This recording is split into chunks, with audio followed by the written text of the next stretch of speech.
À l'ordre. Order. I'm now ready to render my decision on the point of order raised by the Honourable Government House Leader on Thursday, September 21st, 2006, respecting the need for a royal recommendation for Bill C-269, an act to amend the Employment Insurance Act, improvement of the employment insurance system, standing in the name of the Honourable Member for Laurentides-Labelle. Government House Leader, for having drawn this important matter to the attention of the House. And I'd also like to thank the Honourable Member for Winnipeg Centre, the Honourable Member for Mississauga South, the Honourable Member for Roberval-Lac-Saint-Jean, and the Honourable Member for Acadie-Bathurst for their contributions on this point. Lors de son intervention, l'Honourable Leader. In raising his point of order, the Honourable Government House Leader listed 5 grounds on which Bill C-269 infringes the financial initiative of the Crown.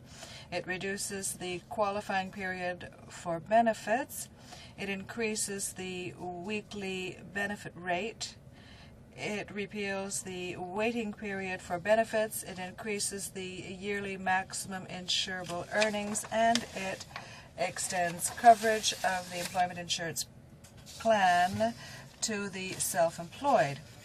The Chair has examined the bill carefully, and I have concluded that all of these elements would indeed require expenditures from the EI account, which are not currently authorized. I note as well that the summary of the bill lists 3 further ends, which, at first glance, appear to me to involve other increases to expenditures. Such increased spending is not covered by the terms of any existing appropriation. Funds may only be appropriated by Parliament for purposes covered by a royal recommendation, as explicitly stated in Standing Order 79-1. New purposes must be accompanied by a new royal recommendation. Second question raised by the Honourable Members for Winnipeg Centre, Roberval-Lac-Saint-Jean and Acadie-Bathurst concerning the employment insurance account. In their interventions, they asserted that the funds in the account are paid by workers and employers and do not constitute government funds.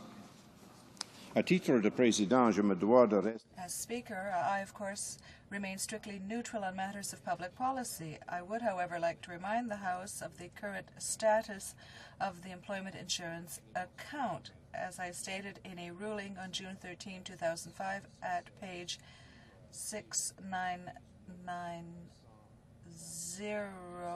of the debates, sections 71 to 77 of the Employment Insurance Act establish the operation of the Employment Insurance Account as part of the Consolidated Revenue Fund. Amounts are paid out of the Consolidated Revenue Fund and charged to the account. As Bill C-269 envisages the expenditure of funds from the Consolidated Revenue Fund, I must rule that, on the grounds just enumerated, Bill C-269 requires a royal recommendation. I will decline to put the question on third reading of this bill in its present form unless a royal recommendation is received. The debate is currently on the motion for second reading, and this motion shall be put to a vote at the close of the second reading debate. Comme il est maintenant. It being 11:05, the House will proceed to the consideration of private members' business. Affaires émanant des députés. Private members' bills, resuming debate and second reading of Bill C-269, an act to amend the Employment Insurance Act, improvement of the employment insurance system, standing in the name of Ms. Deschamps. Resuming debate. Secretary to the Minister of Veterans Affairs. Thank you, Mr. Speaker. I am pleased to join today's debate. The Bloc Québécois through C-269 is calling for what, in effect, would be a radical alteration to the employment insurance program, fundamentally altering the way the program is managed by the government and accessed by Canadians. As we consider such radical changes, it's important to keep in mind that, on balance, the existing EI program appears to be working very well. Ongoing reviews of the program have concluded that, by and large, EI is meeting the needs of those for which it was designed. While it is true that changes have been made to specific aspects of the program from time to time, these changes have been to respond to particular circumstances. Changes like these can help make sure the program will continue to meet the legitimate needs of those it was set up to serve. This government is open to looking at proposals that will improve the existing EI system, but those proposals must be consistent with the program's basic objectives and based on sound evidence. It might be useful to take a moment to remind the House what those basic objectives are. The first, of course, is that EI is to provide financial assistance by replacing a portion of employment income lost in times of temporary unemployment. It is an insurance program. Premiums are paid and coverage is provided.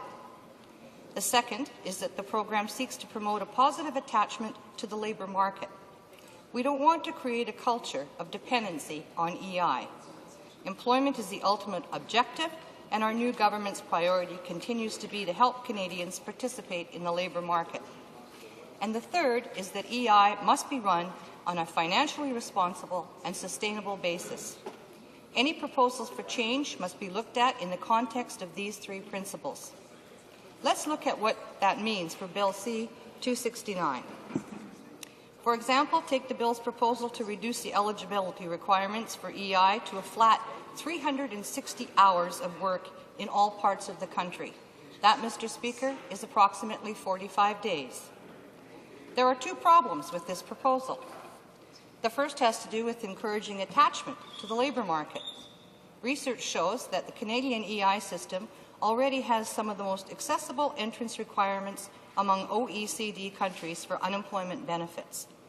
The annual EI Monitoring and Assessment Report for 2005 found that 80% of the unemployed in Canada who had paid into the program and who had a qualifying job separation were eligible to receive benefits. Mr. Speaker, you may recall that more than one of the members opposite who spoke on C-269 during the first hour of debate mentioned a figure of between 1/3 and 40% of the unemployed being able to access EI. Let me tell you what these figures really represent. The 40% figure is called the Beneficiary to Unemployment Ratio, or BU ratio, and it is not a good measure of EI access.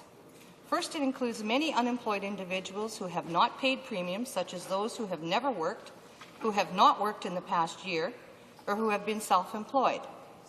Second, the beneficiary to unemployment ratio includes individuals who paid premiums but are eligible for EI benefits because they voluntarily quit their job or were unemployed for 2 weeks or less, which is the length of the waiting period. In fact, the number of individuals included in the BU ratio who are not eligible for EI benefits because they have worked too few hours is quite small. Again, if we consider people in situations for which the program is designed, access is very high. 80%. These people who have been laid off due to restructuring or shortage of work, people who have found themselves in a situation where their only choice is to leave their job due to illness or injury, or because after exploring all other options, they quit with just cause due to something such as harassment. So the question is, at a time of skills and labour shortages like we are now experiencing in Canada, will we encourage a more positive attachment to the labour market by making it even easier to obtain EI benefits? Reducing entrance requirements may create disincentives to work, since research indicates that some workers may choose not to work beyond the minimum hours required. It would also have only a marginal impact on the number of additional individuals who would be eligible for EI.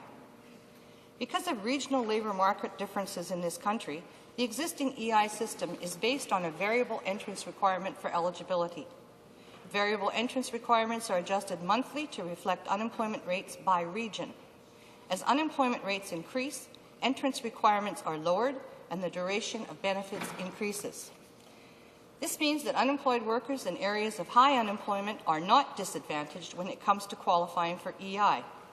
Adopting a flat entrance requirement, such as Bill C-269 proposes, would disproportionately benefit those living in regions with low unemployment rates over those in high unemployment regions where access may be more difficult due to limited work opportunities.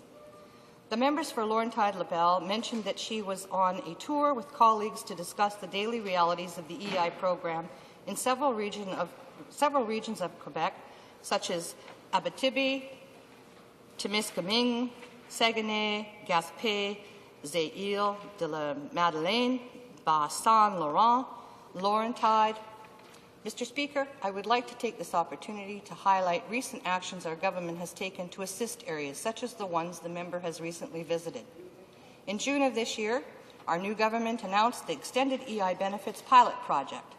This project provides up to 5 additional weeks of EI benefits to a maximum of 45 weeks to EI claimants in high unemployment regions.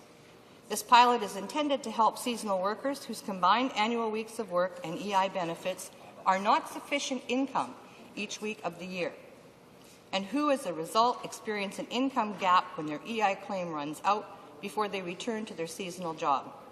This pilot will test whether providing additional benefits will address this income gap and at the same time whether it has an adverse labour market effect on other EI claimants. Our new government has also extended the transitional measures in the EI economic regions of Madawaska, Charlotte in New Brunswick, and Lower St. Lawrence and North Shore in Quebec until the conclusion of the National Review of EI Boundaries, which is currently underway.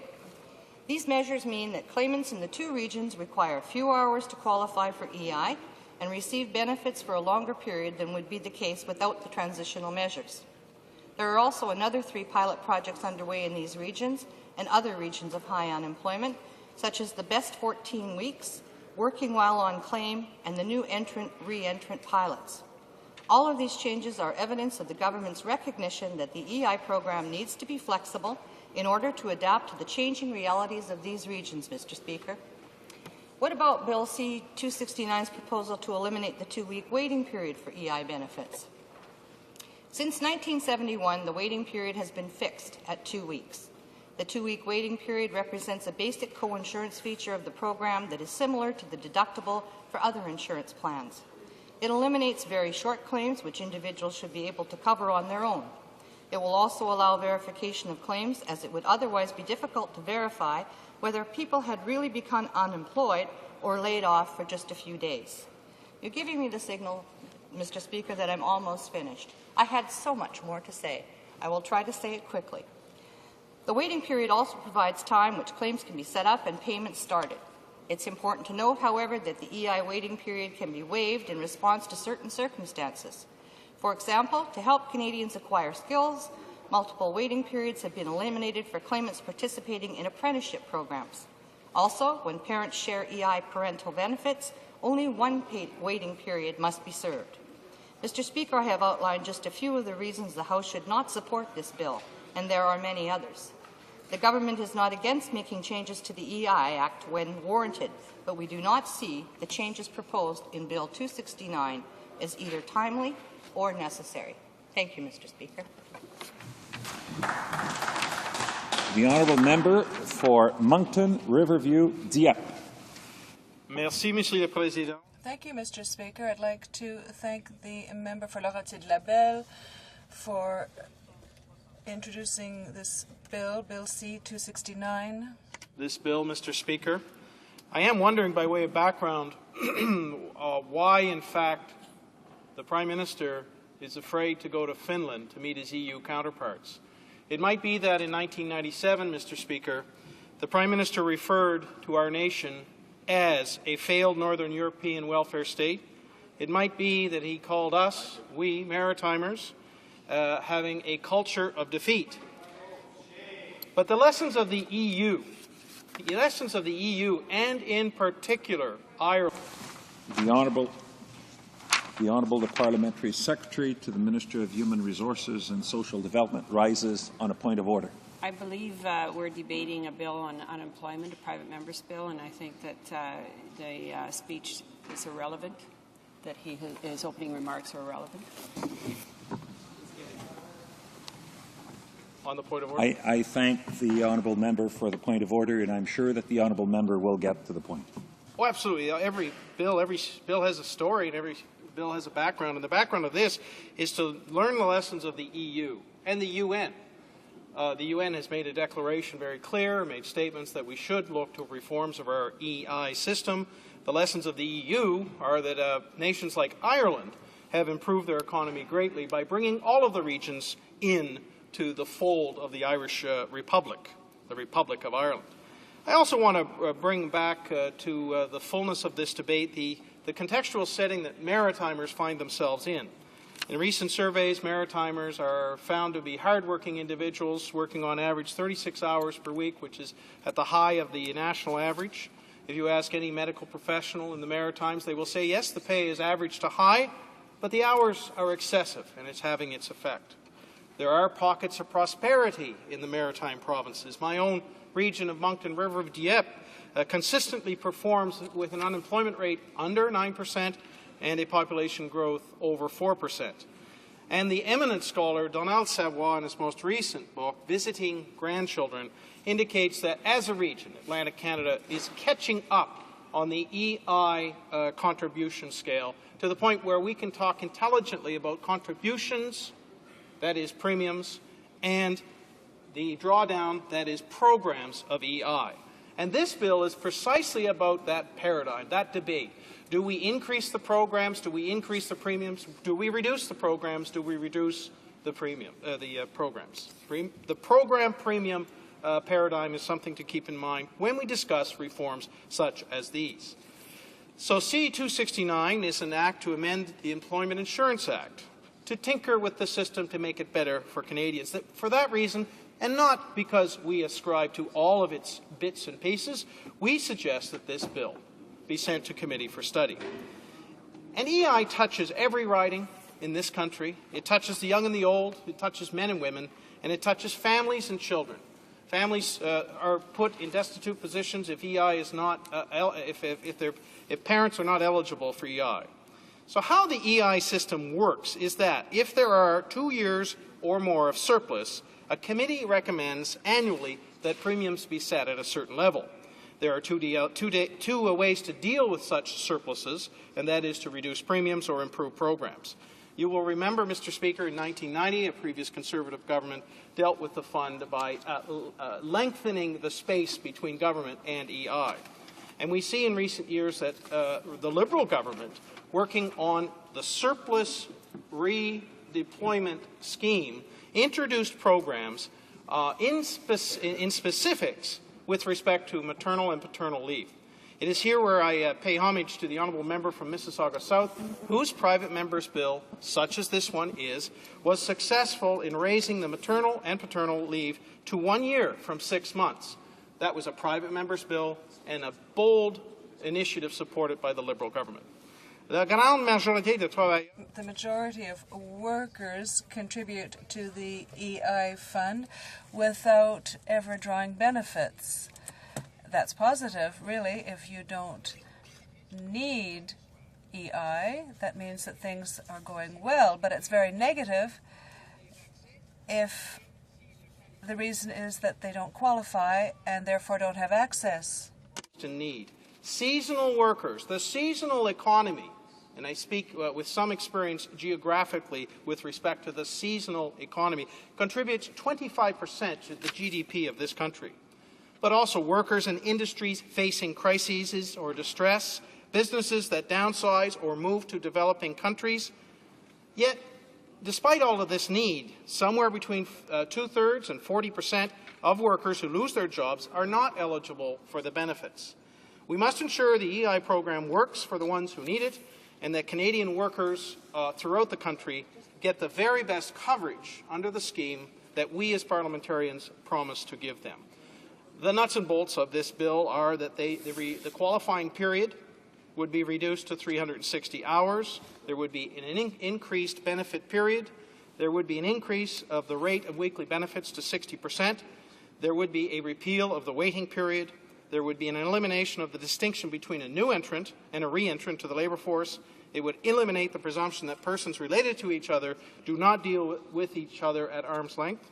And there would be an increase in the maximum yearly insurable earnings to $41,500 with an indexing formula brought in.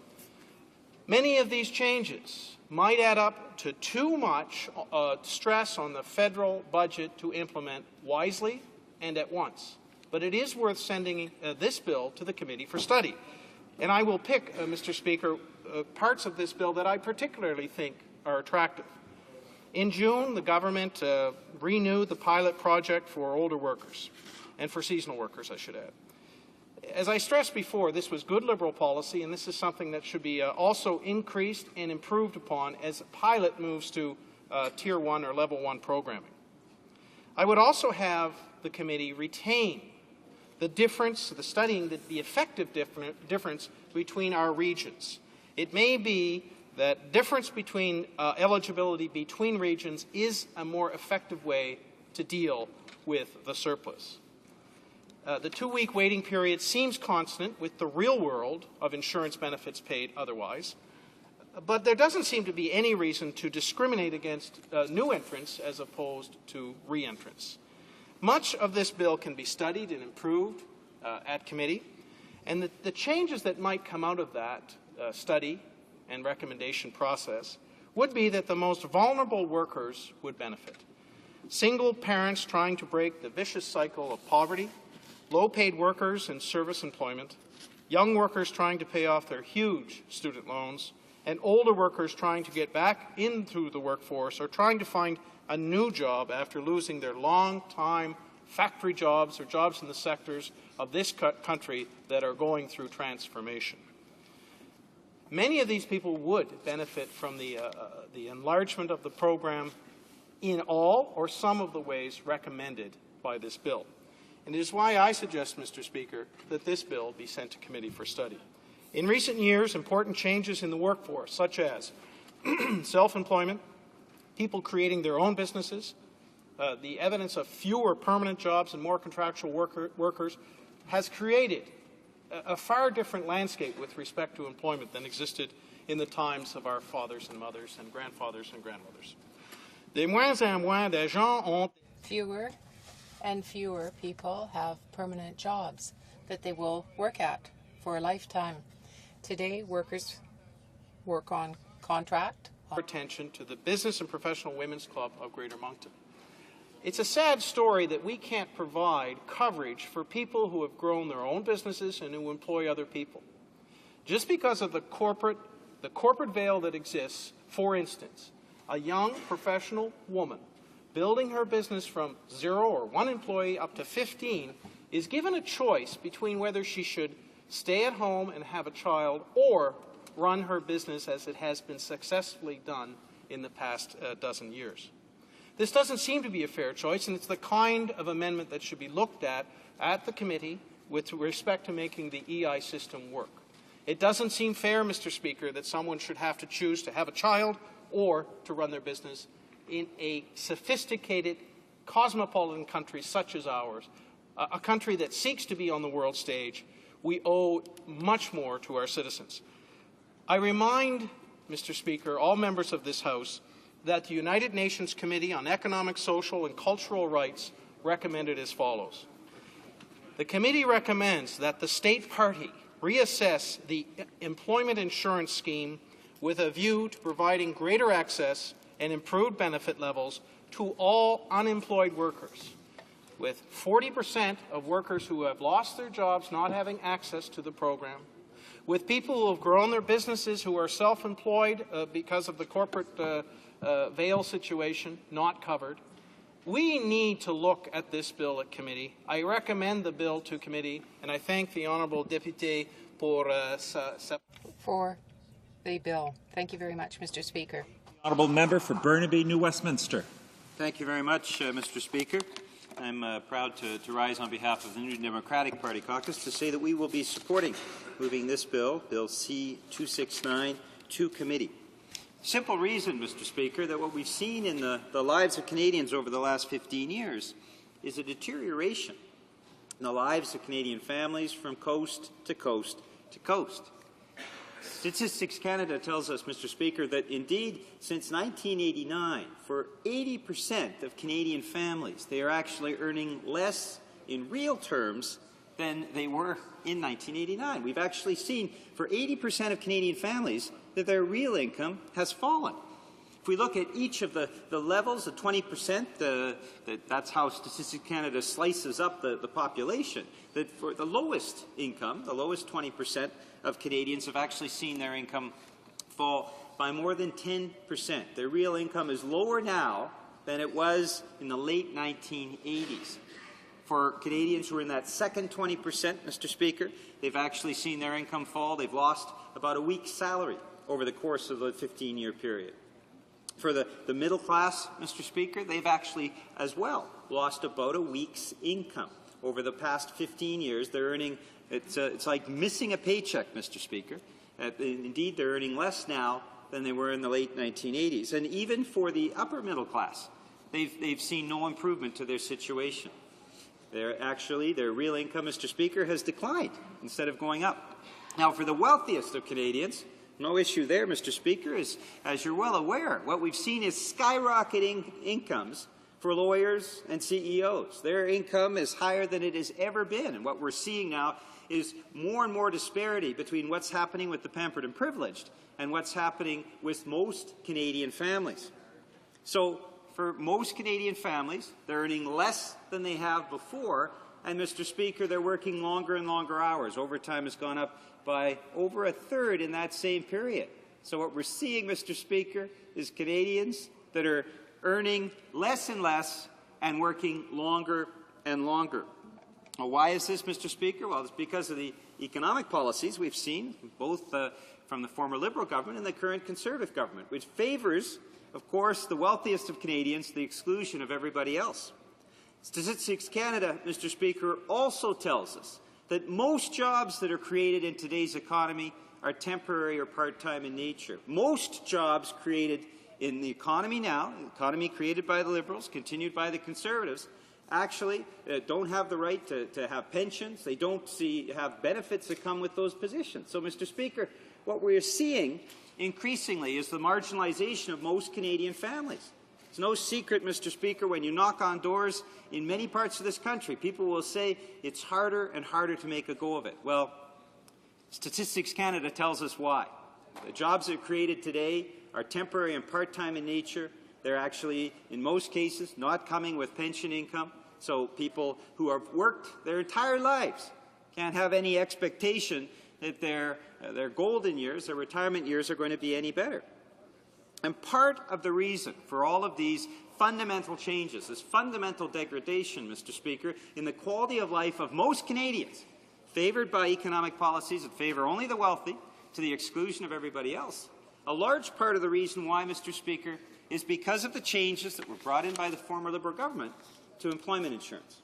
What we have seen, Mr. Speaker, is a situation catastrophic for families in many parts of this country where they are unemployed and they don't have any access to the insurance scheme that was supposed to be set up to actually support them in the event of losing their job, or the event of, as we're seeing increasingly, jobs being part-time or temporary in nature. When jobs are temporary in nature, we need to have a safety net. That safety net has been ripped apart, Mr. Speaker.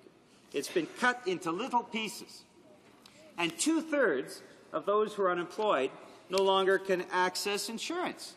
The unemployment insurance that the NDP fought for, as we have in virtually every battle where working families have made any progress, it's been the NDP behind that. Whether we're talking about health insurance, whether we're talking about pensions, whether we're talking about unemployment insurance, Mr. Speaker, as you well know, it's the NDP that has forced the governing party of the day, whether Conservative or Liberal, to actually do something for working families. So here we have a situation, Mr. Speaker, where two-thirds of unemployed workers can't access employment insurance.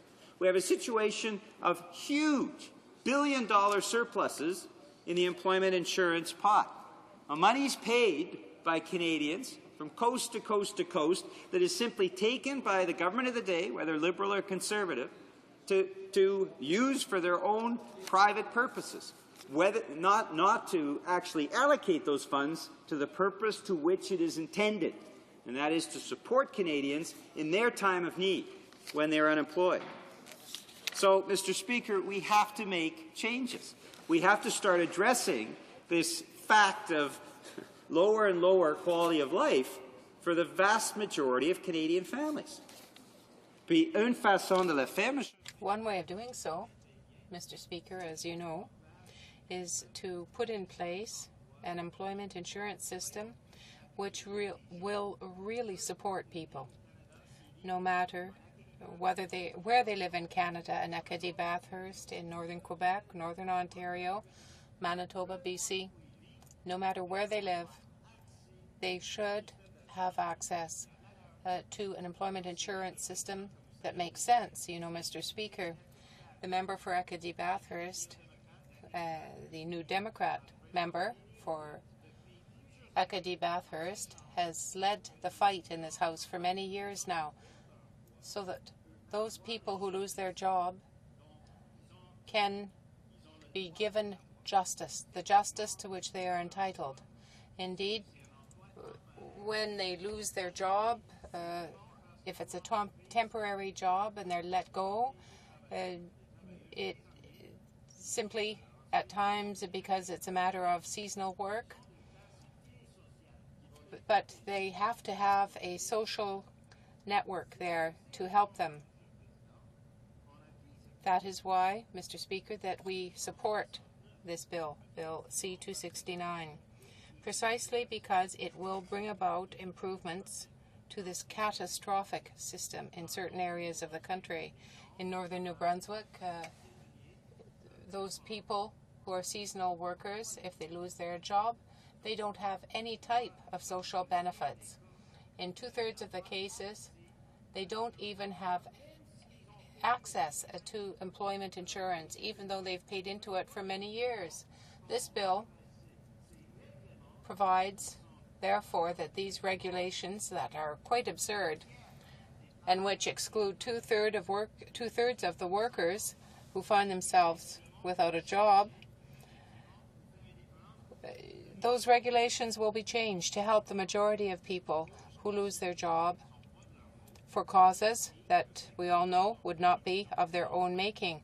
But in many regions of the area, there is seasonal work that does not comply with the regulations. So what we are just seeing is the tip of the iceberg for these people who cannot access employment insurance because of their annual income. What does that mean then, Mr. Speaker? Well, it means that the qualifying period will be brought to the level of 360 hours rather than the level of change that was introduced by the Liberals and the inaction of the Conservative government. So the bill provides for an increase in the benefit period as well. It's something that's very important. The weekly benefits will be increased. The rate for those benefits will be increased to 60%. All of this will contribute to a better social support for the workers. But we find a variety of situations, for example, in the softwood lumber industry, where thousands of workers lost their jobs since the agreement, since the softwood lumber agreement. And I believe it would be much better to have a system that would give them a chance to compensate because of the loss of jobs that we have seen, 4,000 in a couple of weeks. And in fact, the crisis is even worsening now. It's worse than it was before. It is for these reasons, Mr. Speaker, that the NDP will support this bill, because this bill is a first step in improving the quality of life of people throughout the country. It will make a difference in their daily life. Thank you, Mr. Speaker. Resuming debate, the Honourable Member for Chambly-Bordua. Thank you, Mr. Speaker. Mr. Speaker, I'm very happy this morning to rise to speak on Bill 269, which, for those people who are listening to us this morning, is a bill which is intended to amend the Employment Insurance Act to truly enhance its intended role. I am very happy to hear the position that's been set out by the member for Burnaby New Westminster. on behalf of his party, the NDP, where he says that his party will support the bill. I'm happy with the position set out by the member for Moncton Riverview Dieppe, who says that his party, the Liberal Party, that he will support it, but I'm not clear whether or not his whole Liberal Party will do so. I invite them to support the bill as a party. Mr. Speaker, the Parliamentary Secretary for Veterans Affairs has said this morning that what is required is an in-depth reform. But she didn't really see the need. It seems to me that's the problem. The Conservatives are not really aware of what is happening to those people who have the misfortune of losing a job. My colleague who introduced the bill, the member for Papineau-Laurentide, has said that she has visited Quebec in all its areas, and she says that there is a real need, a great need for this type of legislation. In the regions there are pilot projects, and indeed that is where there is a problem. This is a serious problem, but people are proposing Band-Aid solutions, they're patching things up to try to deal with a problem that is actually very serious. And they do not want to acknowledge this, even though these pilot projects are underway, and they are not actually dealing with the problem. There are a certain number of measures in Bill C-269 that will provide better access to employment insurance, because less than 40% of people who pay into EI can hope to get any benefits if they unfortunately lose their jobs.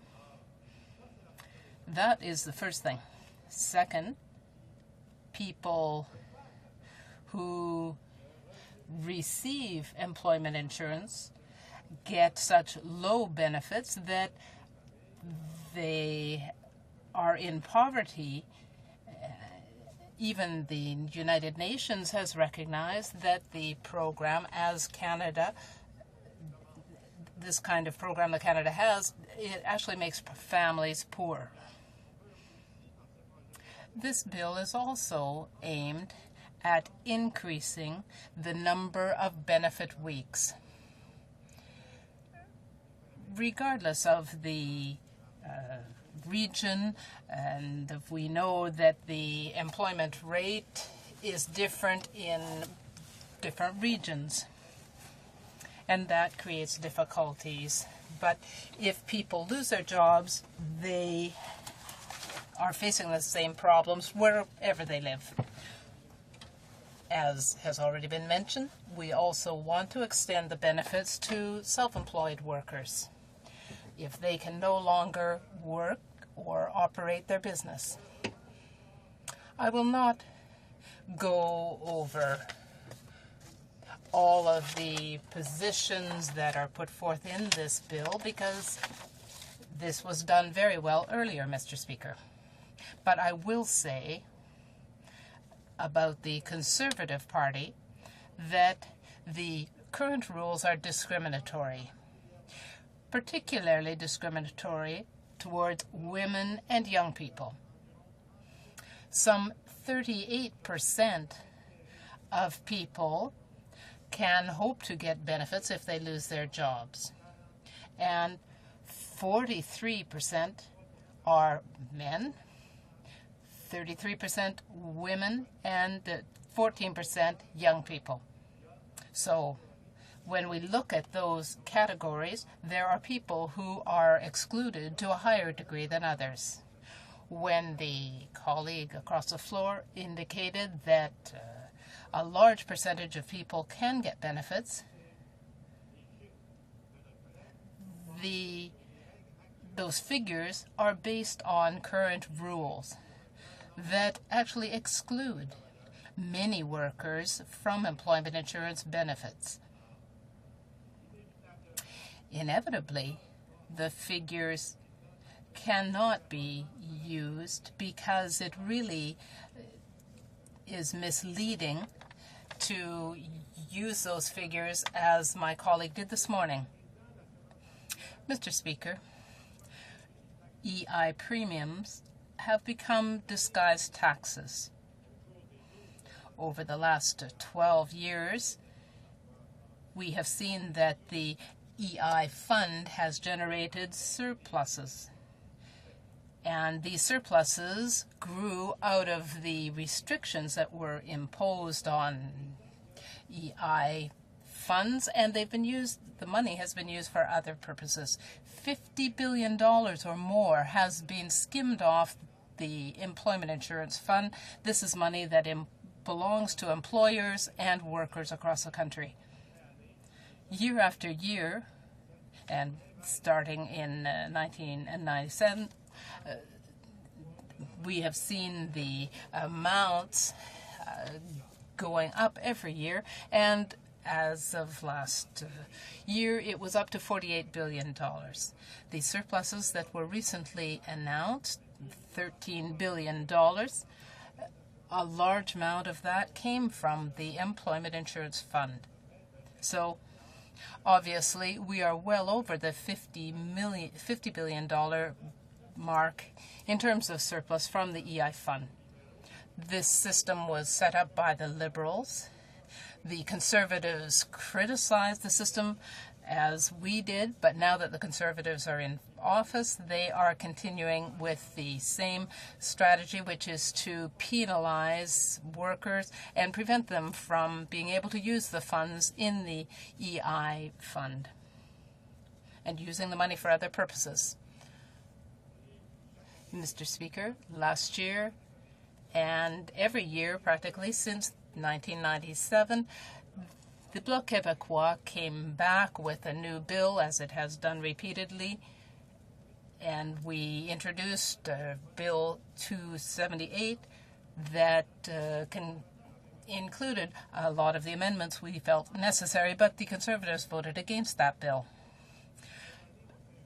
Here we have another step taken to help workers, and I get letters all the time, Mr. Speaker.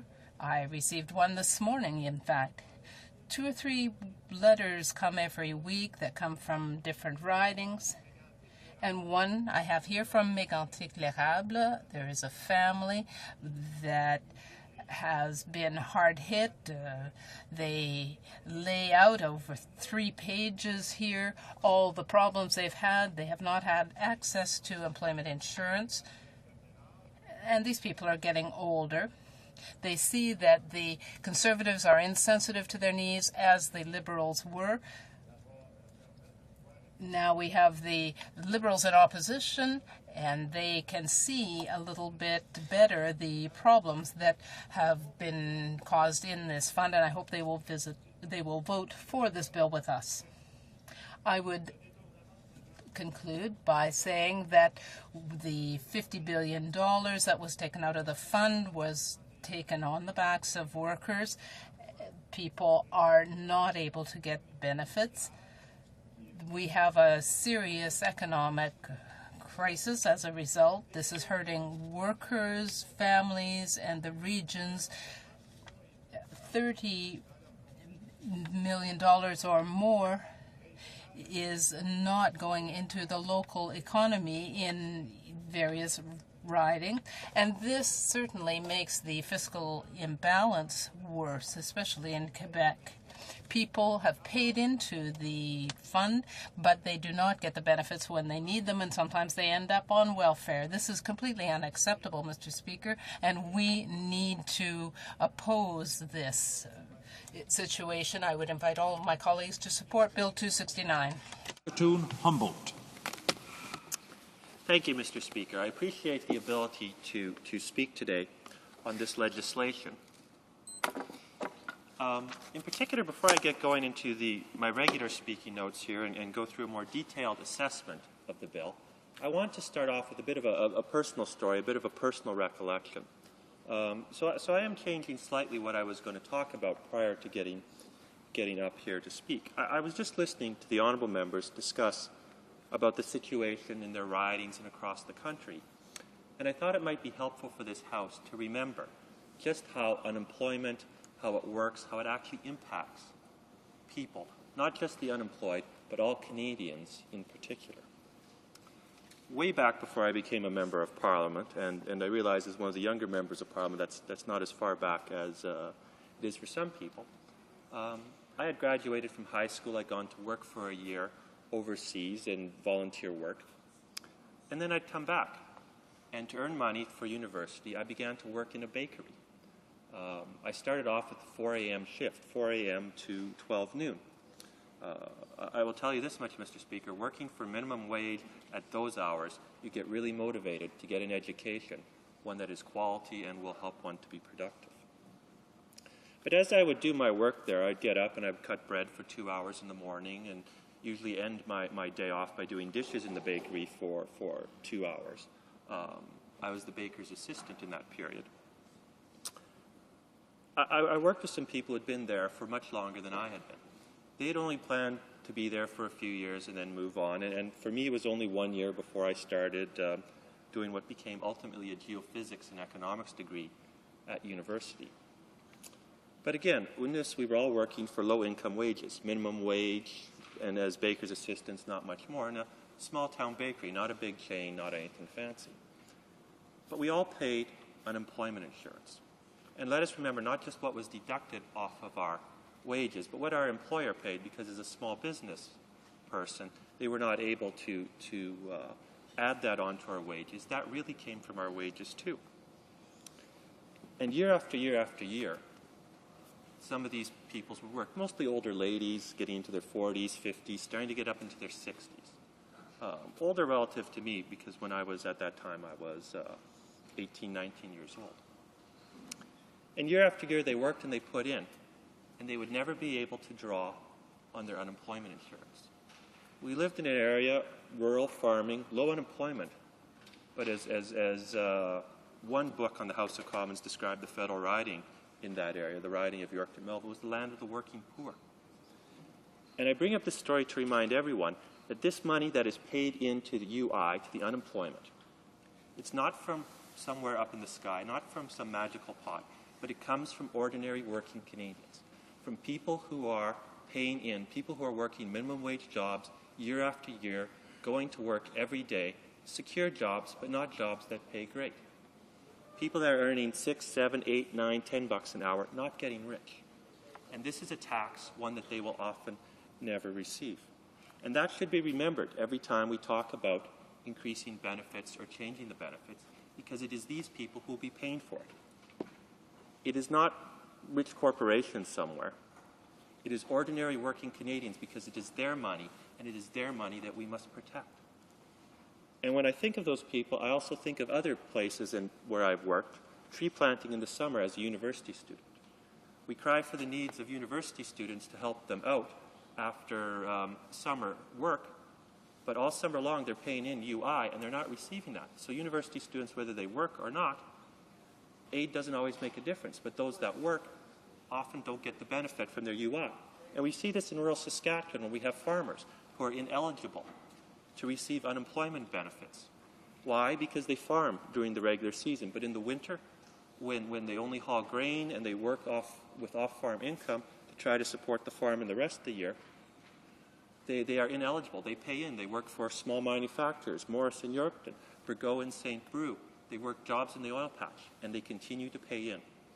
So before I really start into my speech, let me remind the House that no matter how compassionate the motivations may be, ultimately, when we start to take these benefits and expand them, we are taxing hard-working Canadians. We are taking often from the working poor. It is those people that we should remember before we get too far into legislation to hand out benefits everywhere. Now, Mr. Speaker, I will get into the main body of my speech. Now, this bill seeks to introduce a flat 360 hours of work entrance requirements to qualify for EI benefits, regardless of regional unemployment rates. Now, Mr. Speaker, with respect to having flat entrance requirements across regions, It's important to point out that variable entrance requirements ensure that as unemployment rates increase, entrance requirements are lowered and the duration of benefits increases. Adopting a flat entrance requirement would actually be of more benefit to those living in low, not high unemployment regions. That's why, to ensure these relative consistency across the regions, entrance requirements are adjusted as employment varies. This helps areas where there is higher unemployment, parts of Quebec, parts of Newfoundland, etc. For example, if you have lived in a region with an unemployment rate of between 13 to 14%, and you have 420 hours, worked 420 hours during your qualified period, then you are entitled to 26 weeks of EI benefits. Now, Mr. Speaker, with respect to the duration of EI benefits, evidence continues to indicate that the length of these benefits is meeting the needs of most Canadians. On average, individuals use less than 2/3 of their EI entitlement before finding employment. In fact, only a small percentage of claimants entitled to 45 weeks of benefits use them in their entirety. The duration of EI benefits is clearly sufficient for the majority of the claimants. Now, Mr. Speaker, in this bill it is proposed to increase benefit levels, but again I would remind the House, 55% benefit level aims to provide a balance between adequate temporary income with maintaining work incentives. It's there to be a help, not a solution for everything.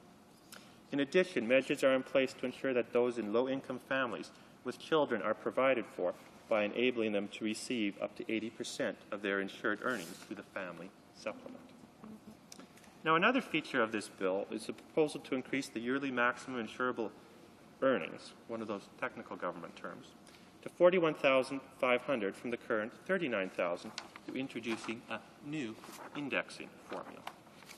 I say a new indexing formula because Section 4 of the EI Act already contains an indexing formula under our MIE. Under this formula, the MIE is linked to average weekly earnings and calculated annually. And since '96 has remained at $39,000, while average industrial wages have increased to an equivalent level. Now, in October, the Chief Actuary actually reported the average wage has increased and surpassed the MIE. This means that the MIE, that $39,000, is already rising. There is an index formula that is working. It is bringing it up to $40,000 for 2007, providing Canadians with access to increased insurance and higher benefit rates. It means the system already works. Now, Mr. Speaker, there are several other aspects of this bill, and one I will note is the 2-week waiting period that the bill proposes to repeal. First of all, the current 2-week waiting period allows for efficient verification of claims. It allows for the administrative aspects of the claims to be processed, and most importantly, it upholds the insurance aspect of the program. And while employees bear the cost of the 2-week period, this is in some ways offset by the fact that they pay lower premium rates, though I remind the House, in an economic sense, all costs come from the worker. And this adjustment would add a $700 million cost to the program, Mr. Speaker, a cost that, as I noted in my earlier story, ultimately comes from the working poor. Now, Mr. Speaker, Canada's government is committed to providing opportunities for all Canadians to participate and succeed in Canada's growing economy. It has done this through many ways, not just through unemployment, but through increasing economic activity, through policies that build this country, through policies that create wealth. That is why, Mr. Speaker, I will vote in opposition to this bill. Resuming debate, the honourable member for Davenport. Mr. Speaker, I would like to thank my honourable colleague for bringing this issue before this House. Bill C-269, an Act to Amend Employment Insurance Act, deals with fundamental question of fairness in regards to the current Employment Insurance Act. I believe that the basic principle of any law and the true measure of its success is directly related to, among other things, the actual successful implementation of the legislation. I am a firm conviction that all government programs must start with a clear goal as well as attainable objectives that allow for the success of the program to be effectively measured.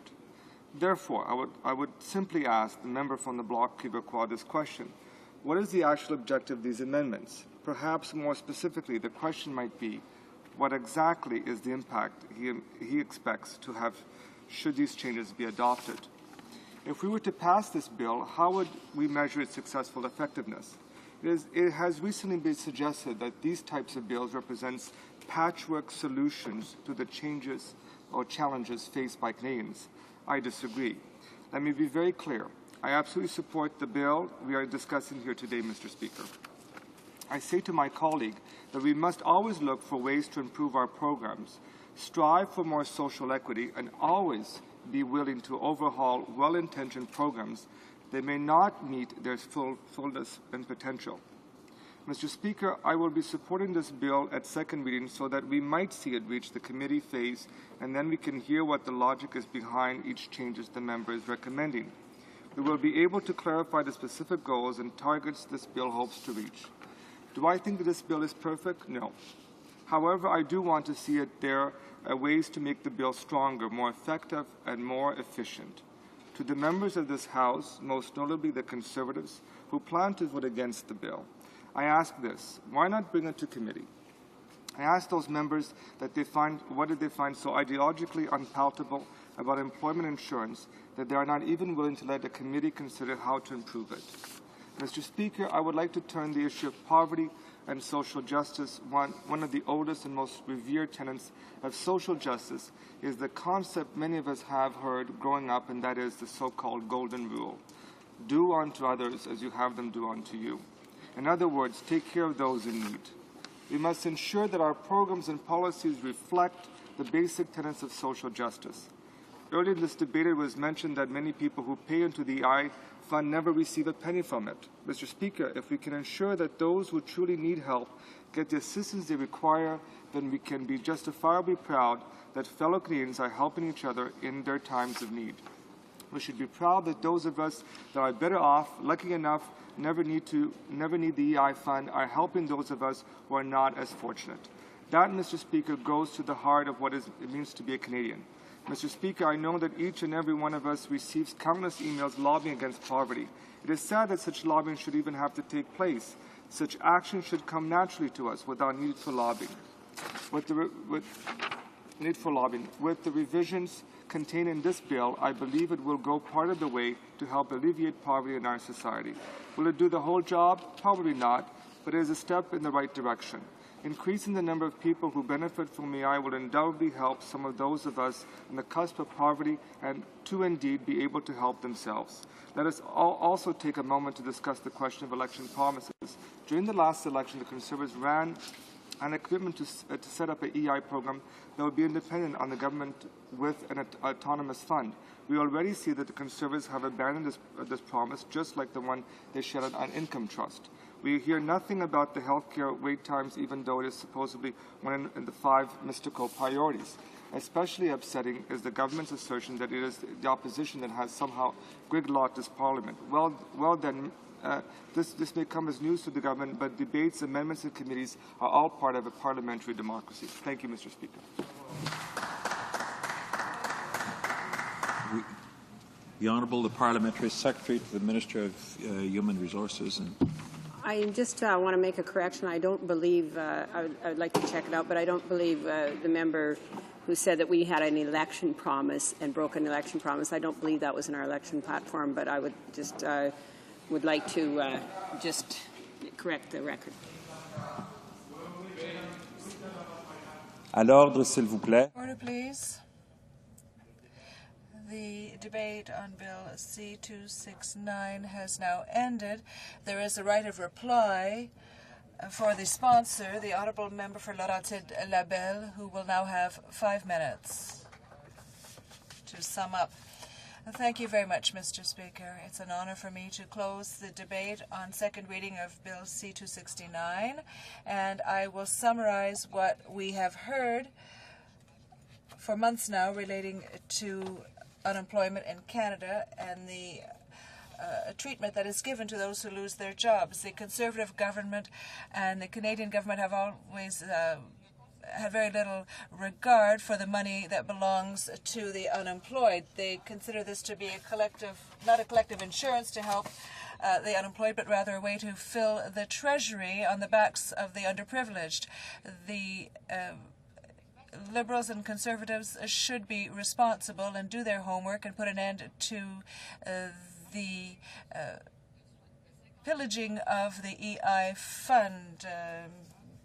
Many millions of dollars have been taken from the EI fund by the government and therefore taken from the pockets of the unemployed. This reality in Canada and Quebec takes various forms. There are people who lose their jobs and who can't find another one in the short or long term. There are also families that must give up the only available income and see a deterioration of their financial situation.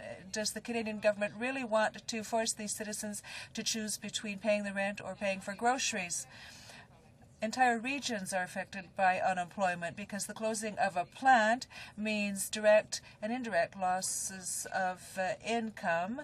Workers who are laid off have a restricted buying power, and this affects the entire area. The government for months now has said that unemployment is dropping in Canada. The official unemployment rate has nothing to do with reality because with changes to the EI program, there are thousands of Canadians and Quebecers who lose their jobs but who will never be entitled to draw the benefits from a fund to which they have paid. I'm tired of hearing the government say that unemployed or imply that unemployed are lazy, unambitious. There are people living on the North Shore in the Gaspé region. Do you really think that they're happy to be sitting around doing nothing? Do you not think that they would prefer to be working? Today's labor market has nothing to do with the origins of the EI plan. There is seasonal work, there's part-time work or self-employment, and these in no way correspond to the EI reality. The softwood lumber crisis shows this clearly. How can the government say that people who lose their jobs in one of five Mont-Laurier sawmills need only go out and find another job? This is ridiculous. Mont-Laurier is not Edmonton. When you're 50 and you've worked for 30 years in the sawmills, you don't simply snap your fingers and find another job. The improvements in Bill C-269 are not charity to workers. It's simply a correction of an injustice that has been going on for far too long. C-269 takes into account the reality and concerns of workers and employers, of unions, of chambers of commerce, social organizations, organizations that defend the interests of the unemployed. And this is what we were told by all of these people when we undertook consultations, that is myself and my colleague from Chambly-Bourgeois, over the past few months. And in visiting with these people, we were convinced that it was necessary to finally improve the plan. We must stop at making this money on the backs of the workers. We have to return the money that is theirs and allow them to have an insurance plan that will help them through difficult times. We have to put an end to these hard times that have been affecting the regions and the unemployed for too long. When chambers of commerce and municipalities and others all move in the same direction, the government must understand that there is indeed a problem and a solution must be found. But even the UN has become involved and is asking, I quote, that Canada reevaluate its EI program with an objective to improve access and the benefits for all unemployed workers, end quote. Mr. Speaker, I will close in saying to this House that unemployment affects everyone. It doesn't matter what political stripe you belong to or what part of the country you live in. Colleagues in other parties represent ridings where there is unemployment as well. And in view of the time, I could send this list.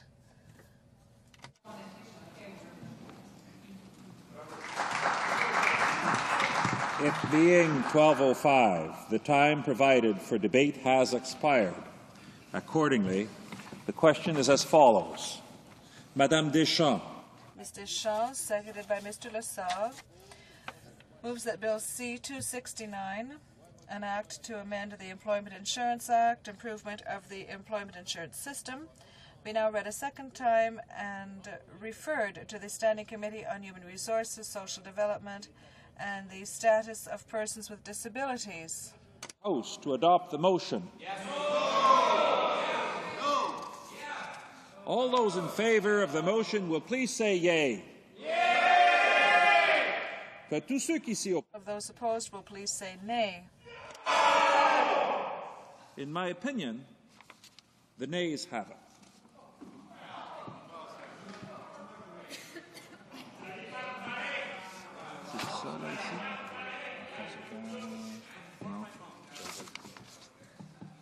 Pursuant to Standing Order 93, the division stands deferred until Wednesday, November 8, 2006, immediately before the time provided for private members' business. Orders of the day. Orders of the day. Government orders, government bills, commons. Report stage of Bill C-16, an act to amend the Canada Elections Act. At this time, I would like to share with the House a ruling by the Speaker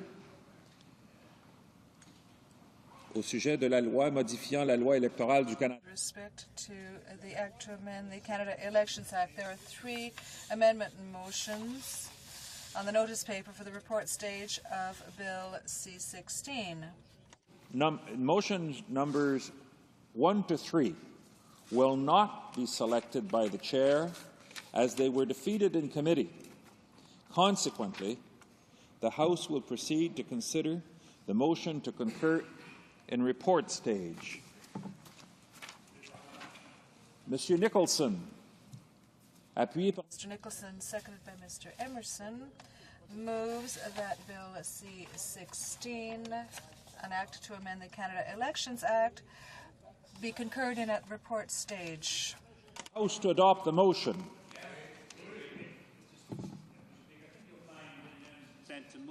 To adopt the motion at report stage and move to third reading of this bill. Is this the wish of the House? So ordered. Monsieur Nicholson. Mr. Nicholson, seconded by Mr. Emerson, moves that Bill C-16, an act to amend the Canada Elections Act, be now read a third time and do pass. The Honourable, the Government House Leader and Minister for Democratic Reform. Thank you very much, Mr. Speaker. Unbelievable. I am very pleased to begin the third reading debate on Bill C-16, an act to amend the Canada Elections Act, which would provide for fixed-date elections. First of all, I would like to take note that the bill was carefully reviewed by the Standing Committee on Procedure and House Affairs. A range of expert witnesses has appeared before the committee and much discussion has taken place. The committee heard from the Chief Electoral Officer, representatives of political parties, academic experts, as well as myself. While I have been informed that there were lively debates on key issues, I am pleased to note that Bill C-16 carried in committee without amendment. Moreover, while there are some minor differences on some of the details of the bill, I was struck by the fact that all parties represented in the House of Commons support the fundamental rationale of this bill. I believe that all parties share the view that elections belong fundamentally to citizens. They belong, Mr. Speaker, to the people. All parties agree with the principle that the timing of elections should not be left to the Prime Minister, but should be set in advance so that all Canadians will know when the next election will occur. Mr. Speaker, I will begin with a description of the current process for calling general elections, and I will discuss some of the difficulties associated with it. This will be followed by a discussion of the many advantages associated with fixed-date elections. Finally, Mr. Speaker, I will be very pleased to present the specifics of Bill C-16. Currently, it is the prerogative of the Prime Minister, whose government has not lost the confidence of the House of Commons, to determine what he or she regards as a propitious time for an election to renew the government's mandate. The Prime Minister then requests dissolution of the House from the Queen's representative, and if the Governor-General agrees, he or she proclaims the date of the election. What we have, Mr. Speaker, is a situation where the Prime Minister is able to choose the date of the general election, not based necessarily on what's in the best interest of the country, but what is in the best interest of his or her political party. Now, Bill C-16 will address this problem and will produce a number of other benefits. Mr. Speaker, before going into details of this bill, allow me to discuss the key advantages of fixed-date elections. Fixed-date elections will provide for greater fairness in election campaigns, greater transparency and predictability, improved governance, higher voter turnout rates, and help in attracting the best qualified candidates to public life. First of all, let me discuss the question of fairness. Fixed-date elections will help level the playing field for those seeking election in a general election. With fixed-date elections, the timing of the elections will be known to everyone. Since the date of the next election will be known to all political parties, each party will have an equal opportunity to make preparations for the upcoming general election. Instead of the governing party having the advantage of determining when the next election will take place, an advantage they may have over the other parties for several months, all parties will be on an equal footing. And it's only fair that each party will have equal time to prepare for the next election and to know when it will be. Another key advantage of fixed-date elections is transparency. Rather than decisions about election dates being made behind closed doors, general elections dates will be set in advance as prescribed by this bill. And once the bill is passed, the date of election will be known by all Canadians. Predictability is also a key advantage of fixed-date elections. Canadians and political parties alike will be able to rely on our democratic election system working in an open and predictable fashion for all general elections. Plans then can be made on a reliable basis to prepare for and respond to fixed-date elections. Mr. Speaker, fixed-date elections will allow us to improve governance. For example, fixed-date elections will provide for improved administration of the electoral machinery by Elections Canada. The Chief Electoral Officer in majority situations will know with certainty when the next election will occur and will be able to plan accordingly. This will almost certainly involve greater efficiency at Elections Canada and therefore will very likely save money for the taxpayers. Political parties will also likely save money as they will not have to remain on an election footing for extended periods of time. Moreover, fixed-date elections will allow for better parliamentary planning. For example, members of parliamentary committees will be able to set out their agendas well in advance, which will make the work of committees and Parliament as a whole more efficient. Yet another reason for adopting fixed-date elections is that this measure will likely improve voter turnout because elections will be held in October, except when a government loses the confidence of the House. The weather is generally favourable in most parts of the country. Fewer people are transient, so, for example, most students will not be in transition between home and school at that time and will be able to vote. Moreover, seniors will not be deterred from voting as they might in some colder months. And, of course, citizens will be able to plan in advance to participate in the electoral process, arranging for advanced voting if they plan to be away.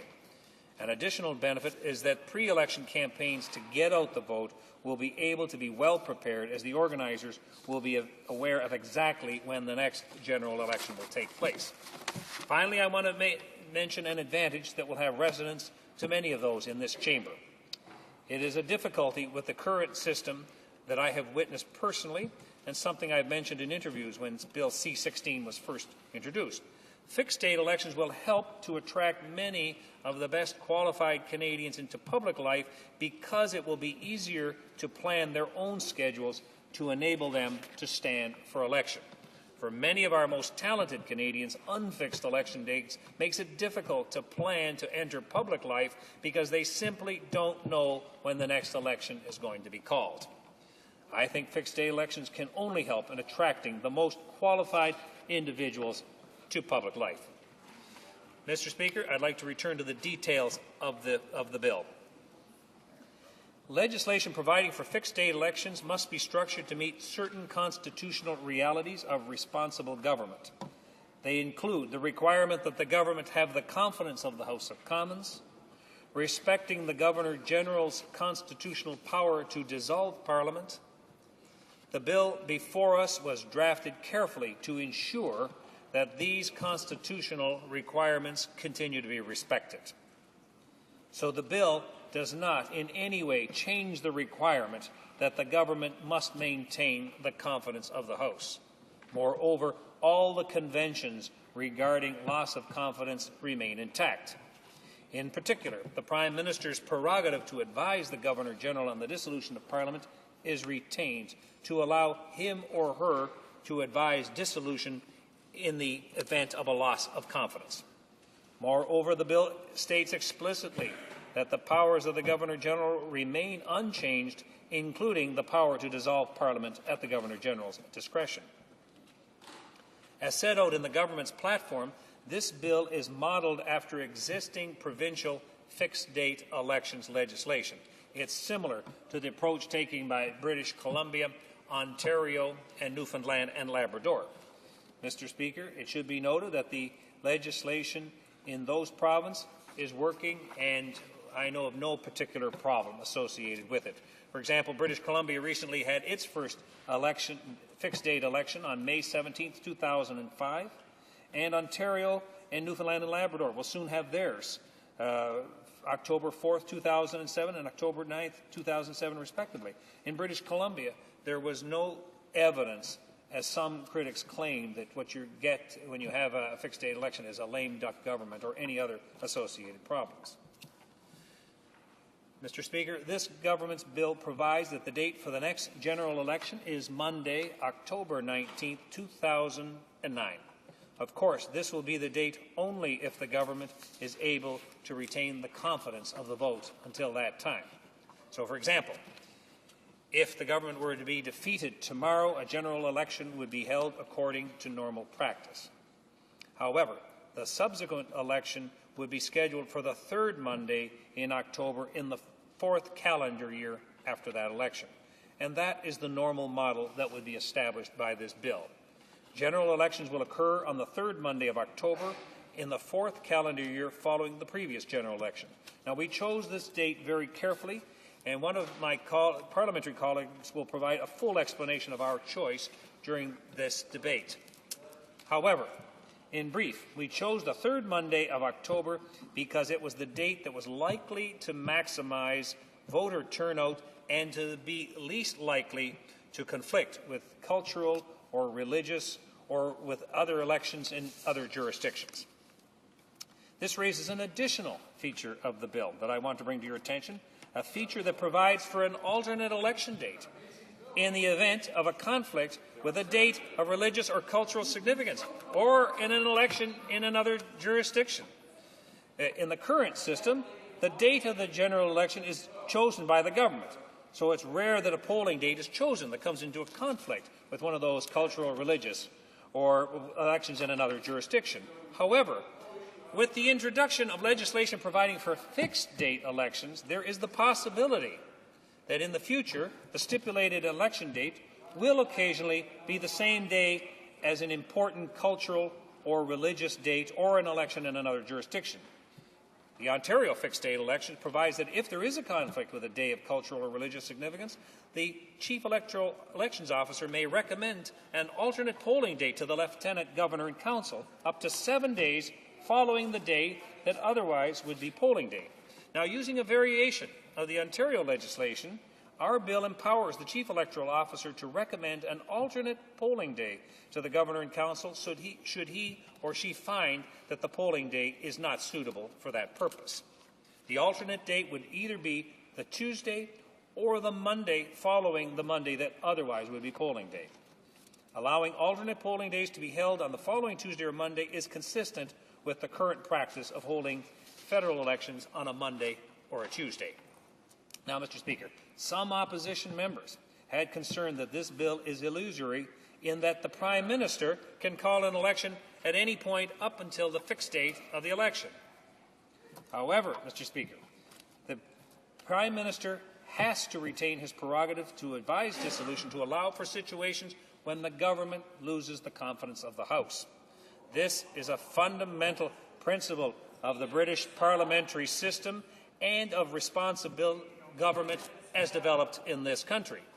Moreover, if the bill were to indicate that the Prime Minister could only advise dissolution in the event of a loss of confidence, it would have to define confidence, and the dissolution of the House of Commons would then be justiciable in the courts, something I think most people would realize would be a bad idea. So, in conclusion, Mr. Speaker, this bill providing for fixed-date elections is long overdue in Canada. In June, Ipsos Reid released the results of a poll which showed that 78% of Canadians support the government's plan to provide for fixed-date elections. And you may know as well that the third week in October is already Citizenship Week in this country, where we celebrate what it means to be a Canadian citizen. So, of course, fundamental to being a Canadian citizen is our civic responsibility, including our duty to vote. It is fitting, then, that the general election dates will be set for the third Monday in October. This legislation will provide greater fairness, increased transparency and predictability, improved policy planning, increased voter turnout, and will help to attract the best qualified Canadians to public life. I hope my colleagues on all sides of the House will join me in supporting it, and I look forward to this bill's speedy passage in the Senate. Thank you very much, Mr. Speaker. Questions and comments. The honourable member for Mississauga South. Thank you, Mr. Speaker. And I think that the House Leader has laid out many of the factors which have come into play with regard to this. Mr. Speaker, I don't think that there's any member in this place that does not support equality in terms of our operations of elections. But, Mr. Speaker, as the House Leader mentioned, the Prime Minister is in a position to, in fact, engineer the fall of a government, particularly in a minority government, by virtue of the fact that the Prime Minister can make any matter before the House a confidence issue. And in fact, Mr. Speaker, right now we probably already know that the next election is going to be next spring after the budget is defeated. And I'm wondering whether or not members are spending more time right now worrying about their election readiness. In fact, Mr. Speaker, in my own riding, I've received 4 pieces of literature from the Prime Minister himself in my own riding on crime issues. 4 10-percenters. Mr. Speaker, I don't know how much else is happening around, but obviously there is activity going on with regard to elections. Now, probably the most compelling matter which people have raised, Mr. Speaker, with regard to concerns about the election is that there is, because of a date certain, there will be a pressure, as it were, for people to start spending money on pre-writ activity. In fact, giving members of Parliament, sitting members of Parliament, a significant advantage over those who are not sitting and those who are not yet nominated in unheld ridings. Mr. Speaker, it would appear that there may be some risk areas with regard to the provisos under the Canada Elections Act. In addition, probably some concern about the productivity of Parliament in the months leading up to a fixed election date. I'd be interested in the House Leader's comments. The Government House Leader. Okay, Mr. Speaker. First of all, let me just address one of the issues that the honourable member indicated. He said that the budget will be defeated. I would suggest to the honourable member at least wait until it's prepared. I mean, I think would it be reasonable at least to see it before honourable members conclude? I mean, the budget could have tax cuts that the honourable member might welcome. I'm sure they will. It could be stimuli to business and industry and job creation.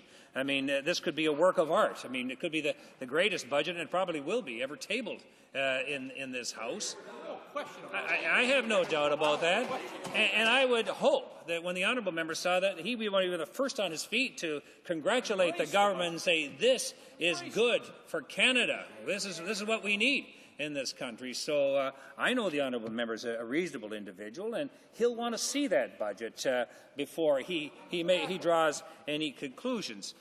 He touched on a couple of other matters. He said there could be pre-writ spending. Well, good heavens, Mr. Speaker, if the election could be called any time up to 5 years, imagine how much pre-writ spending you might get.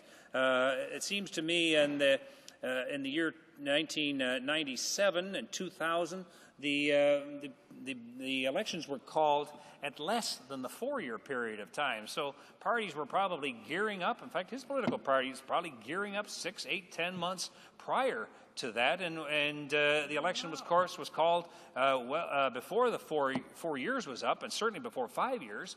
But as what happened in the 1970s, when Mr. Trudeau's government was doing terribly in the late 70s, they waited, I believe, just about the whole 5 years in a hope that some miracle might come to might turn things around. So it just underscores, Mr. Speaker, how important it is to have some certainty as to when these elections are called. Now, I have to tell him that I don't know if there's any members in the chamber from British Columbia, but I think they'll confirm what I'm saying, Mr. Speaker, that the election in British Columbia, went off very well. I'm expecting the one in Ontario is going to be in another 11 months, and that will give us some guidance, it seems to me. But I think they'll all be conducted in a reasonable manner, and members of Parliament and governments and opposition parties will want to get their message out to their constituents, and it seems to me that's only proper. As far as productivity, it seems to me there could be some challenges to productivity when committees don't know when the election is going to be called. What's going to be called after 3.5 years or 5 years? They're trying to plan their work. If they know that it's going to be in October, I think there would be a great impetus in the spring for committees to get their work done, have it filed so that this could be presented to the Canadian people. So, Mr. Speaker, I think there are many selling points on this bill, and I think all members will agree it's a great step forward. It's a great bill. Questions and comments. The honourable member for Malpeque. Thank you, Mr. Speaker.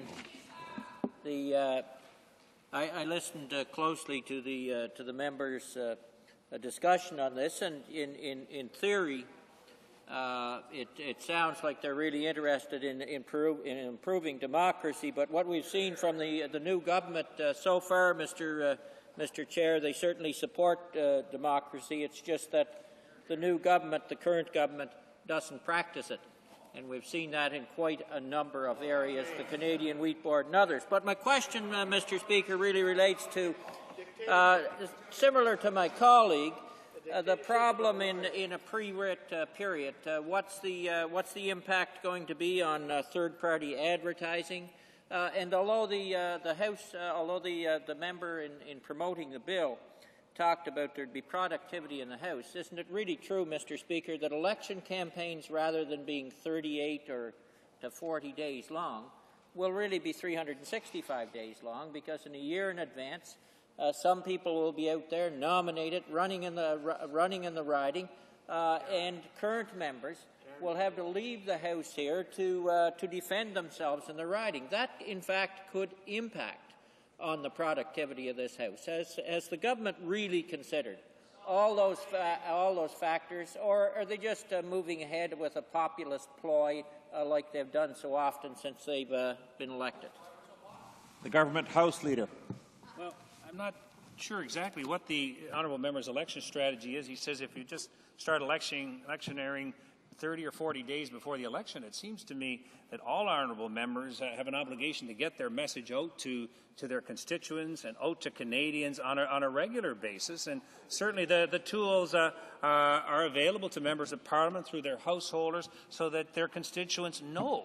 And I would suggest to honourable members, if they leave that communication to the last 30 days before an election campaign, this is not a recipe for success. It seems to me, and certainly it's open to, in every riding, to have individuals who may want to challenge the sitting members of Parliament, or they get their nomination looked after. I quite frankly think, Mr. Speaker, by providing some certainty, this will shorten up the period of time that members will be able to rely on just when an election will take place, and I think that surely is a step forward in the right direction.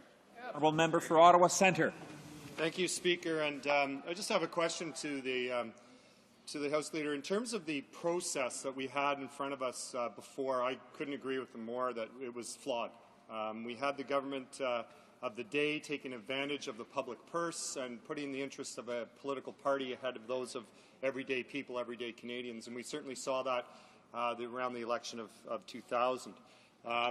And certainly 4 years seems to make sense. Our party was on the record before the last election, and my predecessor, Mr. Broadbent, had put forward the idea of fixed date elections as opposed to fixed election dates. And the point that I want to make is that we should understand when we're speaking to this bill and how we're changing this. This is a flexible fixed date election a piece of legislation because, of course, in a minority government, the will of the House will override. My question is, if this government, quite rightly took on this issue, as we proposed before the last election, will it deal with the other area of electoral reform that needs addressing, and that is to have a citizens' assembly on electoral reform, parallel committee of Parliament to do so, as was agreed to in the last Parliament? Government House Leader will want to know that he has 30 seconds to respond. That's not a very long time.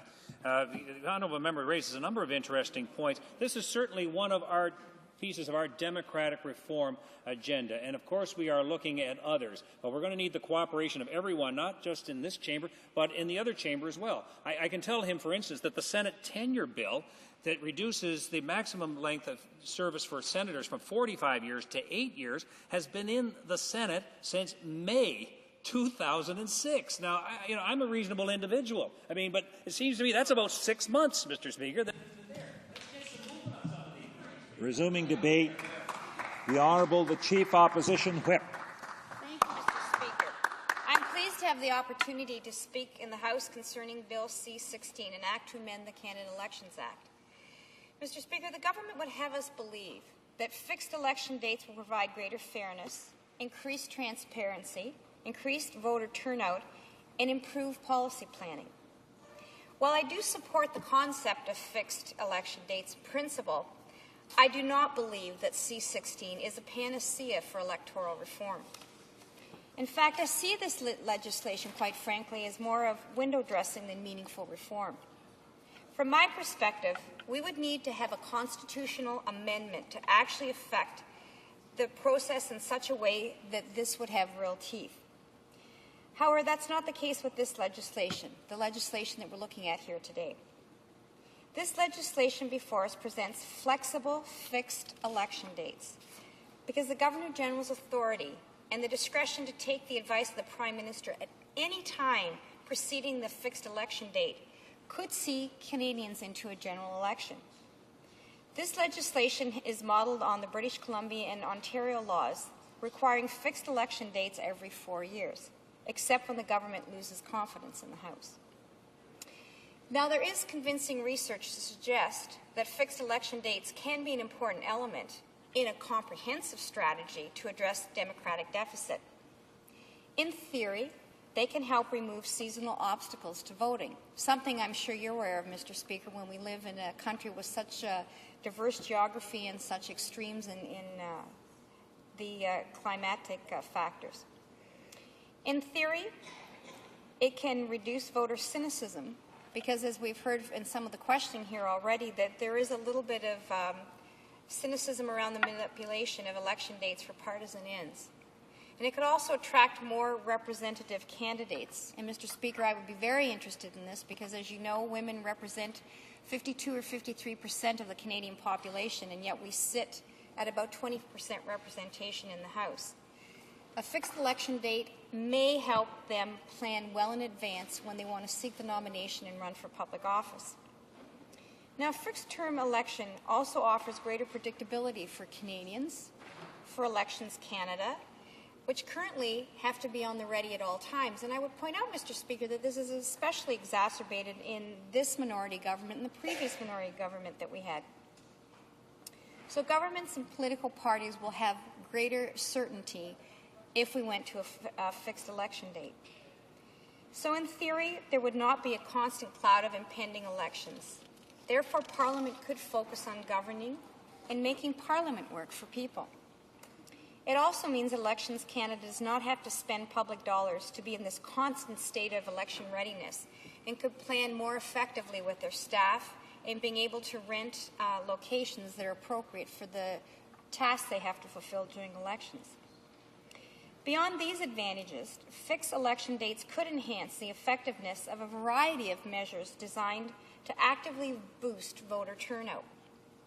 The planning and staging of public events, such as seminars, adult education activities, and public information campaigns, would help raise interest and involve people in public affairs.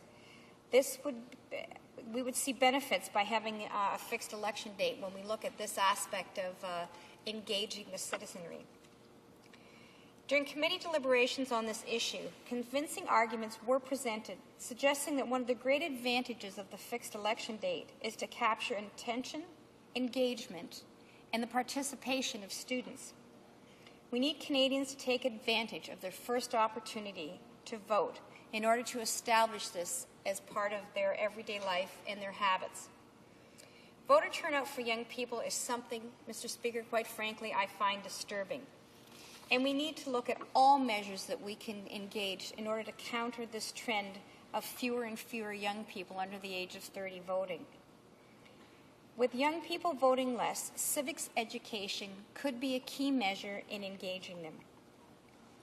Now, a fixed election date in October provides an opportunity to structure the curriculum to include electoral awareness, maybe mock elections, and information presentation to engage students to become more interested in national issues and, again, more active at election time.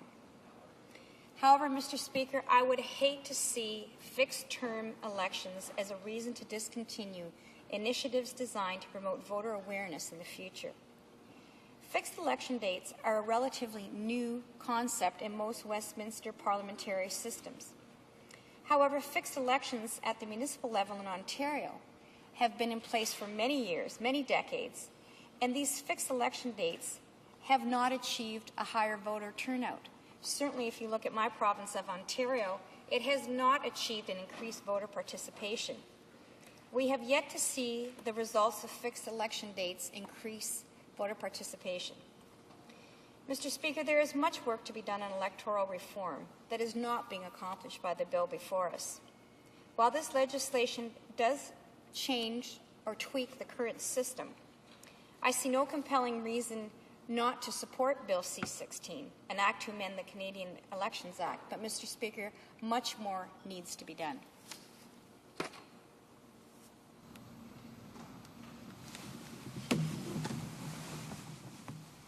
Questions and comments. The honourable member for Peterborough.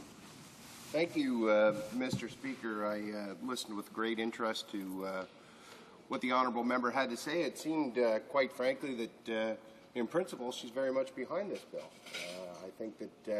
I think that we recognize that what this bill is really about is about leveling the playing field for all parties in the House, not to give the government an advantage to call a snap election when perhaps another party isn't ready. It'll allow for a better debate on policy and on principles so that all parties can go into an election prepared, and therefore our own voters can make the best decision.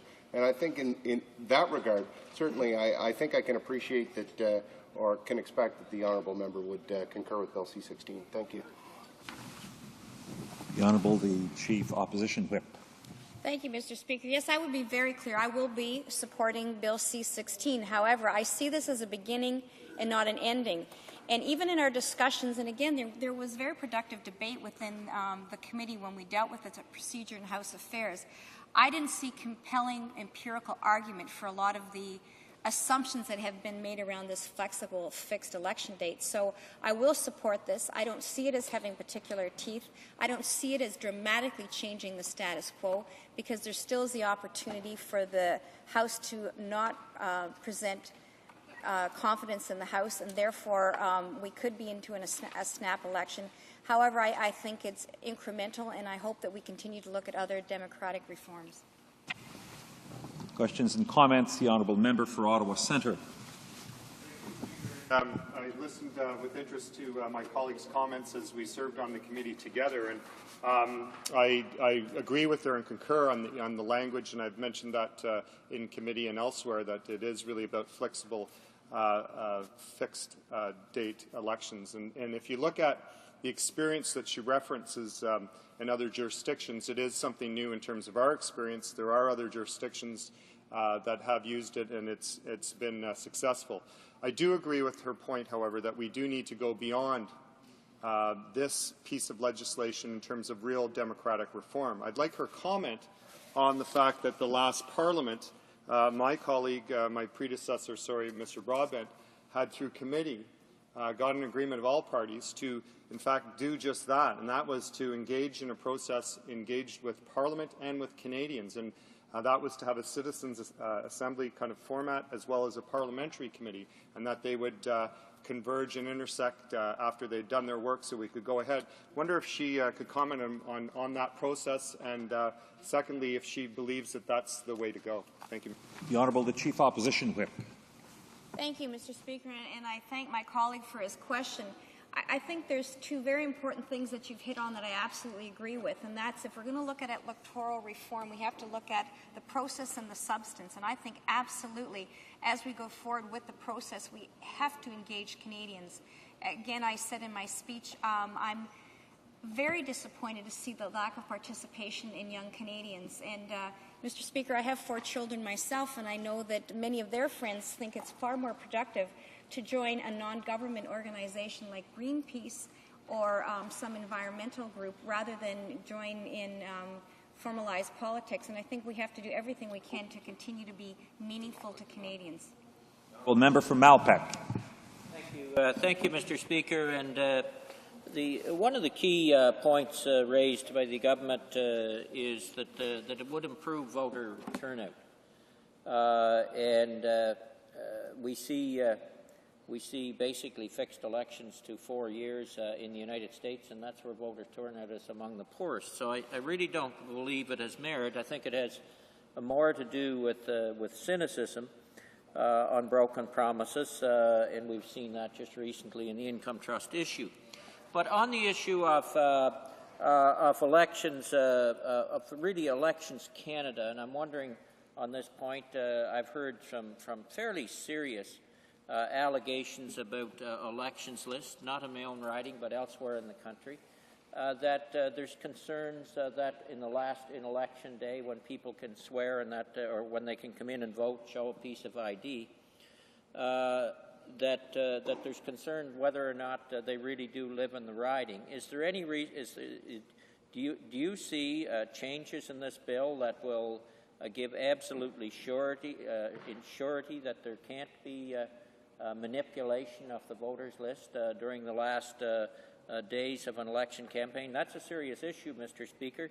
I personally see no reason why the list can't be firmed up 5 or 6 days prior to the election so that parties have a time to double-check the list. And is there anything in this bill that would ensure that there's no way there can be election fraud based on elections lists itself? The Honourable the Chief Opposition Whip.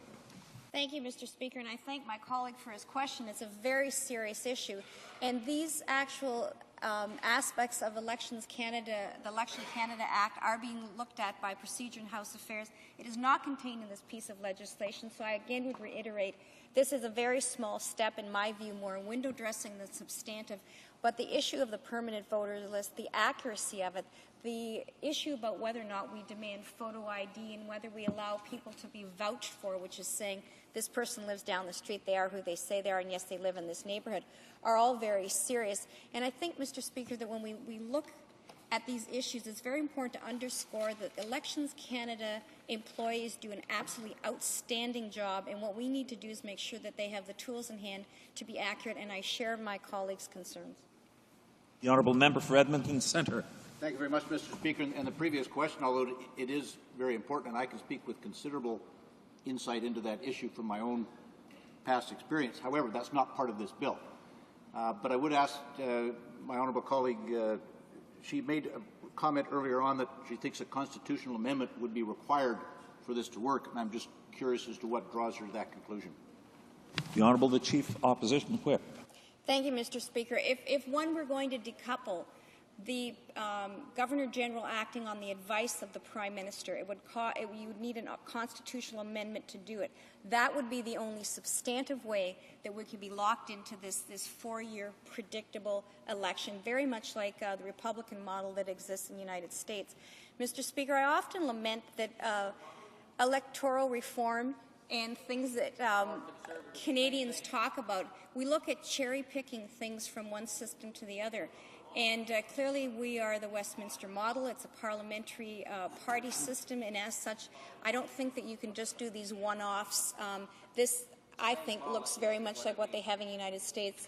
And again, the Prime Minister, I don't believe that confidence should be defined anywhere. I believe it's the prerogative of the government to define that. It always has been, and that we ought not to lightly change traditions that have served this country very well democratically for our entire history. Questions and comments? The honourable member for Lanark, Frontenac, Lennox and Addington. Thank you, Mr. Speaker. I sat on the committee with the Honourable Chief Opposition Whip, and I'm glad to see that her comments reflected what I thought was a reasonably high degree of consensus on the goals of this particular piece of legislation. She made reference in her commentary to our experience in Ontario, and I suspect it's similar in other provinces with municipal elections, which have fixed dates and on low levels of voter turnout, and it suggested that this might mean that fixed election dates won't produce higher turnout. I'd just point out a couple of considerations that I think suggest that's not correct. One thing is that in Ontario, particularly in a rural area like mine, property owners who own property, cottages, for example, are on the electors' rolls. Often they can't vote because elections are held when they're back in Toronto or wherever and not in the municipality, and so that tends to produce lower overall voter turnout. But I do think, and I'm wondering if she'll agree with me with this, that if the Chief Electoral Officer takes the opportunity to focus and have extra enumerations, particularly in areas like student areas around universities where we find there's lower turnout, if that will not help to produce higher voter turnout, and if he will not be aided in that process by the fact that he now knows when these enumerations could occur. The Honourable the Chief Opposition Whip. Thank you, Mr. Speaker. I don't know that it's just a problem of better accounting, but I thank my honourable colleague for those suggestions, and perhaps that's something that will reflect a more accurate accounting. But I was actually reflecting on, in my riding of Kitchener Centre, which is totally urban, has some student population, but not as much as around the University of Waterloo and Wilfrid Laurier University. Mr. Speaker, a week from today, Ontario will have municipal elections. I spent 6 years as a public school trustee. I spent a term as a city and regional councillor. I tell you emphatically that they deal with issues that are absolutely key to the quality of life and the character of communities. And yet the voter turnout is very low. And I made the comment based on the fact that I don't think one can assume that if we fix election dates, there will be higher voter turnout. If we fix flexible election dates and we educate students and we have a full court press in trying to get people out, I think that might help. But I don't think this in and of itself is necessarily going to raise voter turnout. We looked at very interesting models in New Zealand and Australia. In Australia, it's mandatory to vote. I don't know a modern democracy that has gone that route in the last 100 years, but I wonder if we would start talking about substantive issues instead of just trying to get our vote out, if we knew that every Canadian of voting age would be fined if they didn't come to vote. Reprise du débat. Resuming debate, the Honourable Member for Montmorency, Charlevoix, Haute-Côte-Nord. Thank you, Mr. Speaker. As the Vice Chair, the Deputy Chair of the Standing Committee on House Affairs, I'm pleased to speak to this bill, Bill C-16, which amends the Canada Elections Act by bringing in fixed election dates. I would like to say at the outset that, as we did at the previous stage, the Bloc Québécois will support this bill. This bill, although it does have some deficiencies and has room for improvement, is, in our opinion, worthy of proceeding with. We did propose amendments at the committee stage, but they did not find the approval of the majority of members on the committee. We feel that this bill will bring Canada in line with other democracies in the world who have adopted principles. For example, Sweden, Norway, Switzerland, Luxembourg, and others. In Canada, 3 provinces already have fixed election dates: Ontario, Newfoundland, and British Columbia.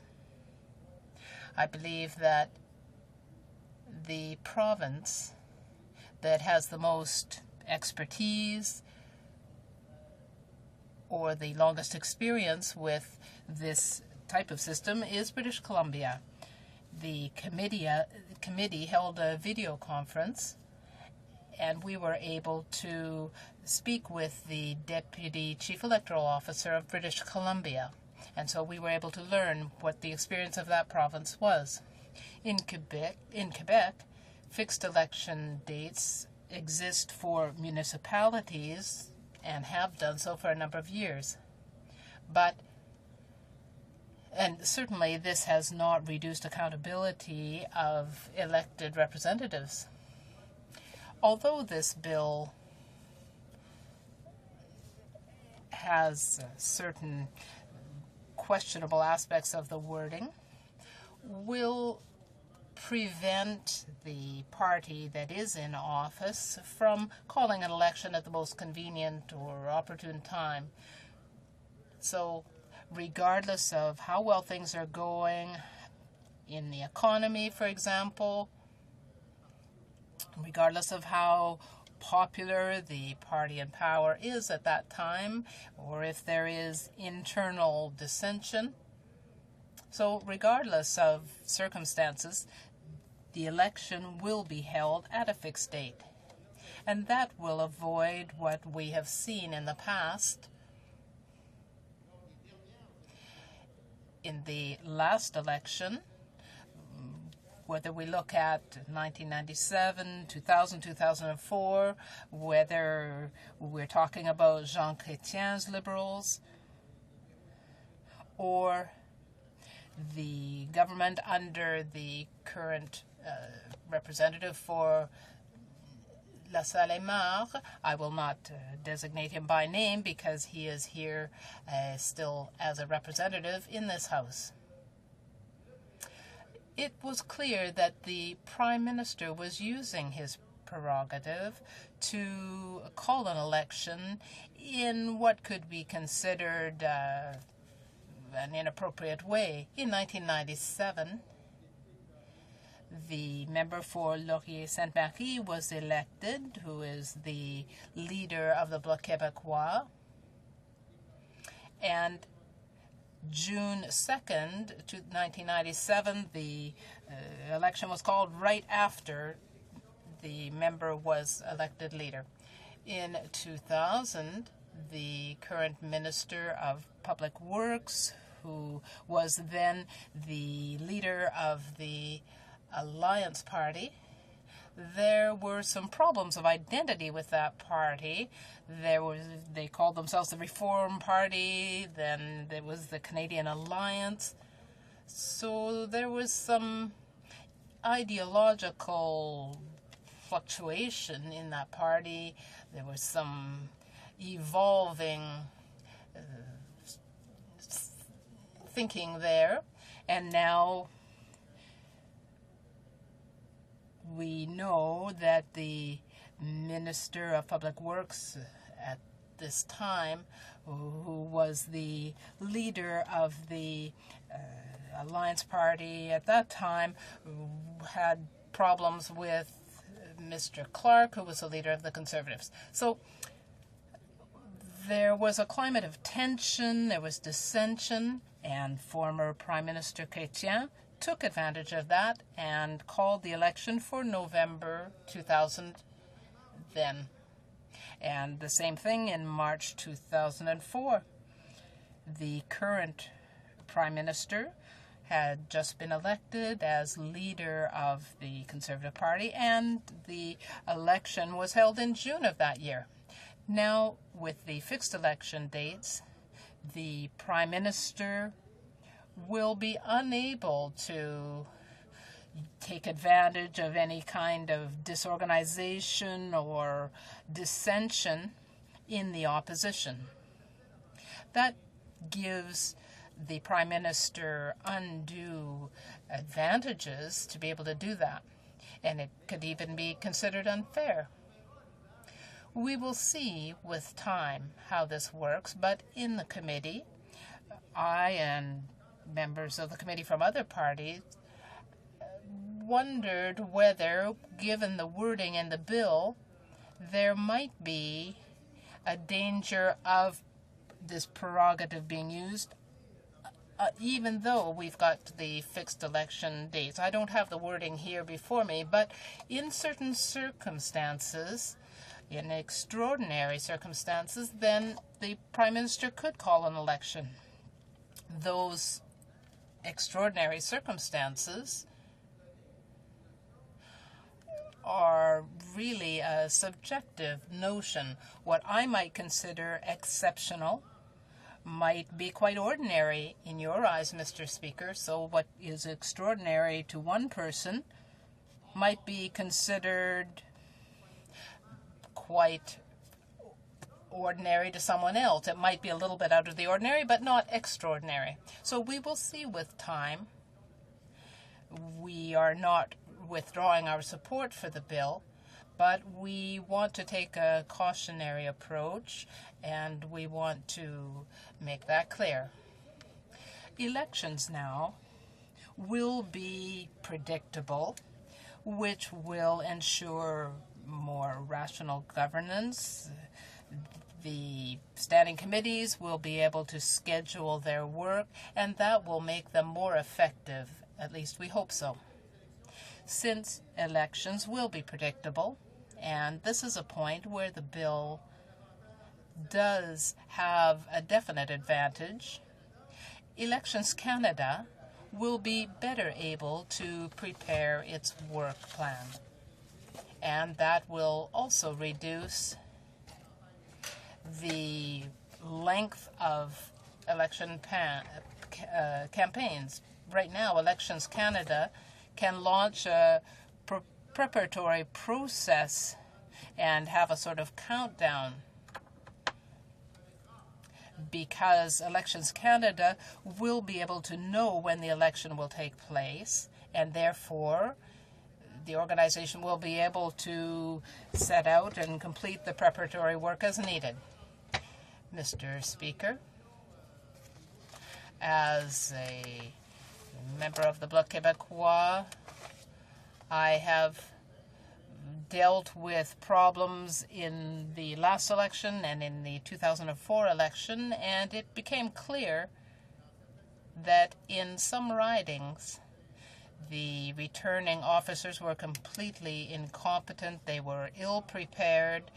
There were literally horror stories that would make the hair stand up on the back of your neck. Even though perhaps your hair won't stand on end quite as long as mine could, and I'm saying that as a friend, of course, Mr. Speaker, you do have some hair, not necessarily at the top of your head, but on the sides. But in any case, these were horror stories that stained the credibility of the entire election process.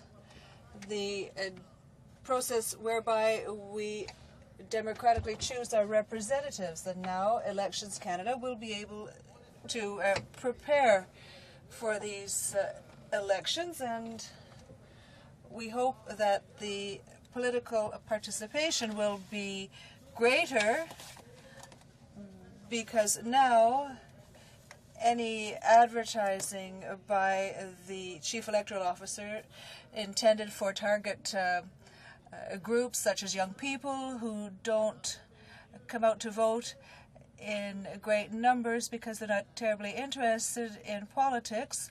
Now, any advertising relating to a fixed date election, we hope, would encourage a greater participation. Now, with respect to participation, Mr. Speaker, I might remind you of the amendment that the Bloc Québécois had introduced with respect to the date. We know that C-16 provides for an election on the third Monday in October. Now, from the outset, I'm convinced that the Government House Leader's office took a very close look at all of the calendars, and it would seem that this date will not conflict with any type of religious holiday or any other holiday which could have an effect on the participation rate.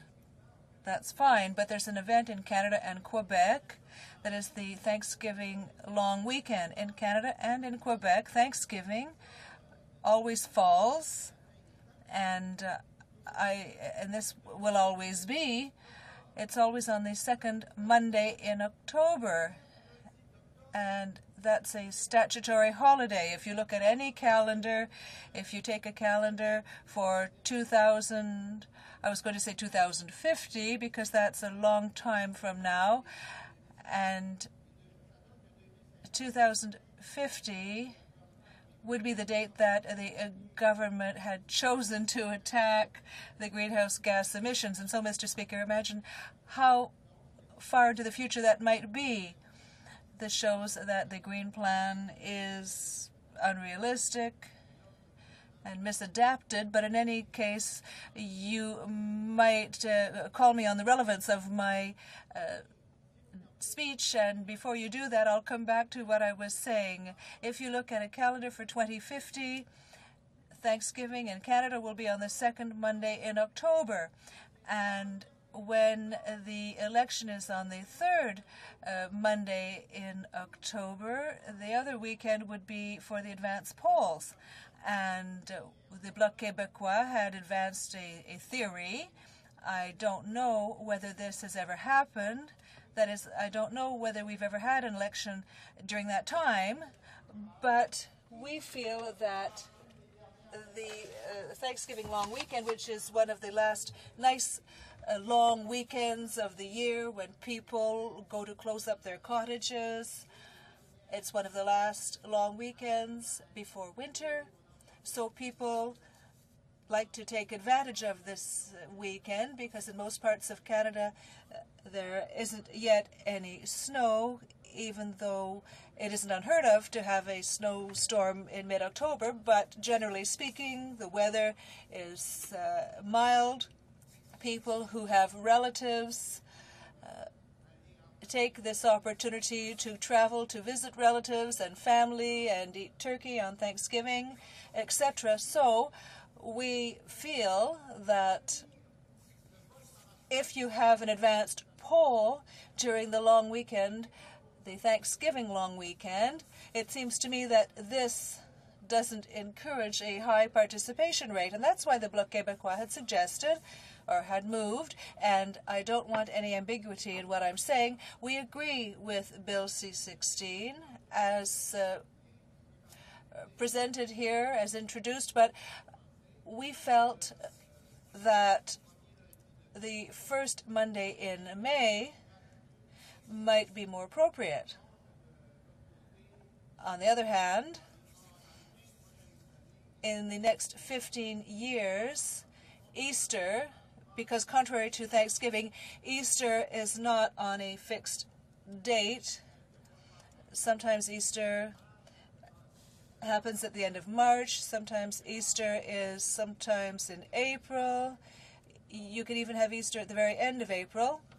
So in 11 years, and we looked 15 years ahead, in 11 years, the advance poll would be held on Easter weekend, and I gave the same argument that I just gave for Thanksgiving, but Thanksgiving is always the third Monday in October, whereas for Easter this was only going to fall once on the proposed date. So we were in favor of May, but our colleagues democratically defeated the amendments that the Bloc had brought to the Standing Committee. For all of these reasons, therefore, Mr. Speaker, and for many others that I won't have time to go into, I would say that we are in favor of this bill, and we hope that the participation rate will be higher for upcoming elections, because during previous elections we noted that the participation rate, if you look at the curve for the last 20 years, fewer and fewer of our fellow citizens seem to be interested in parliamentary democracy. Fewer people take the time to go and vote, and this is most unfortunate in a democratic system such as ours. Thank you, Mr. Speaker. Questions and comments? Scarborough Centre. Merci, Monsieur. The Honourable Member for Scarborough Centre. Carefully to the member from the Bloc on Bill C-16, and a couple questions I'd like to ask him. First of all, this is a new proposal for federal elections, as we well know. We also know, Mr. Speaker, that there are two provinces that are working with fixed election dates, British Columbia, I believe, and Ontario. But, Mr. Speaker, I'd like to ask the member, generally, for example, in the pharmaceutical industry, when a new product comes out, it has to go through various trials and testings and what have you, and then it's released to the general public. And even at that, Mr. Speaker, we sometimes hear years down the road that they have to pull it off the shelf because some things were overseen, etc. For example, Mr. Speaker, another example I could use is when the same-sex marriage issue was unfolding across our country, it wasn't until after various provincial superior courts ruled that it came to us on the federal side, and we then asked the Supreme Court of Canada for an opinion and followed accordingly. So I want to ask the member, on this C-16 fixed election dates, would it not be wise, Mr. Speaker, to see how it unfolds with the other provinces, and as it unfolds, to see if there's any glitches, any fine-tuning that needs to be done before we just implement, and then, as I use the pharmaceutical industry as an example, we find out that there are some problems and we have to backtrack. Where generally, I mean, they taught us in physics, Mr. Speaker, in school, that we test first and then we implement. So I'd like to ask the member, would he not consider to wait the outcome of other provincial elections before we move forward on the federal side? Thank you. Honourable Deputy. The Honourable Member for Montmorency, Charlevoix-Haute-Côte-Nord. Mr. Speaker,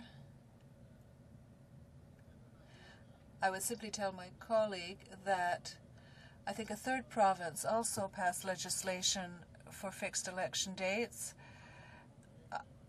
My colleague, I believe, mentioned two provinces, Ontario and British Columbia, but I think Newfoundland has also adopted similar legislation. So I'm not very good in math, but that would make three, I believe.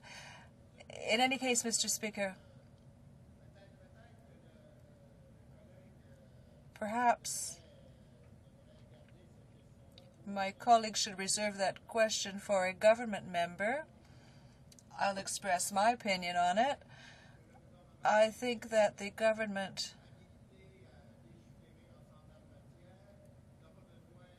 can legislate, and it seems to me that no constitutional change is required. The government decided to act because of certain considerations, and I guess we will see when the time comes.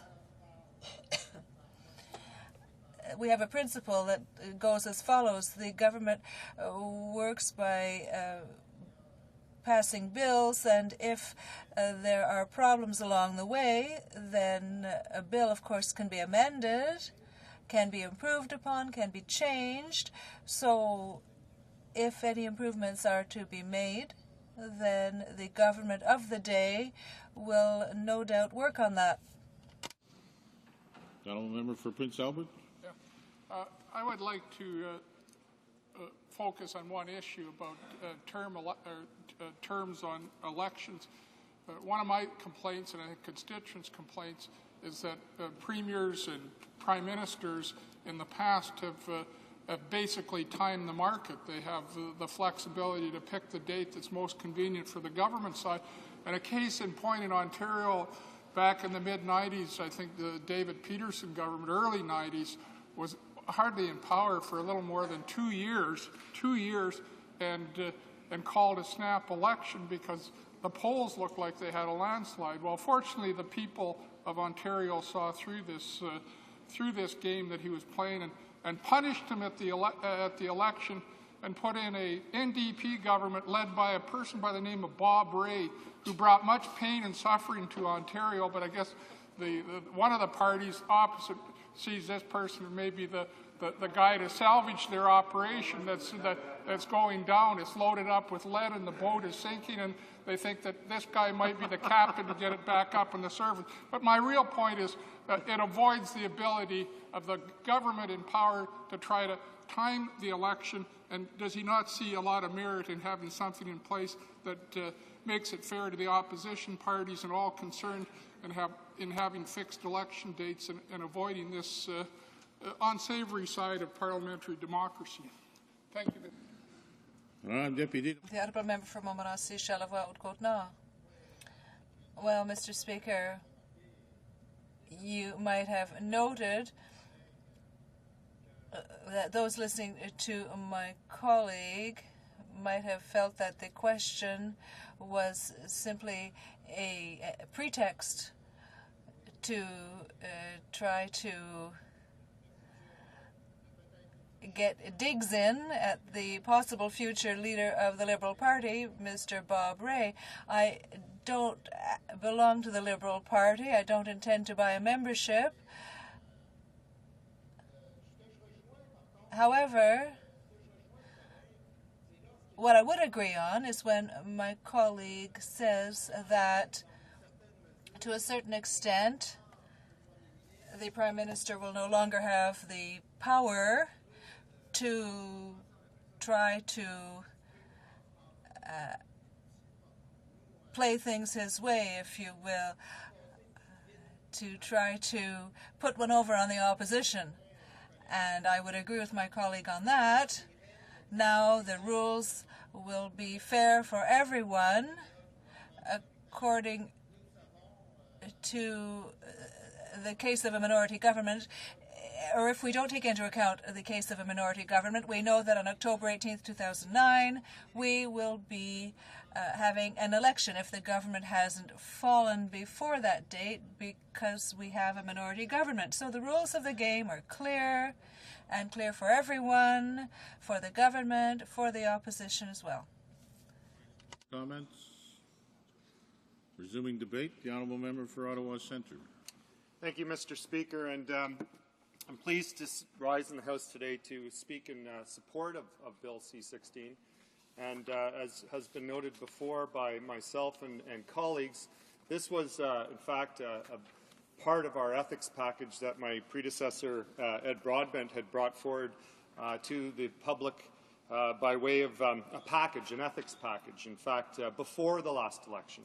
And one of the reasons that he put forward the ethics package, which we embraced and had in our election campaign, is the deep cynicism that citizens had around the manipulation of election dates as one of the concerns. And in the ethics package, fixed date elections was part of the ethics package.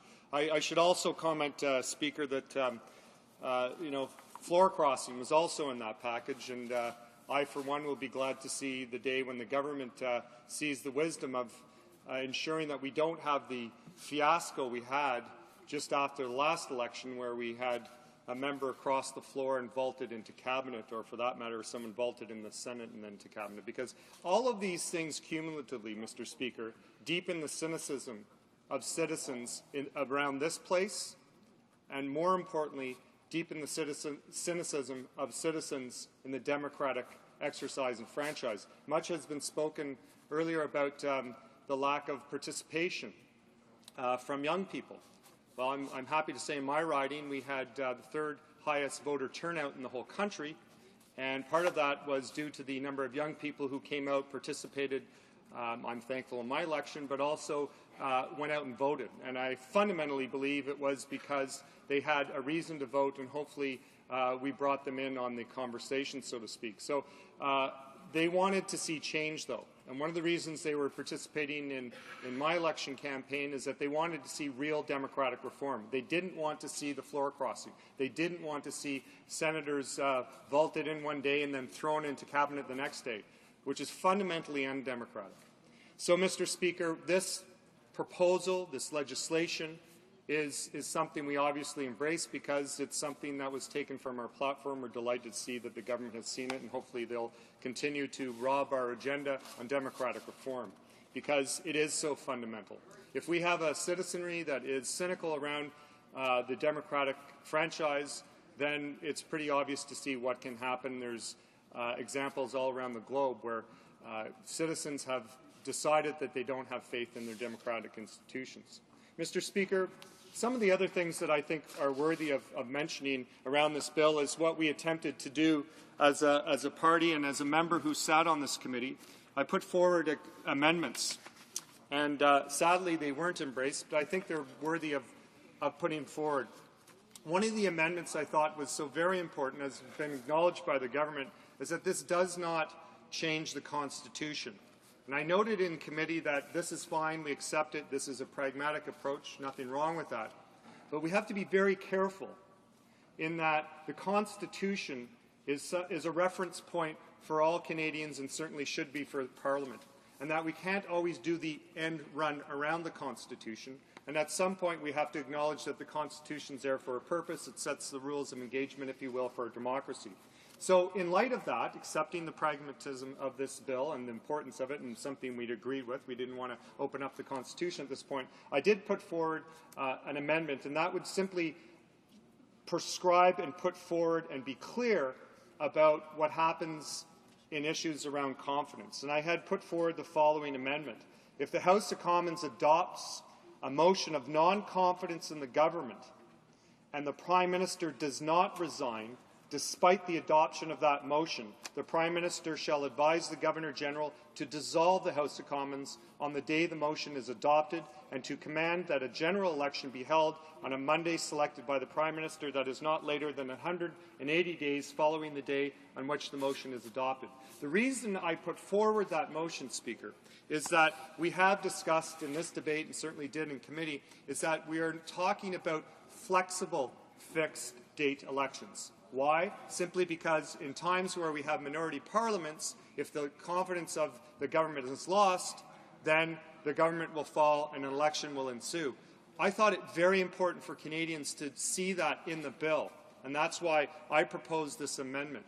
Sadly, it wasn't seen as in order, and I simply wanted to put that on the record as something we have prescribed. Not to undermine the bill, in fact, to strengthen the bill. The other suggestions we made were minor, but we believe that we're there to strengthen the bill. So the New Democratic Party took this bill seriously. We put forward amendments, as did our colleagues from the Bloc, to make sure that this bill was the best it could be. And for that, Mr. Speaker, I think we need to understand what the nature of this bill is and what we can do with it. What this bill won't do, what this bill will not do, is change the other facets of democratic deficit. I've already talked about floor crossing as a major gaping wound in terms of the rules of engagement in this place, and I know that my colleagues in Manitoba are putting forward anti-floor crossing bill, and we look forward to them embracing democracy there and wish this place would as well. But, Mr. Speaker, we need to do so much more.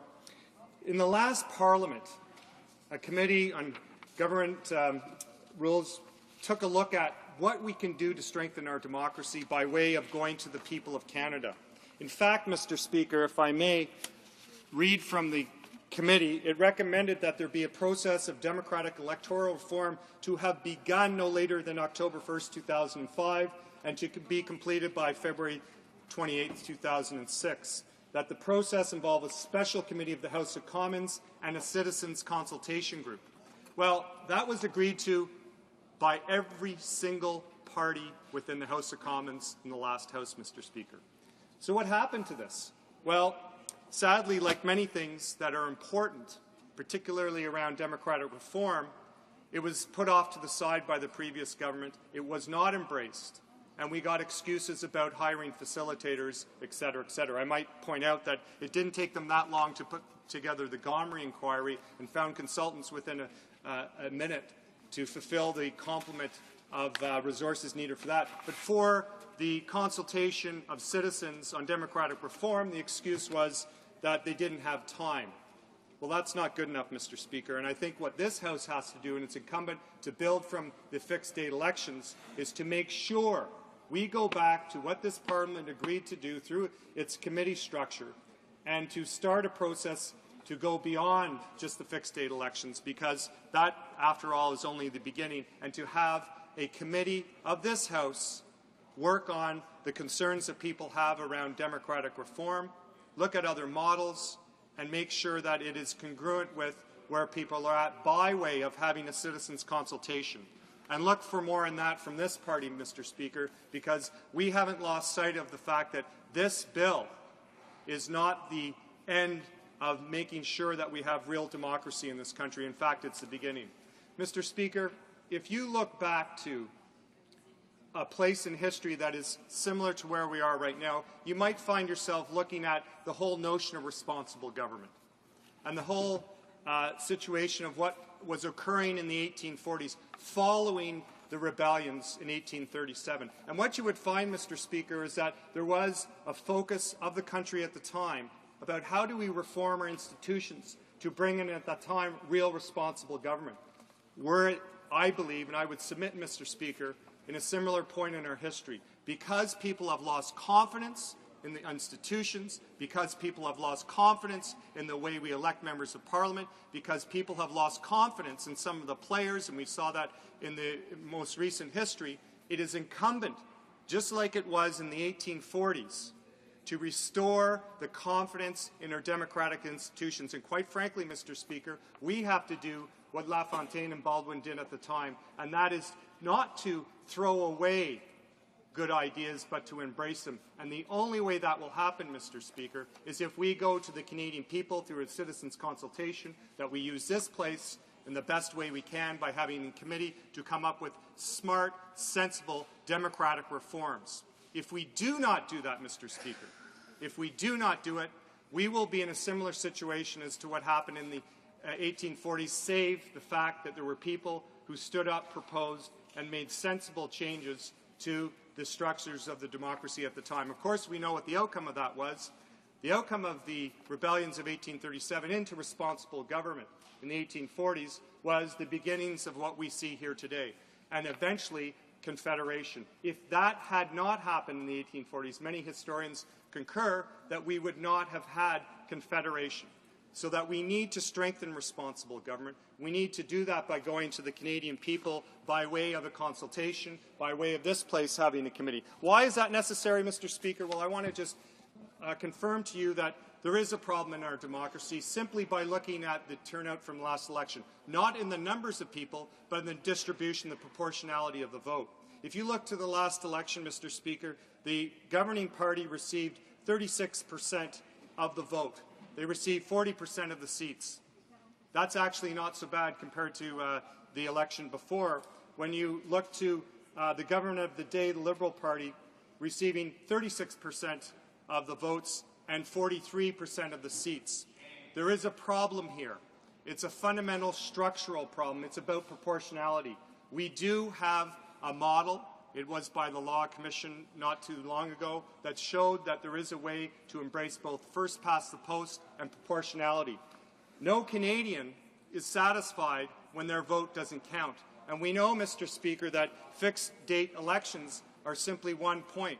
But it's about what they do when they get to the ballot box to know that their vote will count, that we have to fundamentally change. So, Mr. Speaker, in summary, I want to say that the New Democratic Party does support this bill because, in essence, it's our policy, and we're glad that the government took it. What we want to see is real democratic reform, building on this democratic reform, on engagement with citizens, and to make sure that all of us have confidence in this place and the democratic structures of our country. Thank you, Mr. Speaker. Questions and comments? The honourable member for Prince Albert. Thank you, Mr. Speaker. I don't want to be totally dismissive of the NDP's position about floor crossing, but I just did want to point out a few facts. Probably one of the greatest leaders of any time was Sir Winston Churchill, and he crossed the floor, I believe, at least 2 times. And I think history would be a lot worse off if we didn't have culture would be a lot worse off if we didn't have Sir Winston Churchill and his impact on history. But I want to go to Saskatchewan itself. The Saskatchewan Party, this is recent history, was formed in the late 90s, and eight MLAs, 4 I think from the Conservative side and 4 from the Liberal side, left their parties to create the Saskatchewan Party. And it was my point at that stage that the people in the constituencies would decide that issue. And in '99, they overwhelmingly put these 8 MLAs back in office with large majorities. But lo and behold, the Romano government, which just barely won that election, they brought in 3 Liberals. Mr. Melanchuk, who became the finance minister, another fellow became the Speaker of the House, and so on. He needed the Liberals to maintain his balance of power and so on. And in the next provincial election after that, and Mr. Romano was an NDP government, I point out to the member, in the next provincial government, all 3 of these Liberals got trashed at the polls. They lost their seats and so on. So the voters, in my opinion, are the ultimate judge of these matters. They didn't seem to think it was a big deal with the Saskatchewan Party people. They gave them a big endorsement. They gave Sir Winston Churchill, obviously, a big endorsement in English, British history. Obviously, in the NDP case in Saskatchewan, they were rather ticked off because they threw all 3 of these people out. So it's up to the voters in the final analysis, and that would be my comment. If he wants to react to it, that's fine, Mr. Speaker. Honourable member for Ottawa Centre. Well, in terms of the comment, because I was looking for a question there, so clearly it is a comment, I would simply say that, we need to look at examples of history to give us some guidance in terms of how to improve things. I hope he's not arguing if there had been a floor crossing legislation at the time of Sir Winston Churchill that we wouldn't have had Sir Winston Churchill. He was elected based on the merits of his leadership, clearly. But let's be clear about what we're talking about here, Mr. Speaker. We're talking about making sure that the citizens, after all, that's who we're here to serve, have confidence in their government. And their confidence, let's be honest here, it wanes when they see parties wooing people over, crossing the floor simply for the purpose of vaulting them into cabinet and for reasons of power. And that's what this is about, is that we have to stop that. And so if we can improve that and make the rules clearer, I think we're all better off. And what we've seen most recently with the previous Liberal government and the floor crossing, and certainly with this government, is that it undermines the confidence and deepens the cynicism of citizens. The questions and comments? The honourable member for Scarborough Centre. Thank you, Mr. Speaker. The member from Ottawa Centre continuously, Mr. Speaker, touched upon cynicism, citizens lost confidence. And I agree with that. But then we have to get to the source, and this is what I want to ask him, if he would consider doing one thing. Because I read the member's literature living here in Ottawa sometimes that he sends around. I think we caused that, Mr. Speaker, and I ask him, would he consider in his literature being more transparent, less cynical, because we're turning off the constituents. For example, your party in the last election, no wonder there was a lot of cynicism and people don't show up, because you reneged on commitments. I think you mean his party. His party. Yeah. Through you, Mr. Speaker. Yes.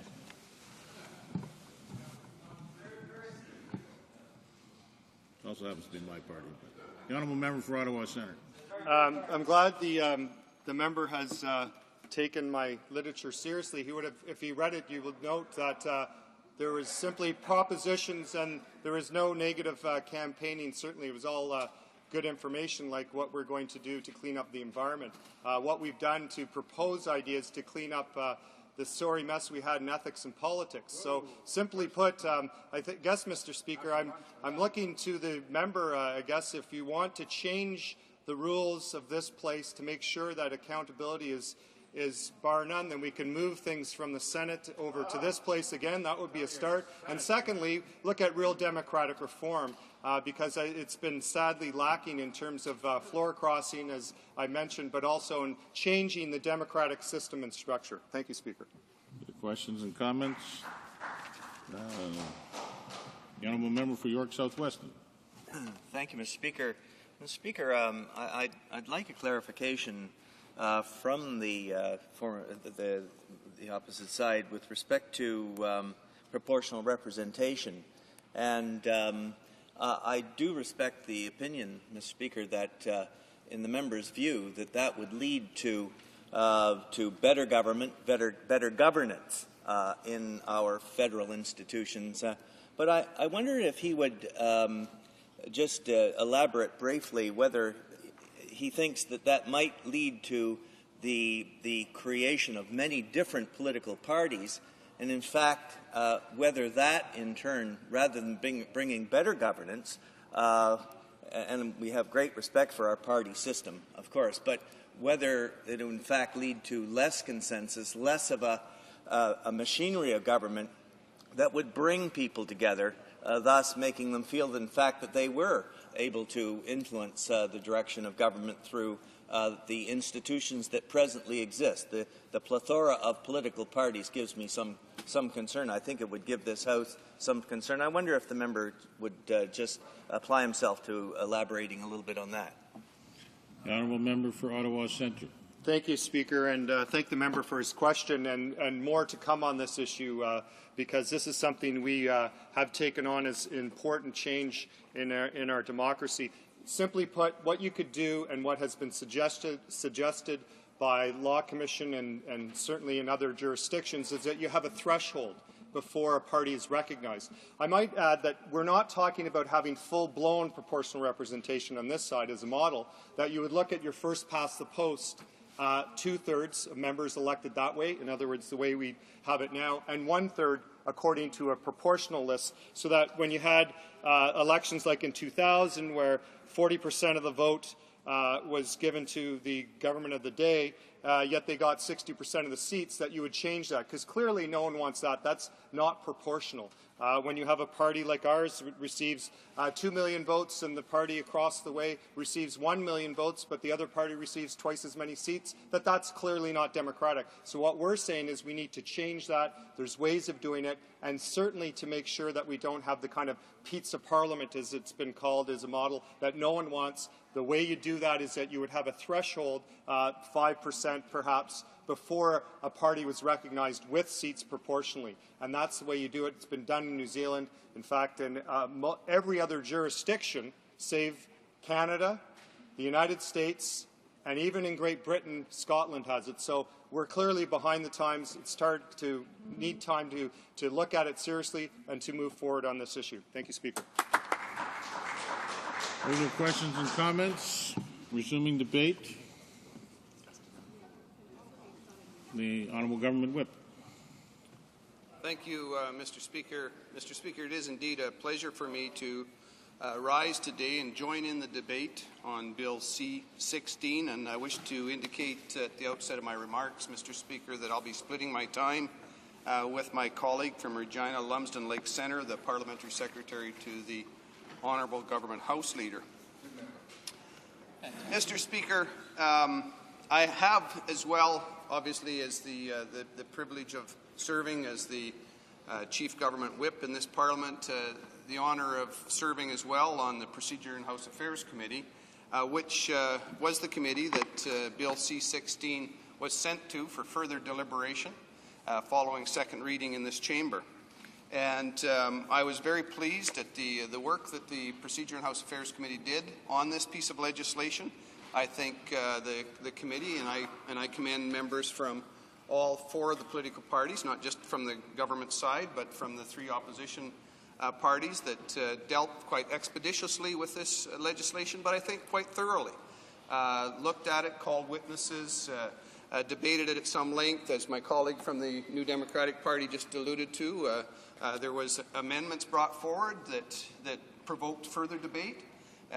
Some great comments, I felt, from colleagues from from all four parties as we work through this piece of legislation. Indeed, Mr. Speaker, I think it exemplified the way that Parliament should work, where there was a need identified, I think, on the part of the government, but as colleagues have said, from other parties. Not just on the part of the government. It's something that many people have worked on over the years and have highlighted that there should be further change to our democratic process, to our democratic institutions even, Mr. Speaker. And it reminds me, if I needed any reminding, Mr. Speaker, that I started out in this political business as a Reform Party of Canada member of Parliament.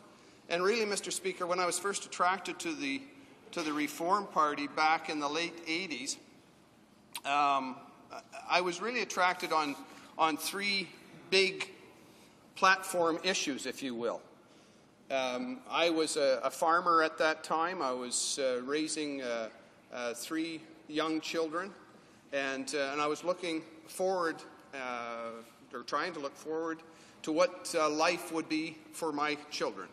My children are now all in their mid-20s, and I was concerned then as I am today, and I think as many Canadians are concerned about what kind of a world and what kind of a country we're going to be leaving the next generation. So really I focused in on three issues. The first was fiscal, the need for fiscal reform, because I was concerned about the debt load that we would be passing to future generations. And it's one of the reasons why I'm very proud of steps that this government has taken already in the recent announcement of reducing our national debt by some $13.2 billion. That money was assigned out of the surplus to better enable our country to tackle the issue of our national debt and to ensure as much as possible that we don't see this intergenerational transfer of wealth that could result in reduced services and really, Mr. Speaker, in reduced opportunities for the next generation. And of course, I think any parent, and indeed any grandparent, is concerned about that type of a thing. The second issue, moving on from fiscal reform, that I was attracted to public life, Mr. Speaker, was the need for justice reform. And here again, I'm very encouraged by steps that the Justice Minister and the new Conservative government has taken. We've brought in, I think it's 11 bills already in this very brief Parliament, or at least brief thus far, since the Parliament got underway in April. And I'm very proud of that fact, that even if they don't all pass, Mr. Speaker, it has prompted further debate about the need to restore not only justice, but the perception that justice is done in our country, and that criminals will be held accountable for their actions. Because as I travel throughout the beautiful riding of Prince George Peace River, and indeed across Canada, Mr. Speaker, I hear this all the time from Canadians of all walks of life, that they're very concerned with what they perceive to be an inherent injustice in our judicial system.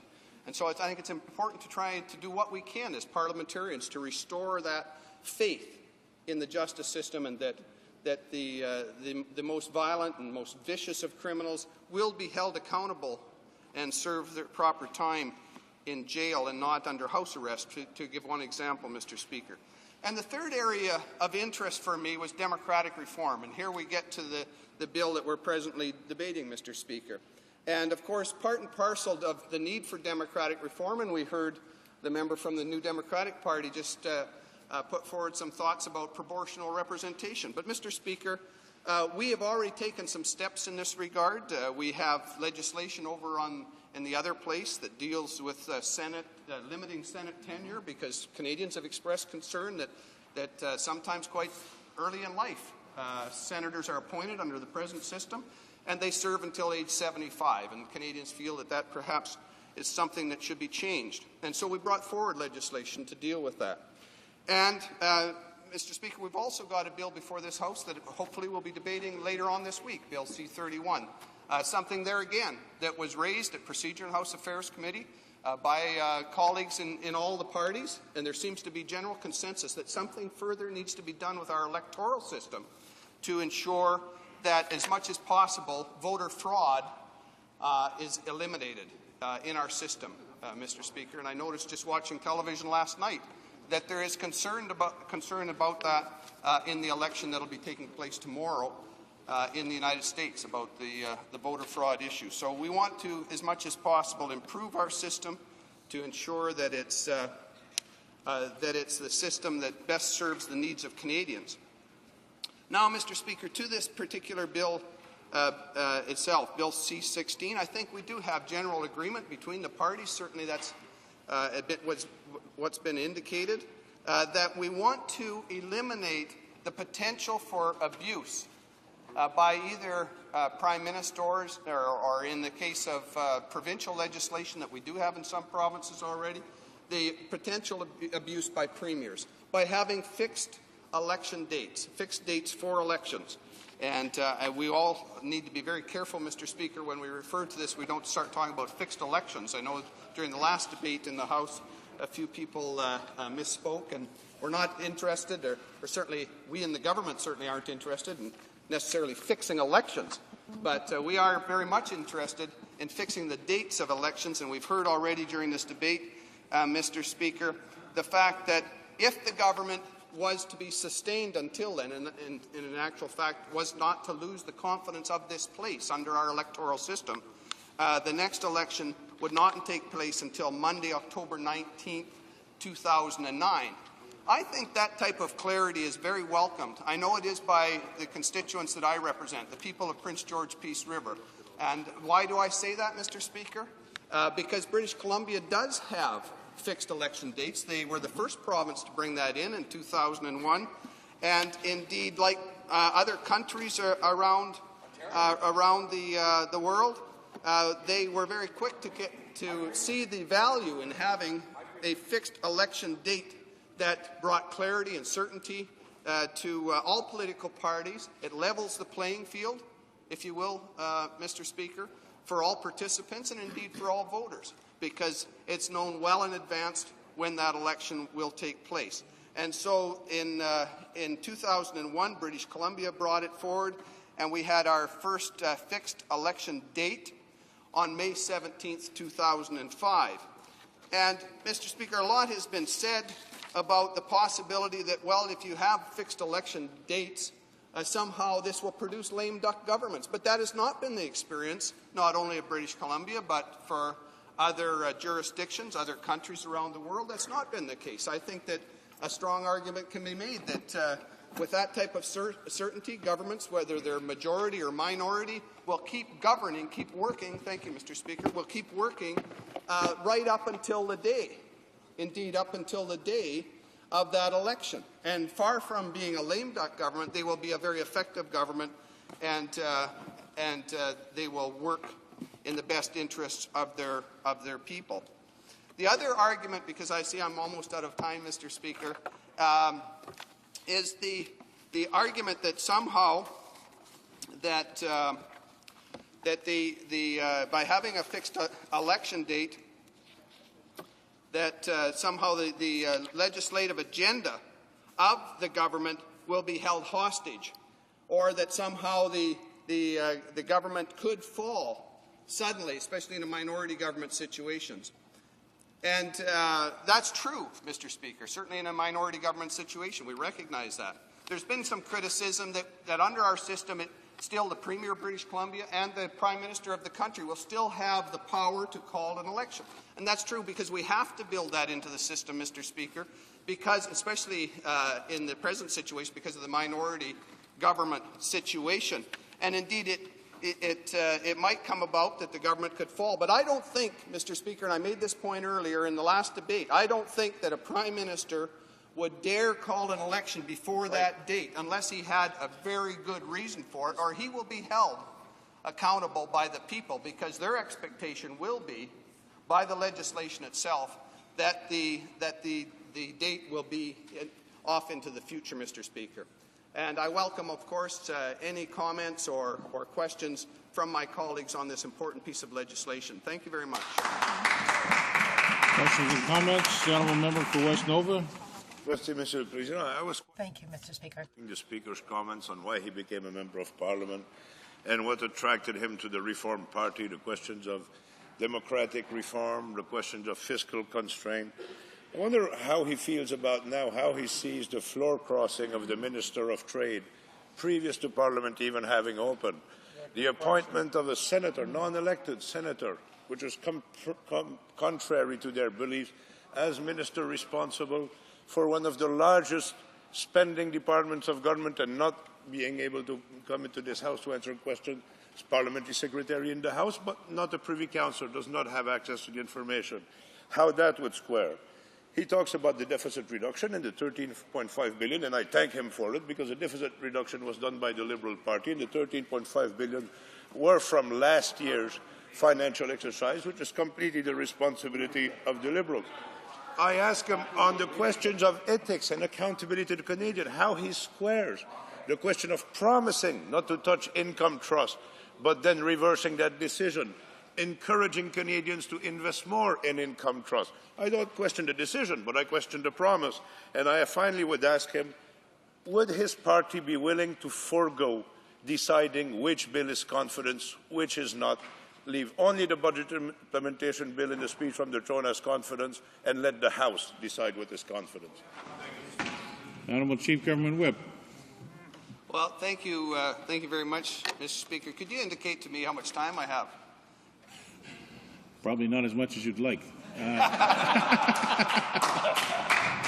That's very true, Mr. Speaker. Probably not as much as I would like. But in due respect, Mr. Speaker, and I do welcome the comments by my colleague from the Liberal Party. I mean, he rattled off about 5 questions there, any one of which I could spend quite considerable time trying to address adequately. He talked about floor crossing. He talked about the appointment of Senator Fortier. He talked about the issue of our Minister of International Trade. He talked about income trust. He talked about confidence motions. So, Mr. Speaker, I don't know how much I can pick of all of those to try and address in a few minutes, but let's just deal for a moment on the issue of confidence, because it does pertain to the bill that we're actually discussing today. Mr. Speaker, during debate on Bill C-16 earlier, when it was before the House, we talked quite extensively about this whole issue, because there was an interest expressed by members of the Liberal Party and others that we should somehow restrict underneath this bill, what would or wouldn't result in confidence, and thus could result in the minority government falling, losing the confidence of this chamber, and the Prime Minister being required under our system to go to the Governor-General and request an election be held.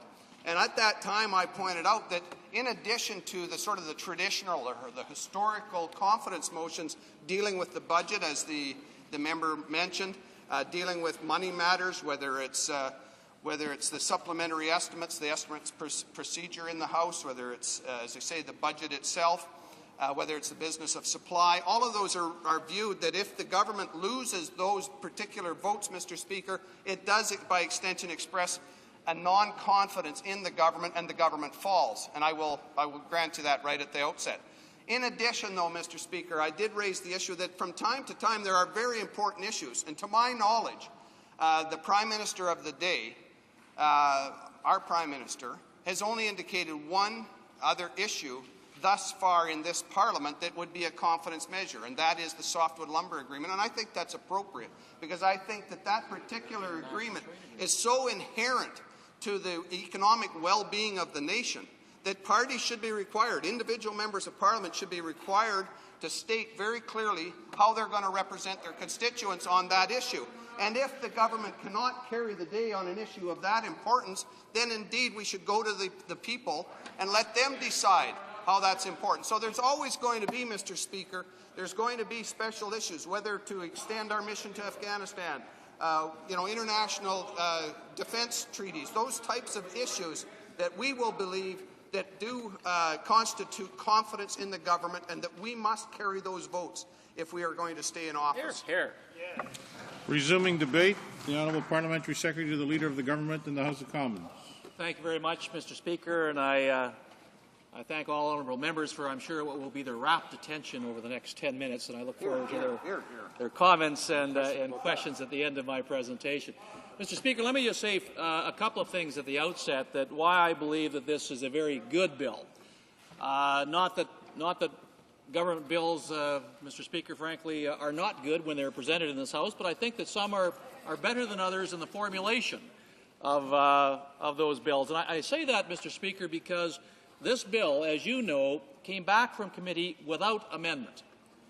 And, Mr. Speaker, let me just dwell on that for a few moments, and for those Canadians who may be watching this debate, to try and explain the distinction to them and why I think this is a very important distinction. Many bills, when they are referred to committee, as you well know, Mr. Speaker, are amended significantly at the committee level. In fact, we've seen an example in this House with some of our justice bills. The committee has gutted them almost beyond recognition, to the detriment, in my opinion, Mr. Speaker, of the bill itself, before sending it back to this place for further discussion and further debate. Well, Mr. Speaker, that is not the case with Bill C-16. Bill C-16 was a wonderfully crafted bill when it was sent to committee following second reading. And in fact, Mr. Speaker, that it was exemplified by the fact that after extensive discussion in committee, the bill was referred back to the House without amendment. We are now discussing it and debating it, and will pass, I'm sure, Mr. Speaker, after third reading. But again, speaks to the fact that when this bill was first crafted, when the government decided to bring this bill forward in one of our first attempts at democratic reform for all Canadians, this bill, I think, is a shining example of the type of attitude that this government has, Mr. Speaker, when it comes to democratic reform, because it was a bill that required no amendments. Yes, there was lengthy discussion, lengthy analysis of the bill, but at the end of the day, the bill in its entirety, without exception, without amendment, was sent back to this place for the approval of all members of this place. And why is that, Mr. Speaker? I mean, what makes this bill so strong that it could withstand the scrutiny of all members of the committee that represented all political parties in this place? Well, Mr. Speaker, quite frankly, because it deals on four very specific issues. It deals with fairness. It talks about, Mr. Speaker, the need for no political party to have an undue advantage when setting the date for the next election. And I think that's extremely important, Mr. Speaker, because we have seen time and time again examples in this place by various political parties, and we've seen examples throughout Canada at the provincial level by various political parties, where the party of the day had the ability, and I would suggest, Mr. Speaker, abused that ability to call an election to fit their own political purposes. In this place, Mr. Speaker, we've seen on more than one occasion where the governing party of the day called a federal election in the middle of or shortly thereafter a leadership race from a competing political party. Mr. Speaker, I mean, that is not only, in my opinion, politically immoral, it really, Mr. Speaker, fuels this level of cynicism that other members in this place have spoken of with the entire democratic process. Because, Mr. Speaker, what I believe all Canadians want to see in the conduct of all their parliamentarians is a set of rules and a set of procedures that are inherently fair and balanced. And I believe, Mr. Speaker, that this bill, by setting a fixed date for every federal election, has that inherent fairness, whereby no political party that happens to be in power today would have an undue advantage, would have the ability to call an election when the polls seem to be prime for that particular party. Mr. Speaker, this, above all other attributes of this bill, will set a level of fairness that all Canadians, I think, will not only appreciate, but have demanded for oh so too many years. Mr. Speaker, it's that fairness that will bring some degree of predictability to when elections are held. And I think that's extremely important, Mr. Speaker. We have found that when we were discussing this bill at the committee level, we brought in many witnesses, many expert witnesses, who talked to the very fact that by setting a date every 4 years for an election, that predictability helps not only the government of the day, but improves things like voter turnout. And I would suggest, Mr. Speaker, that, quite frankly, the longer we get into this process of having fixed elections every 4 days, every 4 years, on the third Monday of each fourth calendar year, we will find, Mr. Speaker, that the voter turnout will increase because people become more used to the fact that that is the date for the election. I think we found from our neighbors south of the border, Mr. Speaker, that if you ask the average citizen of the United States of America, they would be able to tell you quite clearly when the presidential elections are held, when midterms or elections are held, because they are set into a routine where they know when Election Day occurs. And I think, Mr. Speaker, that will be the case here in Canada once we actually get into this process a few elections down the road. The Canadians will understand that every fourth year, on the third Monday of that year, there will be a federal election. And, Mr. Speaker, I think that will absolutely help in terms of voter turnout, because one of the great tragedies, in my opinion, Mr. Speaker, of Canadian politics is that we have seen over the course of the last decade or two voter turnout steadily decrease. I think we can attribute a number of factors to that decrease, Mr. Speaker. Cynicism certainly is part of it.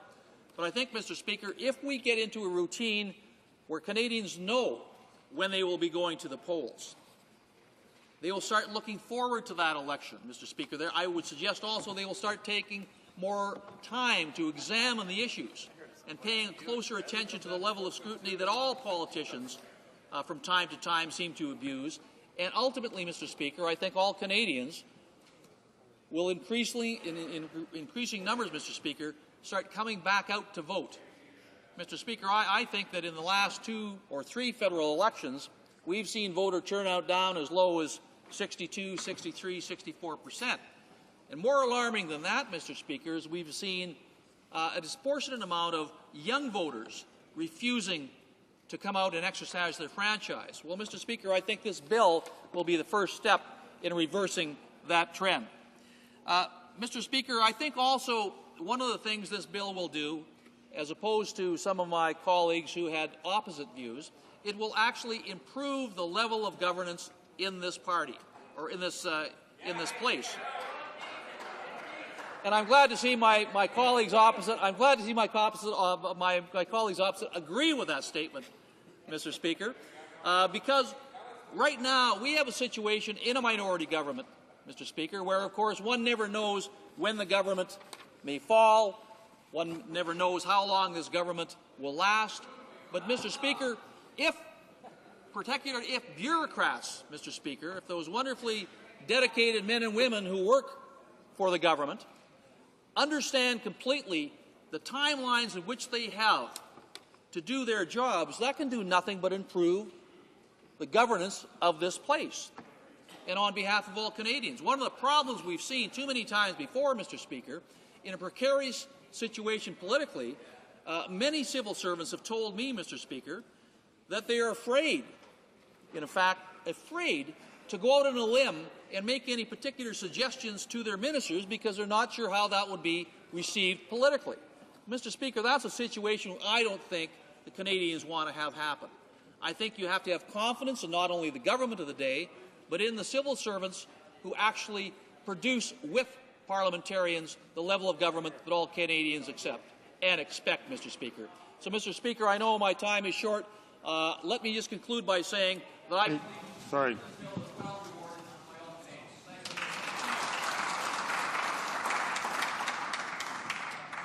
Statements by members. Déclaration des députés. The honourable member for St. John's East. Mr. Speaker, Saturday coming is November 11th, when Canada will once again honour those who have died fighting for our country. The parliamentary democracy we enjoy today has evolved over the last 100 years. However, that evolution has only been possible because at critical times in our history, men and women of courage have been willing to stand up for freedom, have been willing to fight and die for it. The Newfoundlanders who died at Beaumont Hamel were all volunteers, free people all. The same could be said for those Canadian troops who have paid the supreme sacrifice during the current UN mission in Afghanistan. These courageous men and women have left home and family to travel to a foreign land, fighting in an effort to provide a peaceful way of life for a country living in turmoil. On November 11th, we honour them all. At the going down of the sun and in the morning, we shall remember them. The honourable member for Egmont. Thank you, Mr. Speaker. Mr. Speaker, this is an appropriate day and week to talk about the tremendous job our armed forces are doing for Canadians. They are serving us with honour and pride under very serious conditions in many theatres around the world. I and other members of the House of Commons Defence Committee recently visited CFB Petawawa to meet with personnel who were responsible for training most of our present contingent of soldiers serving in Afghanistan, ably led by Colonel Dennis Thompson, Commander No. 2 Canadian Mechanized Regiment. We met with Base Commander Colonel David Rundle. We met with some of the returned wounded. We met with spouses of our soldiers presently serving in Afghanistan. We met with doctors and caregivers, padres, nurses, and counselors who help with the readjustment required on the soldiers' return. What we found, Mr. Speaker, is a highly professional, dedicated, and uncomplaining group of Canadians training for a life-and-death struggle with the forces of the Taliban. They are putting their lives on the line for us and for the Afghan people. And, Mr. Speaker, they are doing so with inferior infrastructure, training facilities, and understaffed rehabilitation personnel. They are major... Sorry, the Honourable Deputy. The honourable member for Montcalm. Mr. Speaker, Quebec agriculture is experiencing difficulties and the grain producers are the most affected at this time. The price of grain has been kept artificially low because of U.S. subsidies, and at this time production costs are higher than the selling price. The federal government set in place a program to compensate them, but it is not working and losses are mounting. Agriculture is threatened because to these problems are added weather and transportation costs. Canadian farming is less subsidized per capita than it is in the United States, the EU, or Japan. If nobody reacts, this government refuses to provide appropriate support for grain producers, farms will disappear, particularly in outlying regions. Thank you, Mr. Speaker. For Sackville Eastern Shore. Mr. Speaker, thank you very much. The other day, Mr. Speaker, you had another report telling us how dangerous it is out there for our oceans, for all the species that inhabit our oceans. Yet what does this particular government do, Mr. Speaker? They cut habitat enforcement officers over the next 2 years on the West Coast. They cut enforcement officers in the Central and Arctic region, Mr. Speaker. And they won't even support a UN call, Mr. Speaker, to stop high seas dragging on the international high seas. Mr. Speaker, it is incomprehensible that this government can react in such a callous way to report after report after report that tells us very, very clearly there is something going on in our oceans and our species that inhabit those oceans are under serious, serious risk. Mr. Speaker, for 9 years now that I've been here, every year I have asked for a judicial inquiry into the practices and policies of DFO.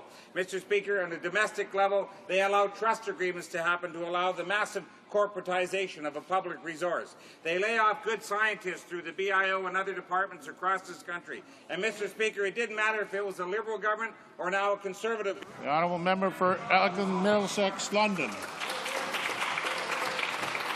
Mr. Speaker, this week of remembrance is a special time, and there's no more special place to gather than at our Legions.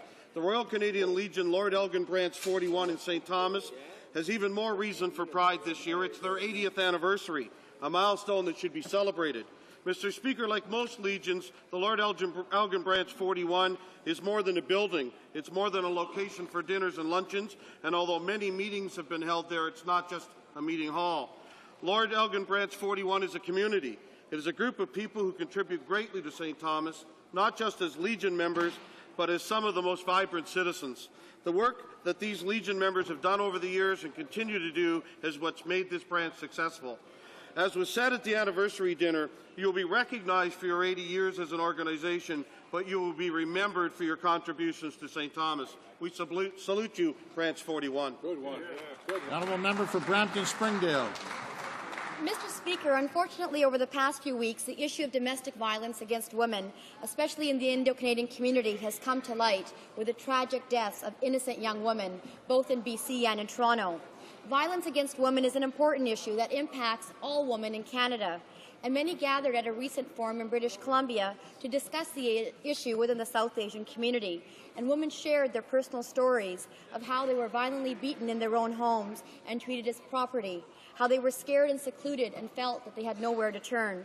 However, these stories, which were told by South Asian women, can actually be told by women from all cultures and all socioeconomic backgrounds, as a story of violence against women really knows no barriers. It is important that all communities come together to provide local programs and solutions to be able to reach out and to help these women. And we as parliamentarians have a responsibility to support programs. Unfortunately, the recent cuts by the Conservatives to the status of women and to other programs is going to close the door on many of the women that need it. Order the honourable member for Kootenay, Columbia. Mr. Speaker, the Gemini Awards were held last Friday, November the 4th. These high-profile awards celebrate excellence in English language television in 87 award categories. In 1979, the Canadian film and television industry created the Academy of Canadian Cinema and Television. The association's mandate is to honour outstanding achievements, heighten public awareness, increase audience attendance and appreciation of Canadian film and television, and provide critically needed high-quality professional development programs, conferences, and publications. Many of the Gemini nominees have received federal support through the Canadian Television Fund and/or the Canadian Film or Video Production Tax Credit. The Telefilm Canada and the Canadian Television Fund is a major corporate sponsor of the Gemini Awards. This was the first time the award program has been staged outside of Toronto, and what a success it was. Congratulations to the Western organizers. You did all us Westerners proud. The honourable member for Montmorency, Charlevoix, Haute-Côte-Nord. Thank you, Mr. Speaker. In 2001, the Environment Commissioner tabled a troubling report dealing with the state of wildlife reserves and migratory bird sanctuaries. More than 5 years after the report was tabled, none of the Commissioner's recommendations has been implemented by the federal government. I'd like to remind the Minister of the Environment that these reserves are seriously underfunded and the situation has to be corrected quickly. We need not state that to preserve the large and diverse wildlife populations in Quebec and Canada, we have to have proper habitats, and to do this, there has to be adequate funding for wildlife reserves, such as the reserve in Saint-Joachim, Cap Tourmente, in my riding. Thank you, Mr. Speaker. Strathcona. Mr. Speaker, Maclean's annual university rankings were recently released and for the first time put the University of Alberta on top as the best overall university in Canada. The annual survey also ranked U of A as the top leader for tomorrow. The results are recognition of the outstanding research and education happening on campus in my riding in Edmonton Strathcona. Canadians everywhere understand what Edmontonians have been saying for years. We are home to the best university in Canada and are leading the way with ideas and research that will shape the future. University President Indira Samarasekera has worked tirelessly to build and expand the vision established by past President Broderick Fraser to create one of the world's great universities. U of A has fostered leading-edge synergies between medicine, engineering, and life sciences and is well positioned to make Edmonton home to one of North America's prime knowledge-based centres for generations to come. Mr. Speaker, on behalf of our government, I offer my congratulations to the University of Alberta on this tremendous achievement. The honourable member for Newton North Delta. Mr. Speaker, this past week marked two important dates in the history of Canadian Sikhs. November 5th marked the 537th birthday of Guru Nanak, the founder of Sikhism, who preached a gospel of peace, humanity and tolerance, which was celebrated throughout Canada with special prayers. Secondly, the tragic events of November 1984 must not be forgotten. We must remember and mourn the thousands of Sikhs who were massacred in the three-day program in New Delhi and several parts of India. Numerous judicial commissions have failed to provide justice to the victims. In 1999, Sikh Nation, led by Canadian Sikhs, a massive blood donor campaign was begun to commemorate the tragedy. Since this time, thousands have been saved due to this effort. Guru Nanak guides the Sikh Nation when he states that truth is the highest virtue, but higher still is truthful living. Thank you, Mr. Speaker. The honourable member for Lévis-Bellechasse. Mr. Speaker, we once again witness the fruitful cooperation between the new Government of Canada and the Government of Quebec. Yesterday, the Prime Minister of Canada and the Premier of Quebec joined together to announce the completion of Highway 30. The new southern bypass will provide better access to markets and will reduce traffic congestion in the Greater Montreal area. It will improve air quality by reducing CO2 emissions from slow-moving vehicles. In 16 years, the Bloc Québécois has on numerous occasions asked for the completion of Highway 30, but has never done anything concrete to move things forward. Unlike the Bloc, which is constantly agitating the government, our government, and more particularly the Conservative members from Quebec, are not only defending the interests of Quebec, but they get results. There sits the Bloc stuck on the opposition benches in Ottawa, and they are powerless. This is striking. In 16 years, what road completions did the Bloc ever announce? I rise today to speak on the ongoing land claim dispute in Caledonia. You may well ask, Mr. Speaker, why we should speak to that issue when the affected community is not within my riding of Hamilton Mountain. Well, I do so by default because the local MP refuses to stand up for her constituents. And I do so because it is a dispute that has pitted neighbour against neighbour, customer against small business owner, and citizen against the police. The impact of these deteriorating relationships is being felt not just in Caledonia, but throughout our entire region. Last May, I wrote to the Minister of Indian Affairs, urging him not to continue the tradition of his Liberal predecessors who believed prolonged, fruitless discussions were cheaper than meaningful negotiations.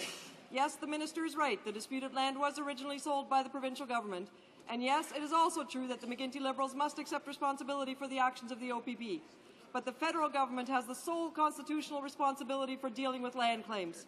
And in our community, we no longer have patience for political finger-pointing. We need the government to step up to the plate and resolve all of the issues raised by the Six Nations land claim so that Caledonia and our region can heal. Honourable member for Dartmouth Cole Harbour. Mr. Speaker, last Friday was a special day in Dartmouth, a day to remember and honour our past. In the morning at HMCS Sackville, now docked in Dartmouth to coincide with the play Corvette Crossing, I attended a multi-denominational prayer service held to honour the many Canadians who served on our corvettes in the icy North Atlantic during World War II. This event, the inspiration of Neil Black, brought together veterans, community and religious leaders from many faiths and will become an annual event. That afternoon I attended with many others the funeral of Norman Crawford. Norman was a larger-than-life figure in Dartmouth, a 22-year veteran of the RCMP, an entrepreneur and a well-known and well-loved city councillor. Norman was one of the best-dressed and most big-hearted citizens. Everybody loved to be in his presence. I will miss him, as will our community. His wife Barbara, my friend Colin, and Ashley will miss him the most. The history of Dartmouth Cole Harbour is rich with individuals who have served others. I'm proud of all those who have served and continue to serve our community. They, like Neil and Norman, make a big difference. The Honourable Member for Terrebonne-Blainville. Mr. Speaker, what will they do to try and please? You would think that an election is in the offing. The Minister of the Environment now says that there will be a climate exchange in Montreal, and she also said that Ottawa will sign on to Kyoto. However, last October 5th, she said that Canada will not be a catalyst in initiating a system to trade GHG credits, and she explained that a market can exist under current legislation, but we have no intention of creating one. What a change in position.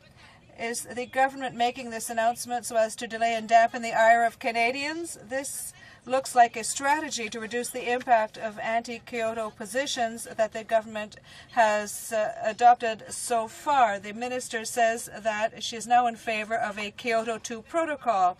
It's hard to understand that after turning down the first version of Kyoto, she's in favor of Kyoto 2. The minister should explain this to the House of Commons before her upcoming trip to Nairobi. Wascana.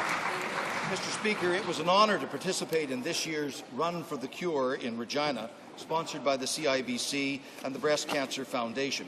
Another participant, Verna Carolyn Tushkewicz, asked me to read into the record an excerpt from the Canadian Breast Cancer Patient Charter.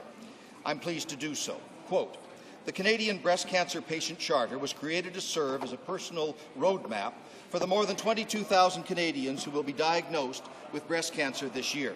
This charter is intended to give patients the knowledge and courage needed to get the best possible care and support and a better understanding of what to expect and what to ask for throughout the breast cancer experience. It echoes the spirit of the Canada Health Act. The best possible care must be universal across Canada and not denied for financial, economic, social or geographic reasons," unquote. We salute those who work to find a cure for this cruel disease and to care for its victims, and we praise the courage of all cancer patients. We fondly remember those who have not survived. Honourable Member for Essex. Mr. Speaker, only a month ago, the Liberal for Honoré Mercier partly fell in line behind his Liberal leadership wannabe by finally admitting the Liberals didn't do enough on Kyoto. Now the member wants his Liberals to do even less with his private member's bill, recklessly committing the new government to the failed Liberal approach on climate change. His colleague from King's Hand said the Liberals' Kyoto position was, quote, written on the back of an airplane vomit bag on the way to Kyoto, unquote. Right. That being the case, the Liberal for Honoré Mercier should have been able to figure out what his Kyoto bill is. It gets worse, though, Mr. Speaker. At committee last week, this Liberal admitted he didn't care about having an action plan or costs for his bill. Sounds like when they were in government, Mr. Speaker. 3 so-called action plans that lacked climate change action for 13 years, no plan to reduce pollution, and billions proposed to clean up Kazakhstan rather than downtown Toronto. Canadians deserve and expect better. Rather than their bill on a failed Kyoto approach, the Liberals need to clean up their act, work with us, and pass the Cleaner Act now. Order.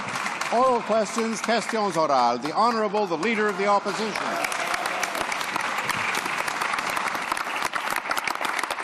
Mr. Speaker, the European Union is made up of 25 countries with a population of 500 million people.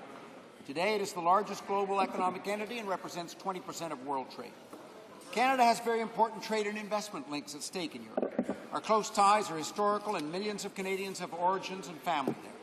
That's why Canada works so hard to establish a privileged relationship with the European Union, involving twice-yearly summits, once in Europe and once in Canada. How can the Prime Minister pull out of the Canada-EU summit? How can he justify this decision when he'll already be in Europe for a meeting of NATO and in the region anyway, Mr. Speaker? The Honourable, the Parliamentary Secretary to the Prime Minister. Well, first of all, Mr. Speaker, I would note that the last Liberal Prime Minister cancelled 2 EU-Canada summits. Now, this Prime Minister, Mr. Speaker, this Prime Minister has asserted Canada's leadership role in the world, of which we are all tremendously proud. And this month, amongst other things, he'll be attending both the NATO Heads of Government Summit and the APEC Heads of Government Summit. A very busy travel schedule during a very busy parliamentary period, and the Prime Minister simply wasn't able to maintain the trip in Finland in his schedule, but we continue to work closely with the European Union on our shared objectives. Honourable, the Leader of the Opposition. Well, Mr. Speaker, we all know why the Prime Minister has cut and run from this meeting. He's afraid to defend his policy on climate change before European leaders. Exactly. We all know the Prime Minister doesn't like criticism and won't tolerate dissent very well. But our relationship with Europe is far too important to risk just because of the Prime Minister's thin skin, Mr. Speaker. He should go to Finland. And the official opposition is prepared to enter into a House order ensuring that the government will be in no danger of defeat while the Prime Minister is away. Will the Prime Minister accept this guarantee and put the interests of Canada ahead of his unwillingness to deal with criticisms over his indefensible environmental goals? The Parliamentary Secretary to the Prime Minister. Mr. Speaker, perhaps the Leader of the Opposition isn't aware that the Prime Minister did meet with the presidency of the European Union this summer at the margins of the G8 summit in St. Petersburg. He is looking forward to hopefully a very productive, result-oriented summit with the European Union next spring. He will, of course, be meeting many European heads of government later this month at the NATO Heads of Government Summit in Europe as well. Mr. Speaker, we continue to work closely with our European partners to achieve our shared objectives. The Honourable, the Leader of the Opposition. Mr. Speaker, this decision by the Prime Minister to avoid Greece, Spain and many other countries is an affront to the privileged relationship that we have with them.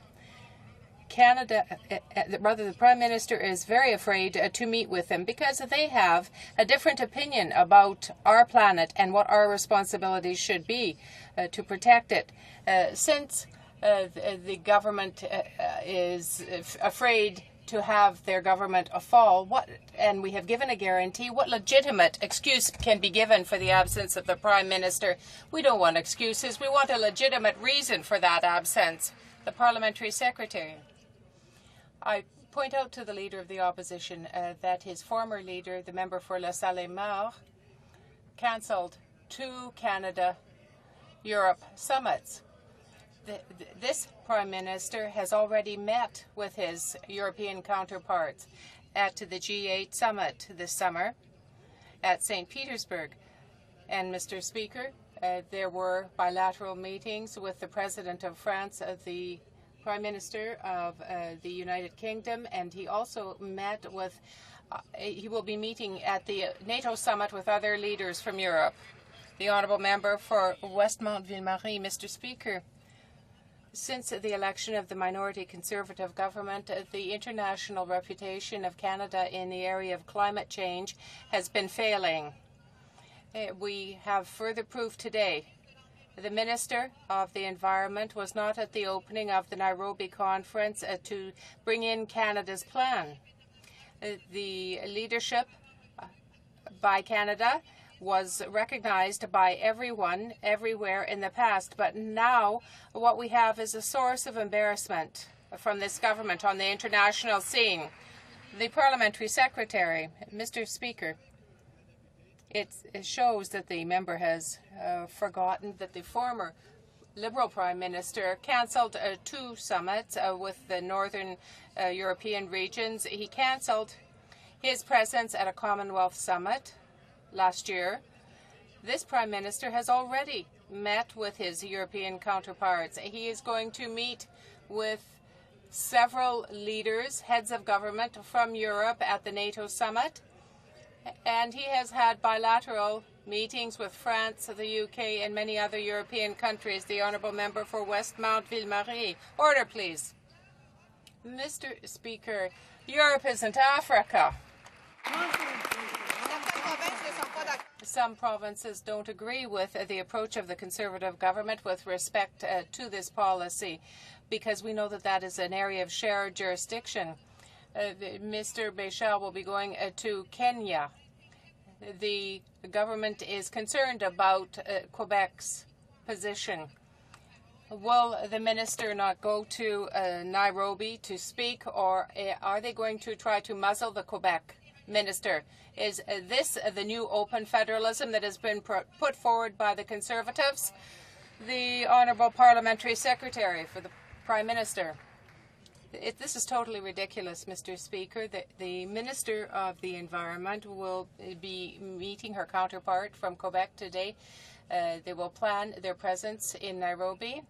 I can remind the Honourable Member that Canada is a signatory to the Kyoto Accord, and clearly it is the responsibility and the duty of our Minister of the Environment to represent Canada. The Minister for the Environment of Quebec will be there, and they will work together for the interests of Canadians and Quebecers. The Honourable Member for Laurier-Sainte-Marie. Mr. Speaker, since for many months now, the Conservative government has been talking about Kyoto, but says that it is unreachable, that the goals are unreachable. Yet we are faced with a looming Phase 2 for Kyoto. How can the Prime Minister say that they will be there for Phase 2, but they have said that Phase 1 and its objectives are too difficult to attain? The Parliamentary Secretary. It hasn't been denounced as such. It has been recognized that it is impossible for Canada to reach the goals of Phase 1 because of the action of the Liberal government. It was during their term that the greenhouse gas emissions went up by almost 30%, and that was the problem. We are going to do everything we can with our Clean Air Act, because we want to have true regulation for greenhouse gas emissions in Canada. The member for Laurier-Sainte-Marie. Many countries have voted on Phase 1 and its objectives. I have great difficulty understanding how we can get to Phase 2 without going through Phase 1. In other words, are you saying that is it that Phase 2 comes before Phase 1? Is that the position, Mr. Speaker? It seems to me that this is very confusing. Could we not have a debate here in the House so that the government and the minister can explain what will be said at Nairobi and how they can get to Phase 2 by jumping over Phase 1? We don't understand. The Parliamentary Secretary. Phase 1 lasted from 1997 and will last until 2012. But much of it was the responsibility of the Liberals. Perhaps we could ask the Liberals this question: why they did not reach the Kyoto objectives during the first phase. We are assuming our responsibilities here in this party, and we will do what we can to reduce greenhouse gas emissions. For the first time, obligatory, mandatory regulations will be brought in to reduce GHGs. The Liberals never did that. The member for Roberval-Lac-Saint-Jean. Mr. Speaker, I don't want to wound the parliamentary secretary, but they are the government. It's up to them to make the decisions. What we'd like to know is this. There is total confusion, it seems, with respect to Kyoto. The Minister of the Environment is supposed to be representing Canada and the lobbies. Should there not be clarity, no ambiguity about the real position that will be defended by Canada at Nairobi? Aren't we entitled to know what's going to be said by the Minister? The Honourable Parliamentary Secretary for the Minister of the Environment.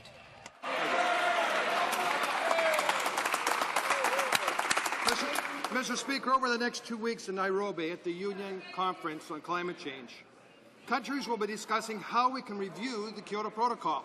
That's an important agenda, and we truly have to have a global response to see what worked and what didn't. We obviously know the Liberals did not work for the environment. Why would the Bloc support an ill plan, Mr. Speaker? The Honourable Member for Roberval-Lac-Saint-Jean. Mr. Speaker, the Bloc is concerned, just like all Canadian citizens who read the paper this morning. They're very concerned to see that this government, since it was elected, has been indulging in anti-Kyoto rhetoric. It has been denouncing its objectives, the objectives for Kyoto. And now the minister is going to say, has said to Quebec, we are in favor of Kyoto too. We want this.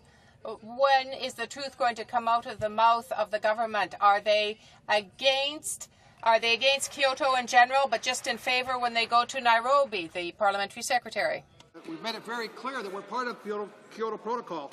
Canada is participating in a dialogue with the international community on how to address climate change after the first commitment period of Kyoto Protocol expires in 2012. It's only prudent for all countries to take this opportunity to discuss what's working well and what isn't. And I encourage the honourable member to stop obstructing this government. We need a Clean Air Act, and we need participation. The honourable member for Toronto Danforth. Mr. Speaker, we know that there is no sense of priority on the part of this government.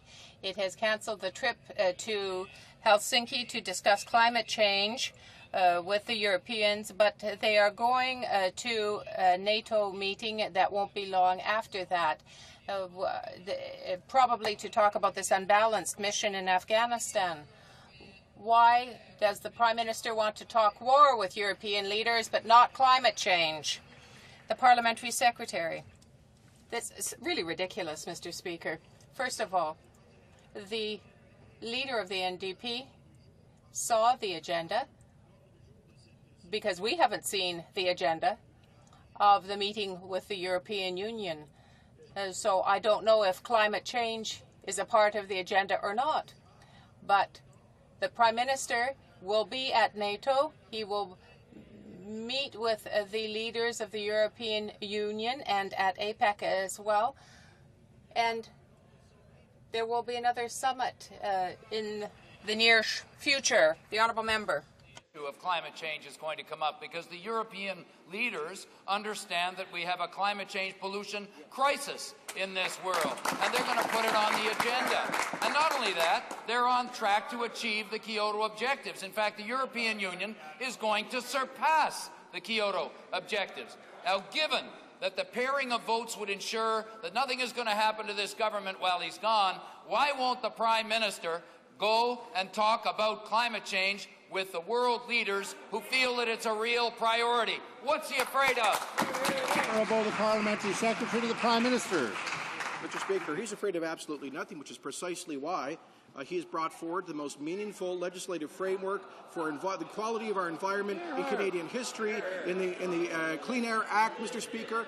The first act that would impose mandatory regulations on all industry sectors for both carbon emissions and pollutants and toxins. That would for the first time impose real regulations, amongst other things, for auto emissions, Mr. Speaker, which has always been opposed by the NDP. An act that would for the first time give the power for the government to regulate the quality of indoor air, Mr. Speaker. We're acting for the environment, and we'd like to have the NDP support.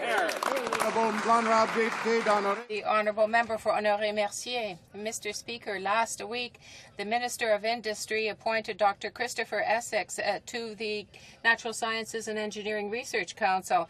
Last April, Mr. Essex sent a letter to the Prime Minister saying that the funds allotted for research on climate change would be irrational.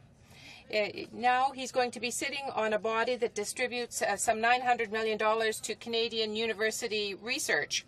Will the Prime Minister guarantee that Mr. Essex will not take advantage of his new functions to eliminate subsidies intended for those who don't think like him, the Minister of Industry? Mr. Speaker, I'm very proud and very happy about the appointment of this Mr. Essex.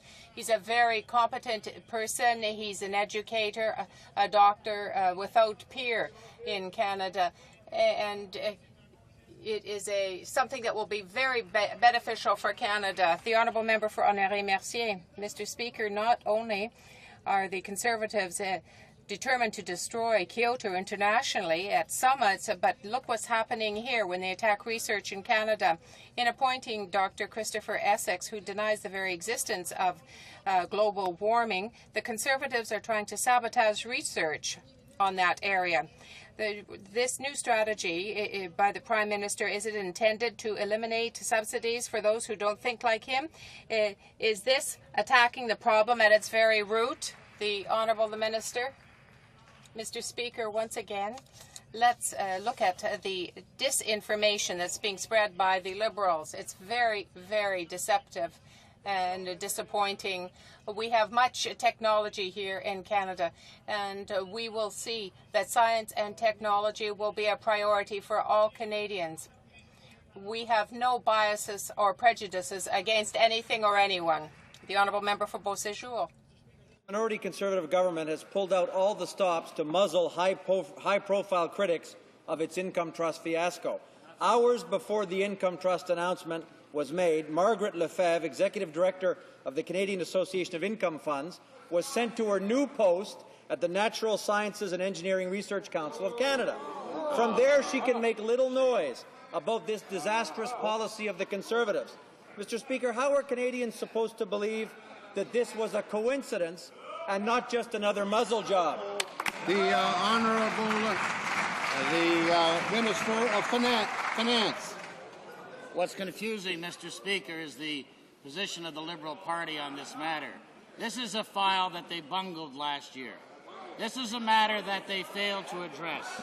It has now been addressed and been addressed clearly. And if the member opposite is interested in what corporations in Canada think about this, and business leaders and economic columnists, he can read the press from coast to coast that is almost uniformly recognizing that this was the right thing to do. People like Dominic D'Alessandro, who is the CEO of Manulife, who says, I think it's the right thing. I agree with the minister. The Honourable Member for Beausejour. Mr. Speaker, since the minister didn't answer the question, I'll give him another chance. Peter Brown, the chief executive of the investment firm Canaccord, and no fan of the Conservative Income Trust flip-flop, has been sent to a new position with the Vancouver Olympic Committee. This is a committee, Mr. Speaker, that relies on strong federal cooperation, so they will tolerate no criticism of the Conservatives.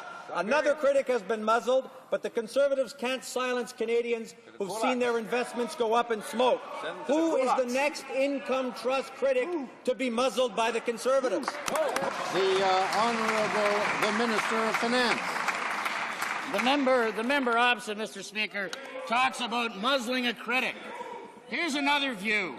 It was absolutely the right thing, and we had started on this track to protect the tax base, to ensure tax fairness and to work for the productivity of the nation. That was the member for Markham yesterday afternoon on television. Mr. Speaker, perhaps the member opposite would like to muzzle his own critic.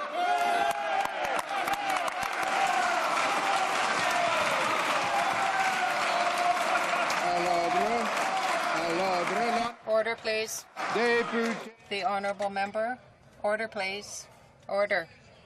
The honourable member for Saint-Jean has the floor. Mr. Speaker, the British officer who is responsible for training in Afghanistan and Afghan recruits has said that we will have to be there at least 10 years before they can take over their responsibilities. Is the Minister of Defence in agreement with this statement, given the evaluations that were made by the Canadian officers there, the Parliamentary Secretary? Mr. Speaker, I thank the honourable member for his question, and I can assure him that the Canadian forces are making great progress in training the Afghanistan National Army and the Afghanistan National Police. So far, we have trained over 7,000, and our goal is to create many more members of their military and of their police force to provide the security that they need in their own country. And over time, I would trust that the member would support this effort. The honourable member for Saint-Jean. Mr. Speaker, the Parliamentary Secretary is far from being specific. I'll ask my question in another way. I'll ask him if it's true that the Afghan army is risking the possibility of not being able to assume responsibility in a reasonable time frame for its role, given that the Canadian forces and other forces will be affected in consequence thereof. The Parliamentary Secretary to the Minister of National Defence. We're asked about how long we're going to be in Afghanistan. There's all kinds of speculation as to what it's going to take. I can assure him that when the appropriate time has arrived, we will make the appropriate decision. But I trust in the meantime, with Remembrance Day being this week, that he and all members of this chamber would stand with me to support our men and women in uniform, past and present, for the sacrifices that they've made on behalf of our nation. The honourable member for Laurentides-Lavelle. Thank you, Mr. Speaker. We learned last year that Immigration Canada was aware of immigrants that participated in marriages between brothers and sisters to bring that person into the country. There was a policy of laissez-faire. Does the minister not find it abnormal that this type of a scheme is going on? Should something not be done? The Honourable the Minister of Citizenship and Immigration. Speaker, I thank the member for her question. This is a serious matter. We are aware that the issue of sham marriages is a very big problem, and many people, of course, will try all kinds of things to get into Canada. But, Mr. Speaker, we are vigilant. Last year, we turned down about 13% of all the applications for people who were coming here under the guise of sponsoring a spouse. That's because we felt that there weren't grounds to believe that these people truly were married. The Honourable Member for Laurentides-Lavelle. In 50% of the cases, the families of those who get a permanent residence have to wait 13 months or more before getting permission to join their relatives in Canada. That's far too long. Could the Minister of Immigration give us a scenario to speed up family reunification, to do something for these families? The Minister of Citizenship and Immigration. Speaker, of course, one of the issues that we have to deal with is taking the time to make sure that we don't allow people in here under fraudulent means. So it does take some time, and that seems to be contrary to what she was just arguing a moment ago. But, Mr. Speaker, it's also true that when we took office, we inherited a backlog of 800,000 people trying to get into this country. We're working on reducing that backlog, Mr. Speaker, but we can't turn it around overnight. Once we have a chance to sit down and address this with my colleagues, we're going to make some serious progress on this, Mr. Speaker, and reverse the trend that we inherited from the previous government. Honourable member for Don Valley East. Mr. Speaker, the Conservative election platform stated, and I quote, "A Conservative government will preserve income trusts by not imposing any new taxes on them." Will the Prime Minister admit that his decision to tax trust is a direct violation of his explicit campaign promise? The Honourable the Minister of Finance. The intention always, Mr. Speaker, was to provide income security for seniors, which we're doing, particularly through the splitting of pension income, which for pensioners with $40,000 worth of income paying now at the 40% at $40,000 marginal rate will now pay at a $20,000 marginal rate each, which would be a saving for them of $2,500. At the $60,000 level, the savings is about $2,700. These are direct savings for pensioners in Canada commencing January 1st, 2007. I'm surprised the Liberals aren't going to vote in favour of this bill. The honourable member for Don Valley East.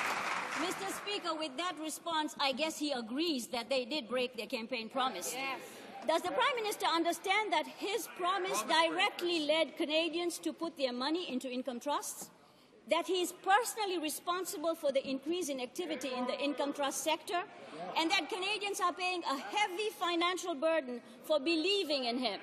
When will the Prime Minister apologize for blatantly breaking his promises? The Honourable the Minister of Finance. Thank you, Speaker. Let me try to understand the position of the Liberal Party on this matter. 2 weeks ago, on October 18th, the critic for finance, the member for Markham, said we have no definite position on this issue. And then the other day, the leader, I gather, they decided in some kind of knee-jerk reaction that they would vote against seniors and vote against pensioners on this bill. And the reason seems to be it was absolutely the right thing. And how does it go? We had started on this track to protect the tax base, to ensure tax fairness, and to work for the productivity of the nation. Order. The Honourable order. The time has expired for the Minister. The Honourable member for Mississauga South has the floor now. Order. Mr. Speaker, the normally talkative Minister of Immigration has been noticeably muzzled when it comes to multi-billion-dollar betrayal of trusted Canadians. Last year, as finance critic, he regularly told the House that a Conservative government would never tax income trusts. But last week, Mr. Speaker, Senator LeBreton, the leader of the government in the Senate, suggested that he was not given the finance portfolio, Mr. Speaker, because he just wasn't up to the job. Ooh. Is that the reason, Mr. Speaker, or was it because he refused to go along with the devastating double cross of hardworking Canadians? Yes. The Honourable...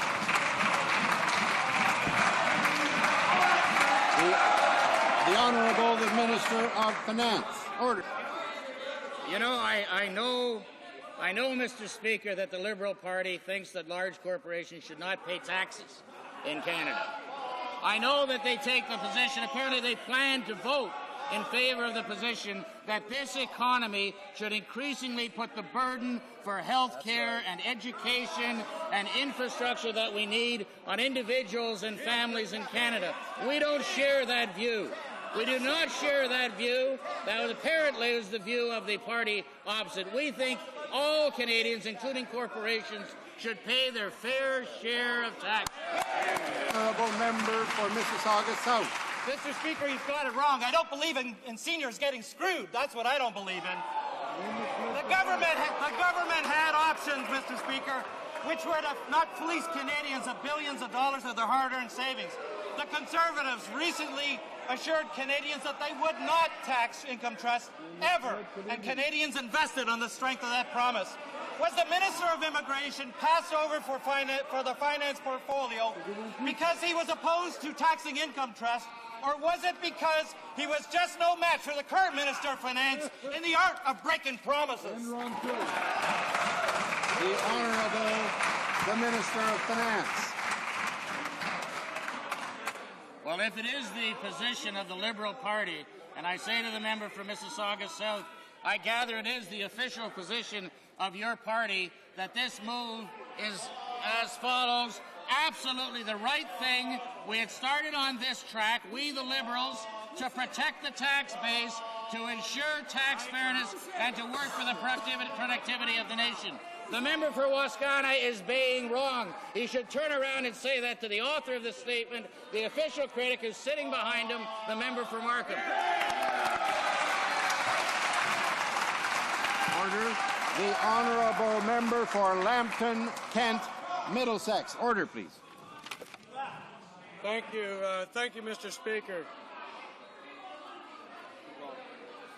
Thank you, Mr. Speaker. As we celebrate Veterans Week, it's time to reflect on the sacrifices that our men and brave men and women have made in the name of freedom. Can the Minister of Veterans Affairs tell this House what this government is doing to assist veterans and to improve services to the veterans and to their families? Honourable the Parliamentary Secretary to the Minister of Veterans Affairs. Thank you, Mr. Speaker, and I'd like to thank the member from Lambton, Kent Middlesex, for all his hard work on the Veterans Affairs Committee. In the past 8 months, we have implemented the new Veterans Charter, and we have a health care review underway as we speak. This new government continues to be committed to veterans by examining the implementation of an ombudsman, the Veterans Independence Program, and the Veterans Bill of Rights. Mr. Speaker, this new government takes the time for our veterans, and we hold each and every one of them dear. Honourable member for New Westminster, Coquitlam.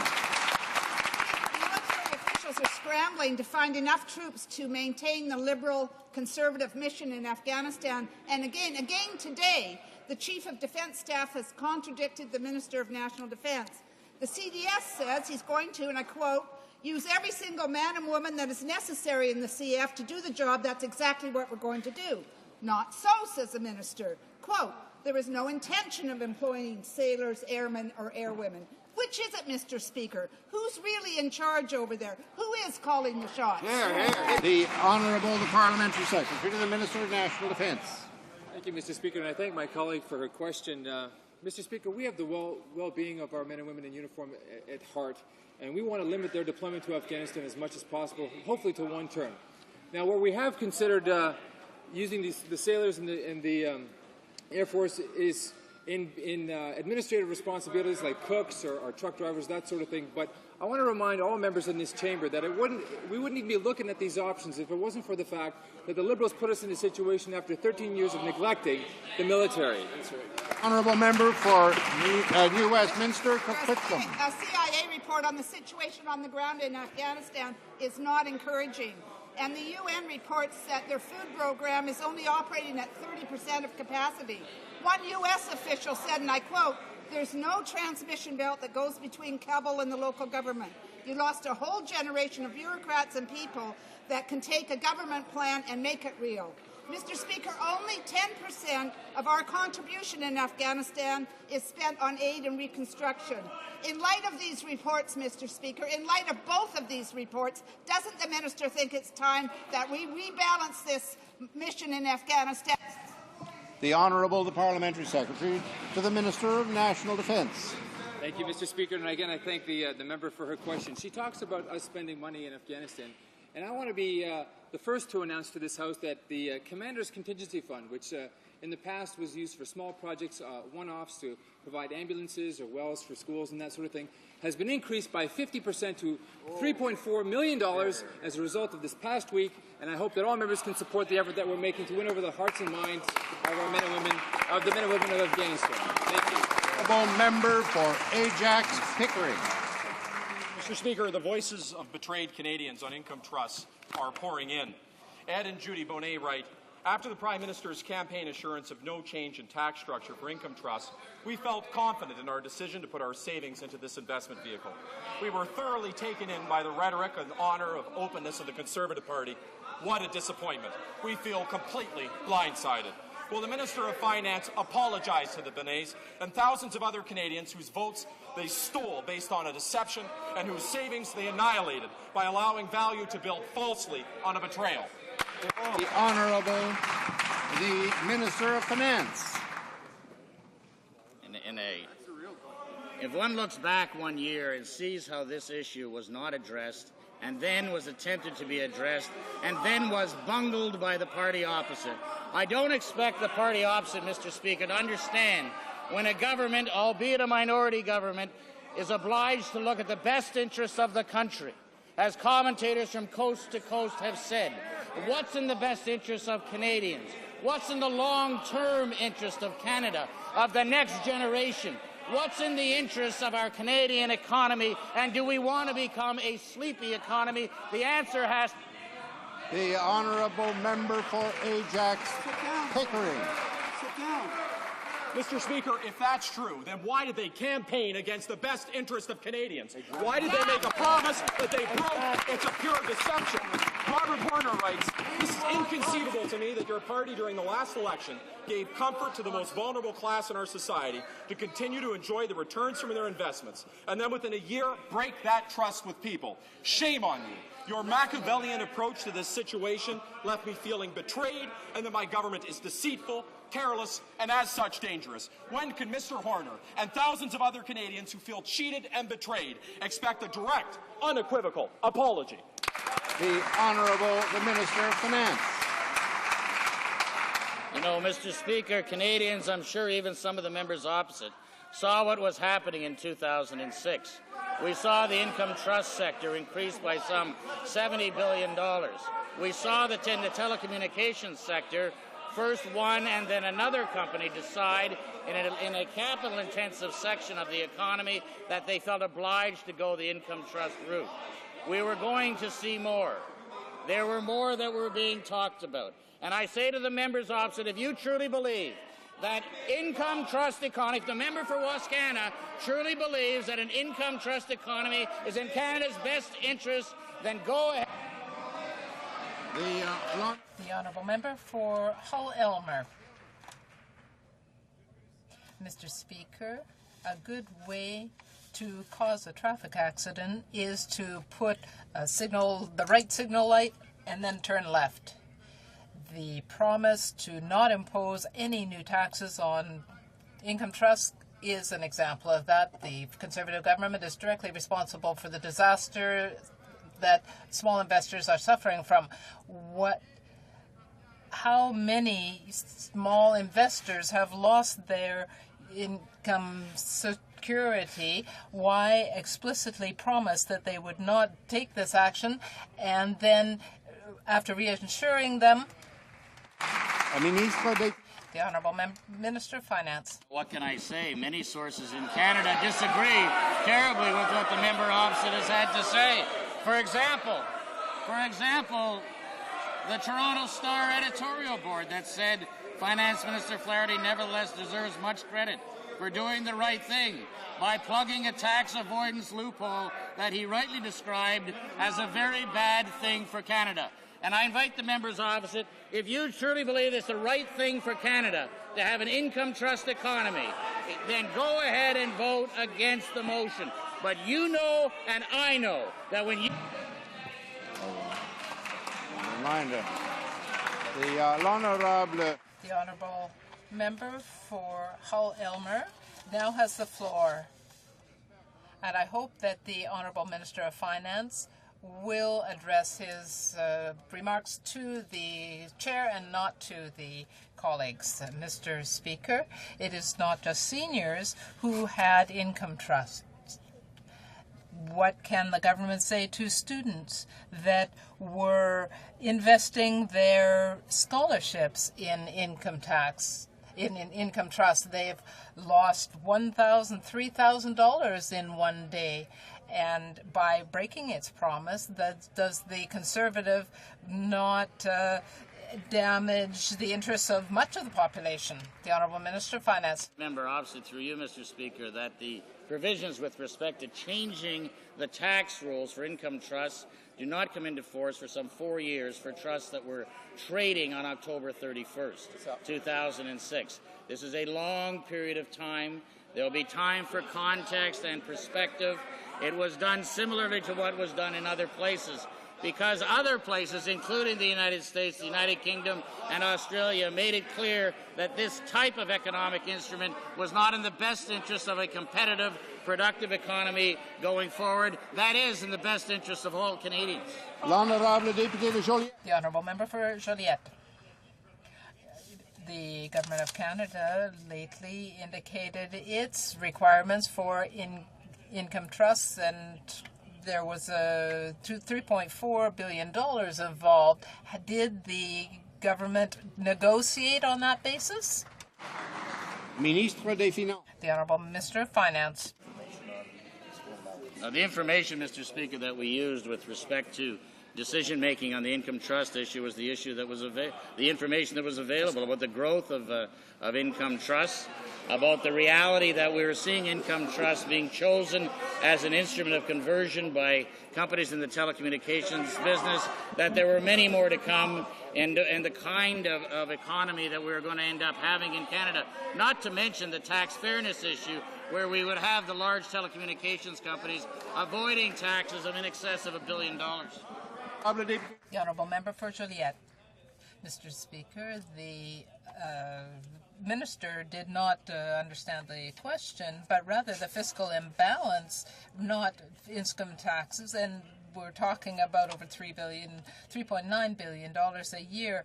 The Quebec government gave that figure in April to the National Assembly publicly, and this is what we want to have addressed. So I'm asking whether the minister has heard about this demand from the Quebec government of $3.8 billion a year, and whether he is going to negotiate on that basis. Finance. The Honourable Minister of Finance. Thank the member opposite for the question, of course. Yes, I've heard that figure. I've heard other figures from various provinces and heard certainly other figures from Quebec with respect to the issues of fiscal imbalance. We're on track. We're continuing the discussions vigorously with the various provinces on the fiscal balance issues. We said that we would continue these discussions into the autumn. We are. The finance ministers intend to meet probably in the month of December, and then moving towards a resolution in budget 2007, Mr. Speaker. Member for Winnipeg South Centre. Thank you, Mr. Speaker. Mr. Speaker, the law is clear. The Constitution is clear. Despite this, the Minister of Indian Affairs is trying to abdicate his government's responsibility by stating that pre-Confederation land claims are not a federal responsibility. Mr. Speaker, caught in the middle of this are the people of Caledonia and Six Nations who simply want a resolution to this dispute. Shameful. Will the Prime Minister tell his minister to stop dealing in semantics and instead focus on reaching a settlement agreement? Honourable Minister of Indian Affairs and Northern Development.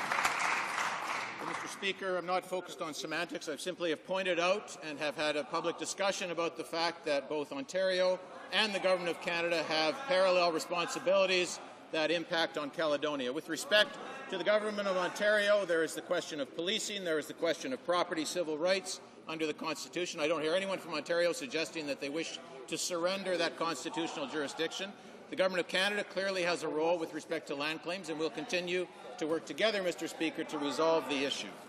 Honourable Member for Kelowna, Lake Country. Thank you, Mr. Speaker. From August 2nd to the 10th of 2008, fine folks in the community of Cowichan, beautiful British Columbia, will host the 2008 North American Indigenous Games. To celebrate Aboriginal sport and culture, these games will bring together 2,000 cultural performers, more than 3,000 volunteers, over 5,000 junior athletes competing in 16 sports, and generate more than $26 million for the local economy. Can the Minister of Sport please share with the House what our government is doing to support these games? Will the President of the Queen's Privy Council and Minister for Sport. Thank you, Mr. Speaker. Aboriginal Canadians have had a long, proud tradition in sport in this country. Canadians like Tom Longboat, who ran the Boston Marathon in 1907 and set a world record in doing so. Canadians like Jordan Tutu, who play for the Nashville Predators. As Minister for Sport, I am pleased to announce that we will be building on this tradition by contributing $3.5 million to the North American Indigenous Games to be held by the Cowichan tribes in the beautiful province of British Columbia. Our government's contribution to these games demonstrates our commitment to Aboriginal Canadians' participation and excellence in sport. Honourable Member for Nanaimo, Cowichan. Mr. Speaker, Pikangikum is in crisis. It's the Saskatchewan of the Northwest. This flying community still depends on buckets to collect drinking water from lakes, and the kids in high school shop classes are busy making outhouses because there is no sewage system. The Chief and Council have asked the province to intervene because the health situation is so dire. The people in Pikangikum feel abandoned by this government. Will the minister meet personally with Chief and Council to explain the government's plan to improve the health situation in Pikangikum? Honourable the Minister of Indian Affairs and Northern Development. Well, Mr. Speaker, I'm certainly prepared to meet with the Chief or any other Chief at any time. On a day where we've been focused on Liberal files which were bungled, botched and backlogged, it's not a surprise that First Nation water would be of concern to the House. The Piganjicum community is one of close to 200 communities which this government inherited where the drinking water system is at high risk or worse, Mr. Speaker. We are working on it. We have invested $1 million this year, $1.1 million scheduled for investment next year, and in the year beyond that, an additional $9 million, Mr. Speaker, to deal with the water and infrastructure issues. Honourable member for Nanaimo, Cowichan. Well, Mr. Speaker, finger pointing isn't helpful. In this community, 780 students in Pikanjicum go to school in a building intended for 250. Overcrowding in homes is just as bad, with up to 18 people living in buildings intended for a family of 4. Pikanjicum has had 6 suicides in the last year. When will this government reveal its intentions for this particular community? When will the minister actually meet with Chief and Council and tell them his plans for safe drinking water on this reserve? The Honourable Minister of Indian Affairs and Northern Development. Well, Mr. Speaker, as I said, in addition to the $11.1 million which I've referred to for drinking water and infrastructure in the community, the annual budget for the community from the Government of Canada is $12 million. We are meeting with the Chief and Council on a regular basis through our officials. Certainly I'm prepared to meet at any time to discuss the way forward.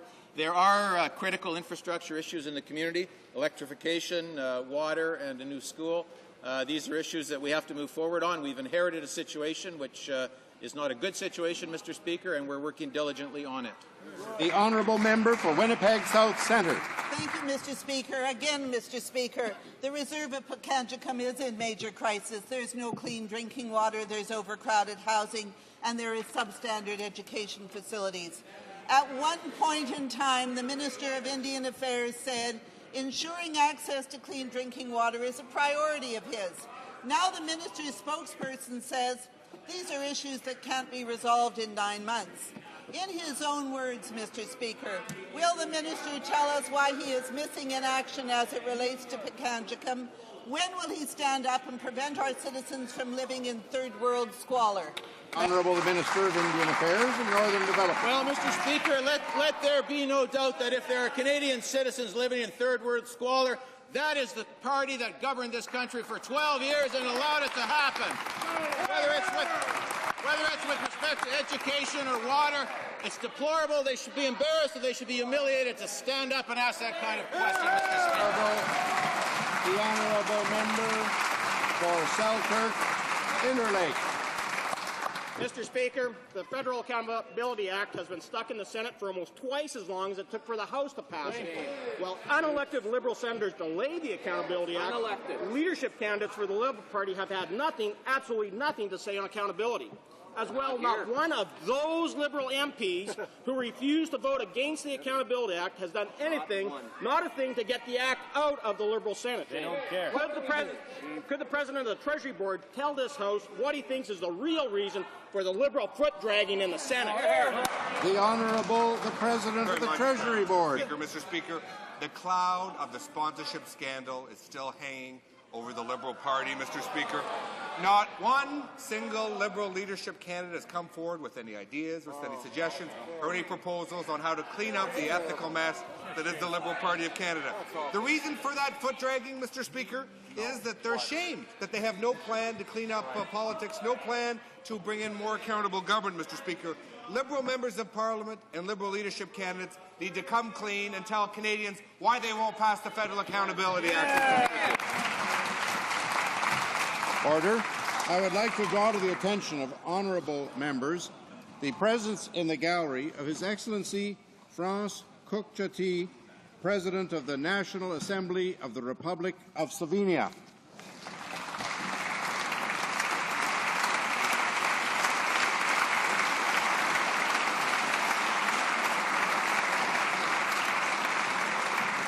And I would also like to draw to the attention of honourable members the presence in the gallery of the Honourable Paul Shelley, Minister of Human Resources, Labour and Employment for the Government of Newfoundland and Labrador.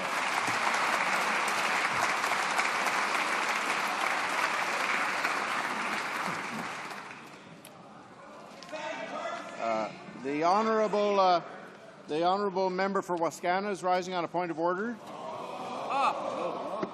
Mr. Speaker, given the discussion that took place across the floor during question period about the fundamental importance of a dialogue on Kyoto with the European Union, I wonder if there would be unanimous consent now for the following motion.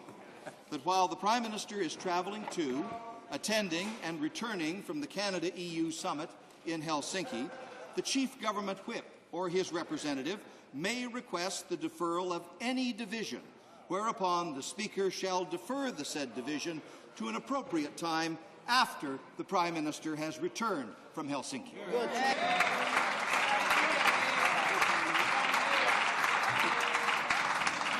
Does the honourable member for Wascana have the unanimous consent of the House to propose this motion? There is no consent. Tabling of documents, dépôt de documents. The Honourable, the Parliamentary Secretary to the Government House. Oh, is that another point of order? Oh, all right. The Honourable member for Winnipeg North seems to be rising on a point of order. Thank you, Mr. Speaker. On a point of order, during question period, in response to a question by the NDP leader, the Parliamentary Secretary to the Prime Minister said that the NDP does not support mandatory emission standards, given the fact that on February 17th, 2005, the NDP actually presented an Opposition Day motion to this House requesting support for a motion legislating mandatory improvements to vehicle emissions efficiency. I'm wondering if the member would actually apologize to the House, as well as the nice note. I want to acknowledge the nice note that he sent, personally apologizing to our leader, but if he would put on record his apologies.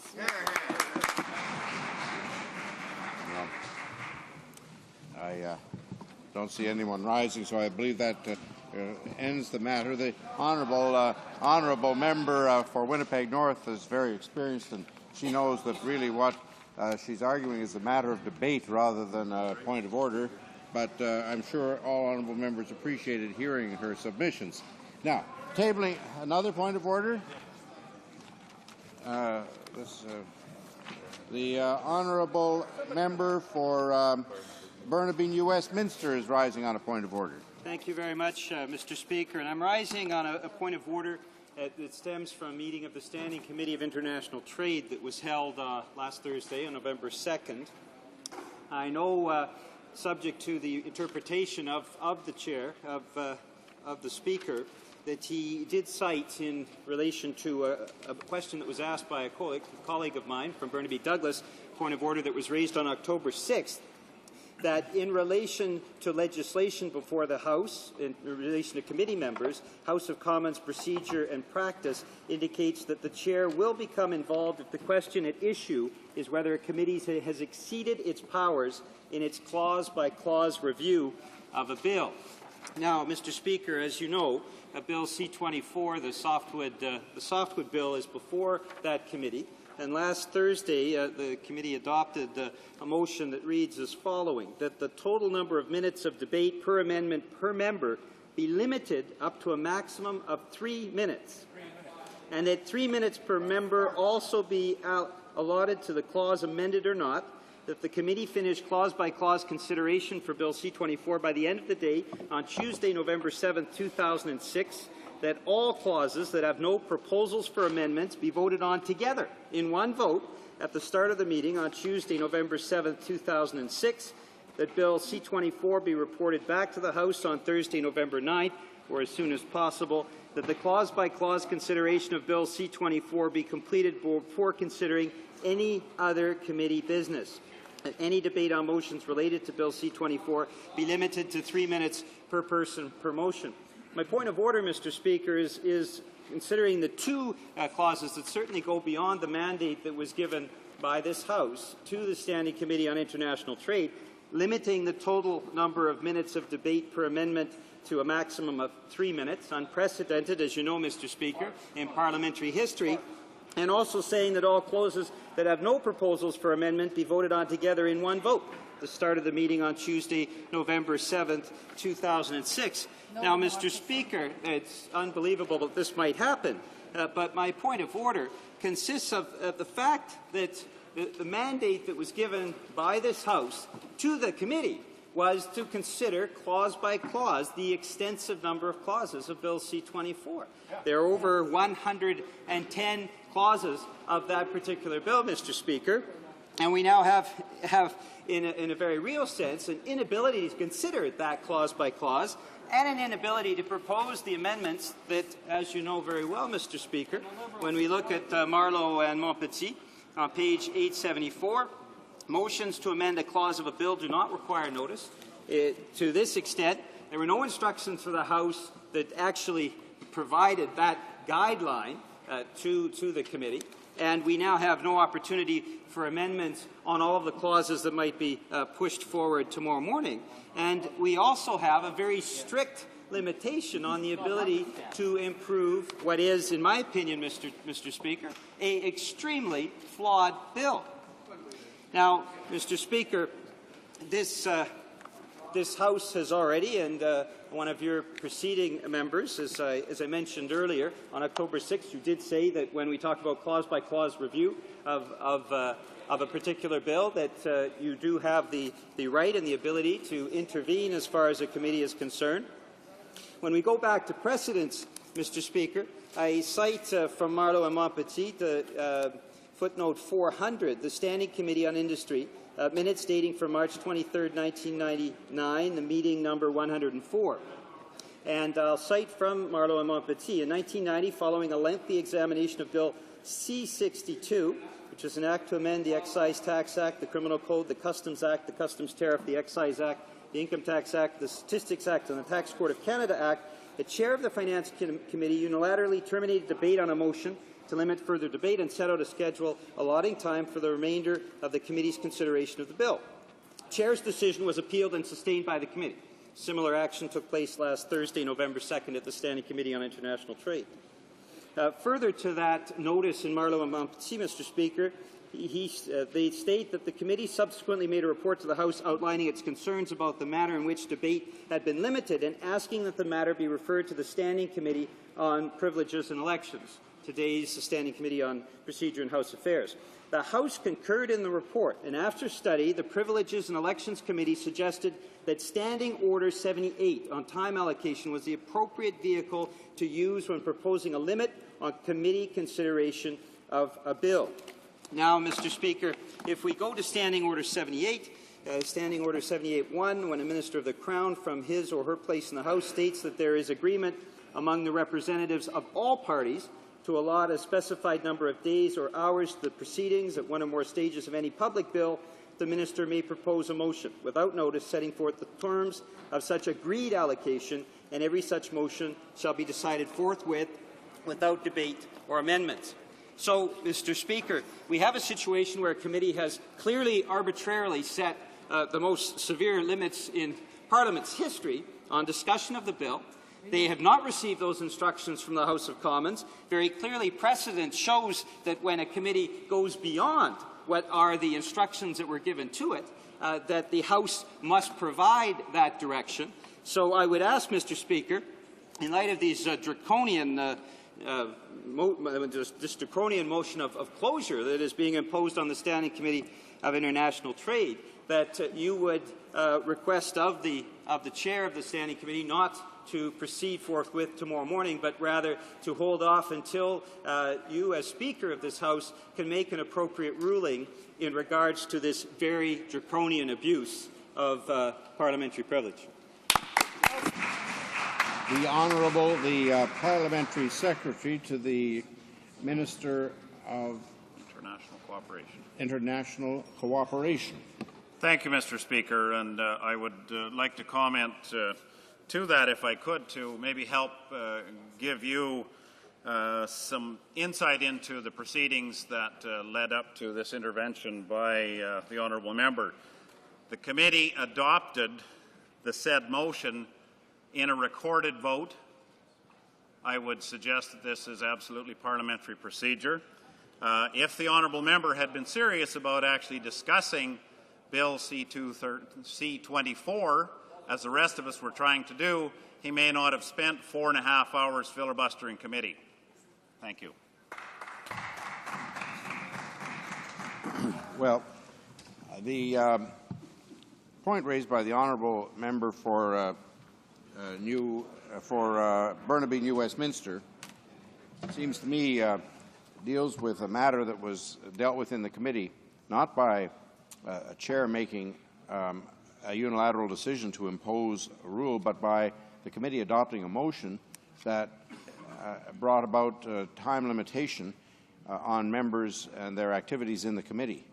It seems to me, from my experience in committees many years ago, that this is in fact not an uncommon practice in committee to have motions of this kind introduced, discussed, and sometimes adopted that result in limits on members' freedom of speech in committee. Time limits are not uncommon. I put in an appearance recently before the Procedure and House Affairs Committee, where all the members were under time limitations imposed by the will of the committee itself. On occasion, I wasn't even able to answer some of the comments made because the member had used up all the time. So it does happen. Not that I was desperate to respond, but members can understand my concern when I hear the honourable member for Burnaby New Westminster raising this issue. But I do think that committees are masters of their own procedure. They are entitled to make provisions in adopting orders in the committee that govern the way they're going to conduct their business. What Mr. Speaker Fraser's ruling that I've briefly looked at said was that what committees were allowed to do, and the committee is allowed to make amendments to this bill. The committee has imposed rules on how those amendments will be dealt with in the committee and how members will be able to address the issues raised by the amendments, and it seems to me that that's entirely within the jurisdiction of the committee and indeed some quite normal exercise of its powers. And accordingly, I don't find the point of order raised so far, from what I've heard from the honourable member, to raise a valid point of order. I don't believe the committee has exceeded its jurisdiction. And the ruling I gave recently on this issue, that I'm going from memory from the date the honourable member referred to, dealt with the amendments themselves and whether amendments exceeded the scope of the bill that had been referred to the committee. There, I agree, the Speaker may have some jurisdiction to make a ruling if the committee has exceeded its jurisdiction. But that is not the issue the honourable member has raised today. It is a procedural matter within the committee, and it seems to me the committee is master of its own procedure and is able to decide which rules it wishes to adopt in respect of the business that it has before it. And while the honourable member may disagree with the committee's decision, I don't think it's for the chair to exercise the jurisdiction of a court of appeal in that respect, and I accordingly decline to do so. Now, tabling of documents, the Honourable the Parliamentary Secretary to the Government House Leader. Thank you, Mr. Speaker. Mr. Speaker, pursuant to Standing Order 36.8, I have the honour to table in both official languages the government's responses to 7 petitions.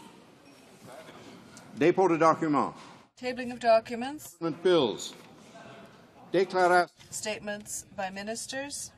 Reports from interparliamentary delegations. The Honourable Member for Etobicoke North. Monsieur le Président, Mr. Speaker, pursuant to Standing Order 34.1, I have the honour to present to the House in both official languages the report of the Canadian Parliamentary Delegation of the Canada-Europe Parliamentary Association to the Council of Europe Parliamentary Assembly, second part of the 2006 Ordinary Session of the Parliamentary Assembly held in Strasbourg, France from April 10th to 13th, 2006.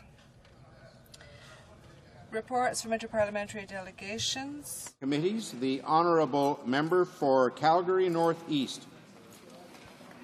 Mr. Speaker, the honour to present in both official languages the 4th report of the Standing Committee on Justice and Human Rights, pursuant to Standing Order 108.2 and a motion adopted by the committee on Wednesday, November the 1st, 2006. Your committee recommends that the government act with diligence and speed in the matter of the late Wilbert Coffin. Thank you. The Honourable Member for Cambridge. Thank you, Mr. Speaker. I have the honour to present the 19th report of the Standing Committee on Procedures and House Affairs regarding the membership of committees of the House. If the House gives its consent, I intend to move concurrence in the 19th report later this day. Thank you. Présentation de rapport. Presenting reports from committees. Introduction of private members' bills. Première lecture de First reading of Senate public bills. Motions. The Honourable Member for Cambridge. Thank you, Mr. Speaker. If the House gives its consent, I move that the 19th report of the Standing Committee on Procedures and House Affairs concerning the membership of committees of the House presented in this House earlier this day be now concurred in. Honourable member for Cambridge have the unanimous consent of the House to propose this motion. D'accord? Agreed. The House has heard the terms of the motion. Is it the pleasure of the House to adopt it? Agreed. Carried. Honourable the Chief Government Whip. Thank you, Mr. Speaker. Mr. Speaker, there have been discussions between all the political parties, and I think you'll find unanimous consent to the following motion: that notwithstanding the order made on Friday, October 27, 2006, 12 members of the Standing Committee on Veterans Affairs be authorized to travel to Ottawa on November 8, 2006, and to Montreal on November 20, 2006, to visit hospital facilities in order to gain better understanding of the service and care provided to Canadian veterans, and that the necessary staff do accompany the committee. Does the Honourable the Chief Government Whip have the unanimous consent of the House to propose this motion? D'accord? Agreed. The House has heard the terms of the motion. Is the pleasure of the House to adopt it? Agreed. Carried. Motion. Motions. Petitions.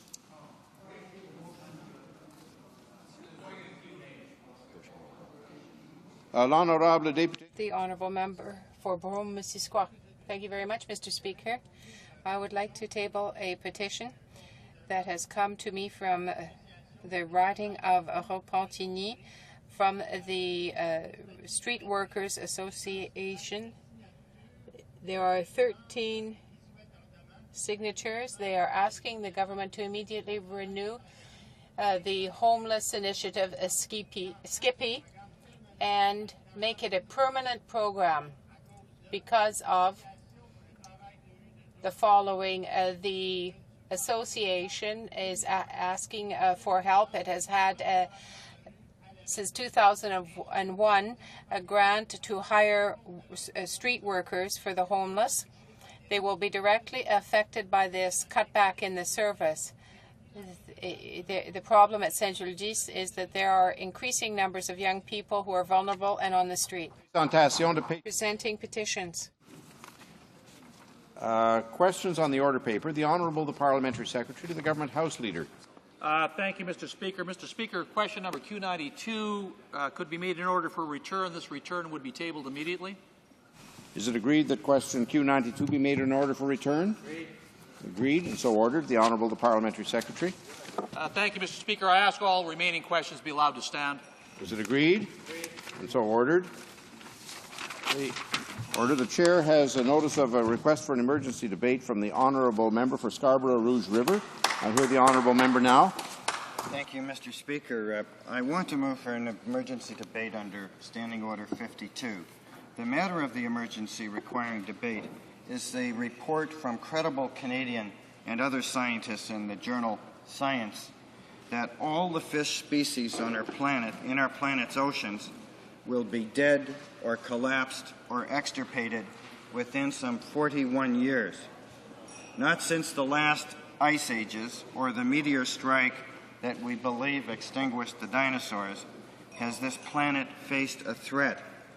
But this threat is wholly man-made, and we know it is impossible to stop our man-made degradations on a dime. No one is the owner or custodian of our oceans. If we do not begin to act now, right now, the rate of species collapse will accelerate and may be unstoppable, like a row of collapsing dominoes. It took us a decade to develop the Kyoto Protocol, Mr. Speaker, and we're not finished with it yet.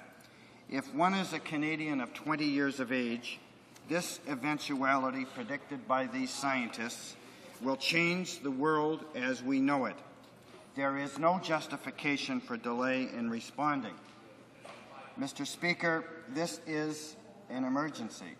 We must talk now. We must act now. If we do not, here in this place, then where else? Where else on this planet? In this country, with coasts on 3 oceans, this is the place and this is the time. We must begin to act now. Well, I thank the Honourable member for Scarborough Rouge River for his submissions on this important matter. He's also sent me some information in respect of the application. While I have no doubt the matter is of considerable importance, I'm not sure that it meets the exigencies of the standing order at this time, and accordingly I'm going to decline his request for an emergency debate, despite his capable arguments.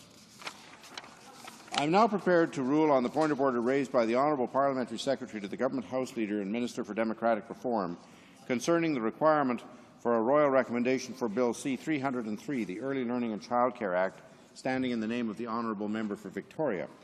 I would like to thank the Honourable Parliamentary Secretary for raising this matter, as well as the Honourable Member for Montmorency, Charlevoix, Haute-Côte-Nord, and the Honourable Member for Windsor-Tecumseh for their comments.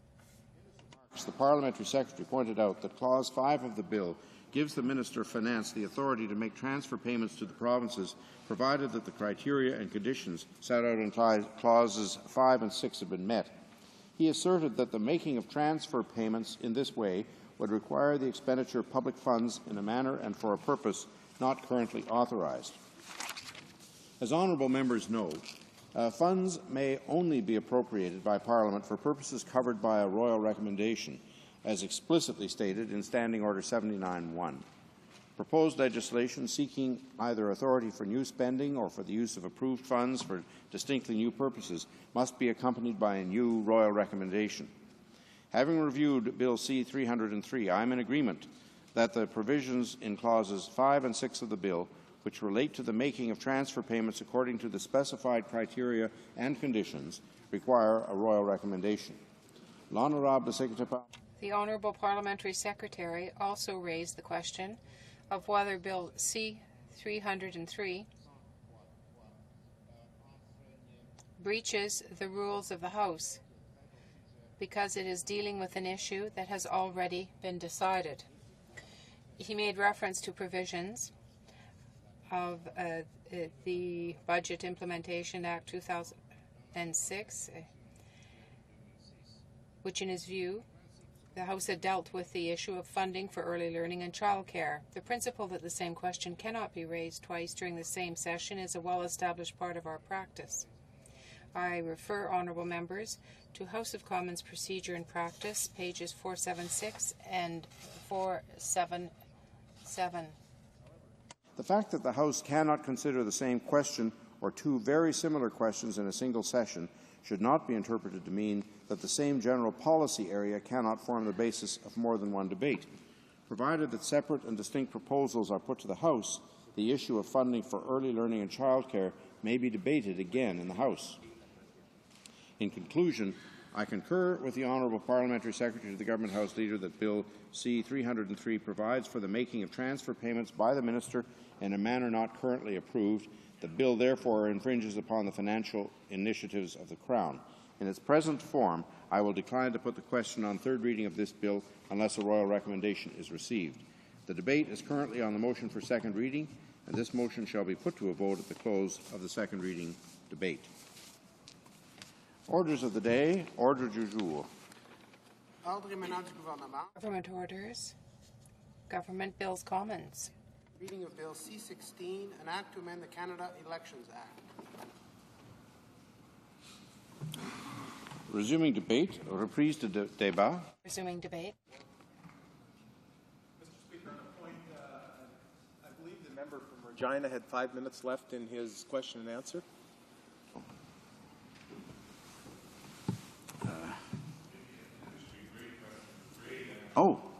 The Honourable Parliamentary Secretary had 5 minutes left in the time. I was confused when they said the Honourable Member from Regina.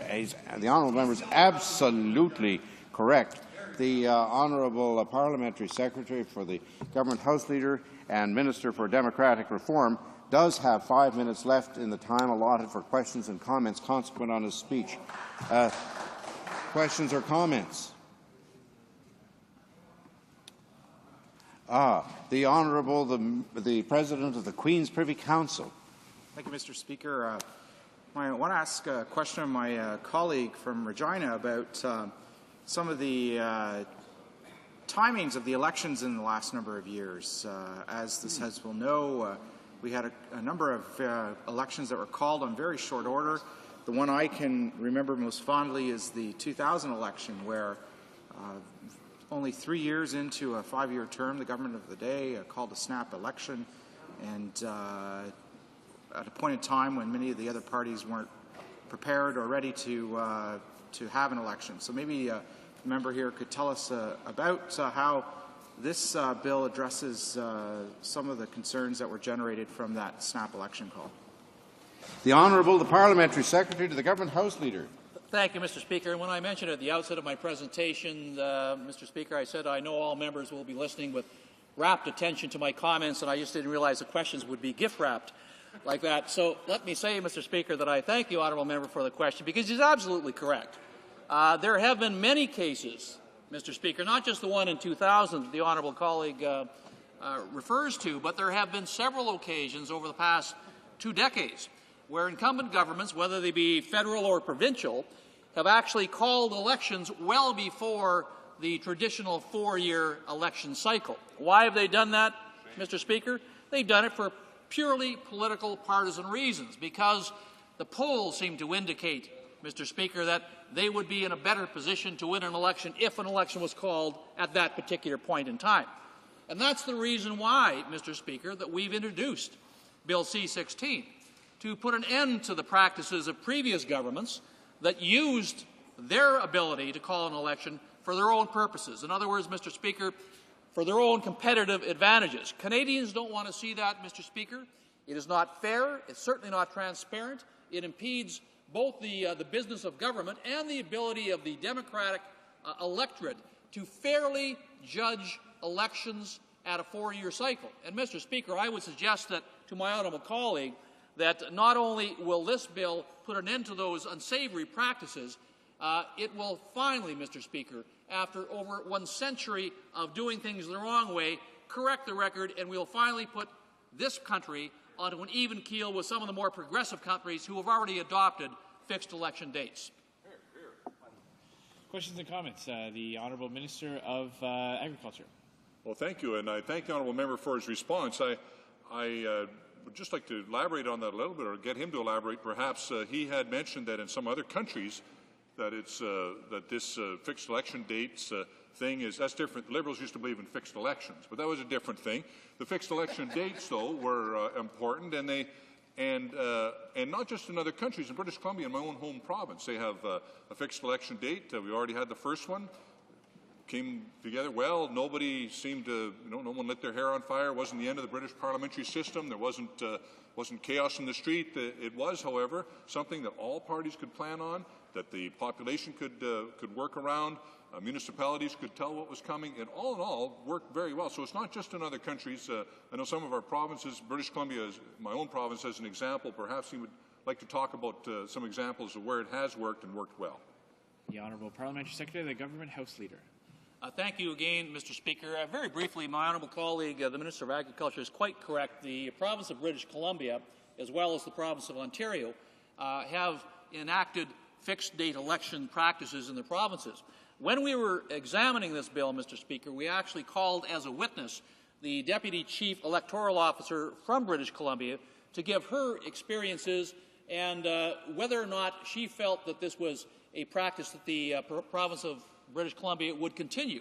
Mr. Speaker, I'm here to testify that she absolutely had nothing bad to say about fixed election dates and how they reacted or how they performed in British Columbia. She felt that most citizens approved it. Election turnout, in her opinion, went up because of it. All of the election processes that her department had to comply with, in other words, Mr. Speaker, finding office space, finding DROs and all of the other election officials, were so much easier to do under a fixed election date process. So there's absolutely nothing in the opinion of the Deputy Chief Electoral Officer of British Columbia, and I think, Mr. Speaker, we will find the same reaction across Canada when we finally enact this legislation. Resuming debate, the Honourable Member for Crowfoot. Well, thank you, Mr. Speaker. It's a real pleasure to stand in this House once again and support a bill that has been a long time coming, a bill that I think the Canadian public have generally been asking for. Canada's new government has brought forward this legislation today to set election dates at the federal level in Canada, and this means that Canadians will know when the next federal election takes place. It will be scheduled 4 years from the previous election date. With Bill C-16, the Conservative Party is taking action and implementing another one of their promises, another one of the planks of the last general election. We promised to change the way government does business. We promised to bring accountability to the ways we govern ourselves, and we pledged to improve on our democratic system wherever possible. Mr. Speaker, Bill C-16 will do exactly that. This bill is in the third reading stage, the final stage of debate in the House at this time. All parties have spoken in favour of the bill, and it has not been amended since being introduced by the Leader of the Government in the House of Commons, who is also the Minister responsible for democratic reform. He spoke eloquently about this bill. He told us what it will do. He spoke at the second reading, and he has brought it to the House to speed earlier today on the progress of what this bill will accomplish. Why does Canada need Bill C-16? Over the past 6 years, since I was first elected, I've been a member of the official opposition. And I've seen elections and how they're called or not called at the convenience of two Liberal prime ministers. We have seen the power to call elections abused in provincial jurisdictions as well. It is frustrating for elected officials and for voters, Mr. Speaker.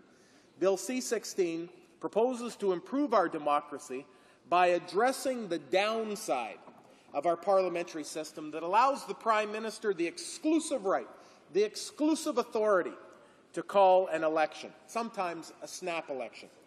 What does Bill C-16 do, and what are its attributes? Well, we are proposing here in this bill legislation modeled on the British Columbia and the Ontario laws, requiring fixed election dates every 4 years, except for when a government loses the confidence of the House, in which case an election would be held immediately and the subsequent election would follow 4 years after that.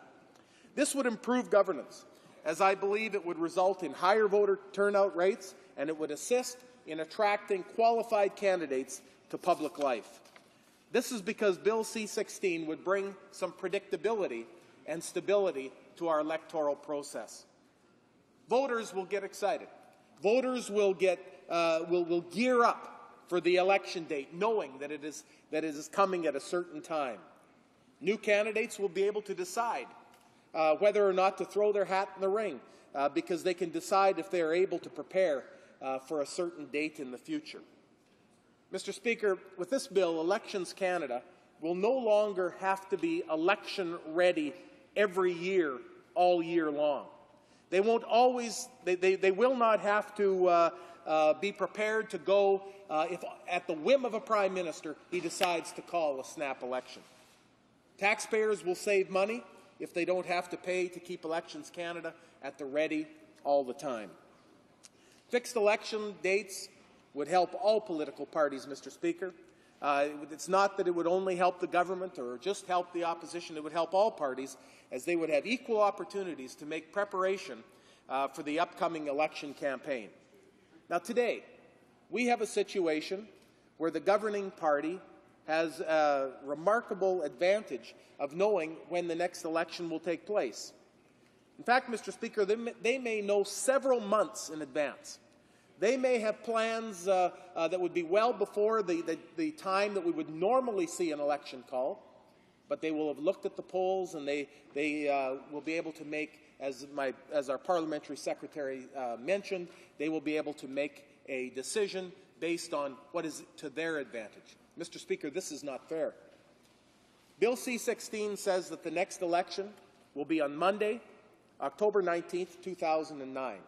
And that is the date, unless, in this minority parliament, the opposition would decide that the government has lost the confidence of the House. Now, Mr. Speaker, an October election, I think, is at the best possible time here in Canada. The weather in our country, it's optimal in October for an election. We can prevent having an election over Christmas time. like last election. And we would not be abandoning our holidays in the prime of the summer months to engage in campaign activities, to work those long hours, pounding the pavement, knocking on doors to find that most people were not at home. I think, Mr. Speaker, we want to make sure that the public are informed of the policies, the people, the parties that are running in that local constituency, in that area. And this gives the candidate and the parties the opportunity to get their policy out and to campaign. And, Mr. Speaker, I believe voters will appreciate that. Bill C-16 ensures that constitutional requirements are respected. The bill does not in any way change the requirement that the government must maintain the confidence of the House. Monday, October 19th, is a date that is most likely to maximize voter turnout, and it is least likely to conflict with cultural or religious holidays or with elections in other jurisdictions. Now, Bill C-16 even offers an alternate election date in the event of a conflict with a date of religious or cultural significance. An election could be held perhaps in another jurisdiction, in a province or something that would be called on the same date. This allows a little bit of flexibility.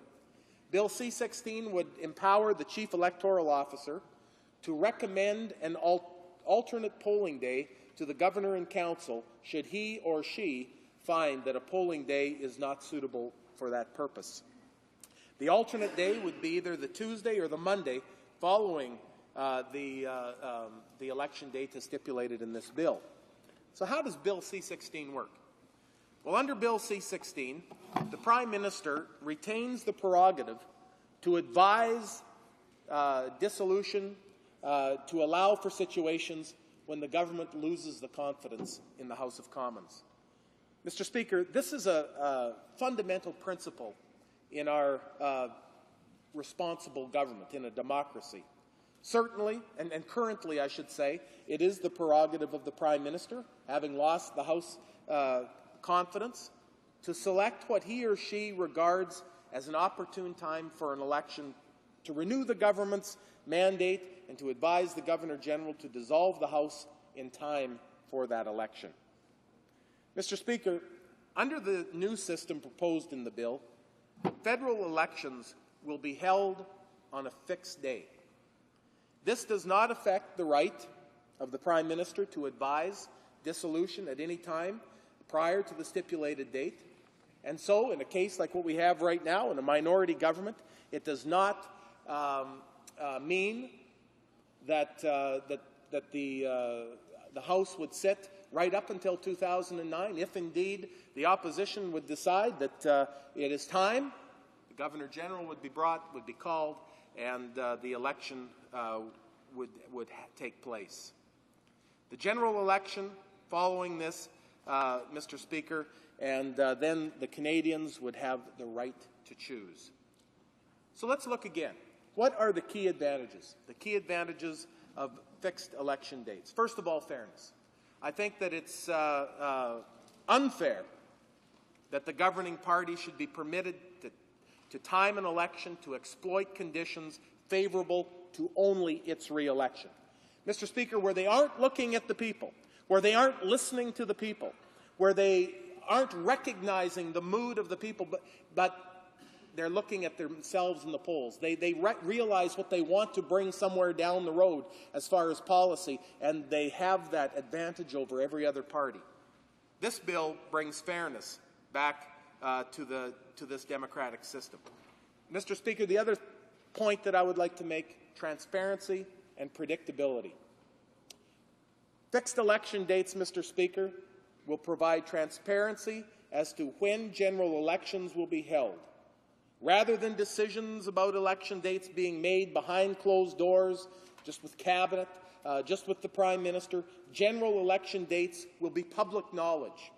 People will know that on October 19th, we'll have the opportunity to build on that minority government, or we'll have the opportunity to elect the local candidate that we want to work for. It will allow, Mr. Speaker, I believe it will allow more people to get involved in the electoral process. And this is something that I think has been frustrating to all members of parties, to all members of Parliament, that they realize that we're seeing a disattach, especially amongst our younger Canadians. When we look at the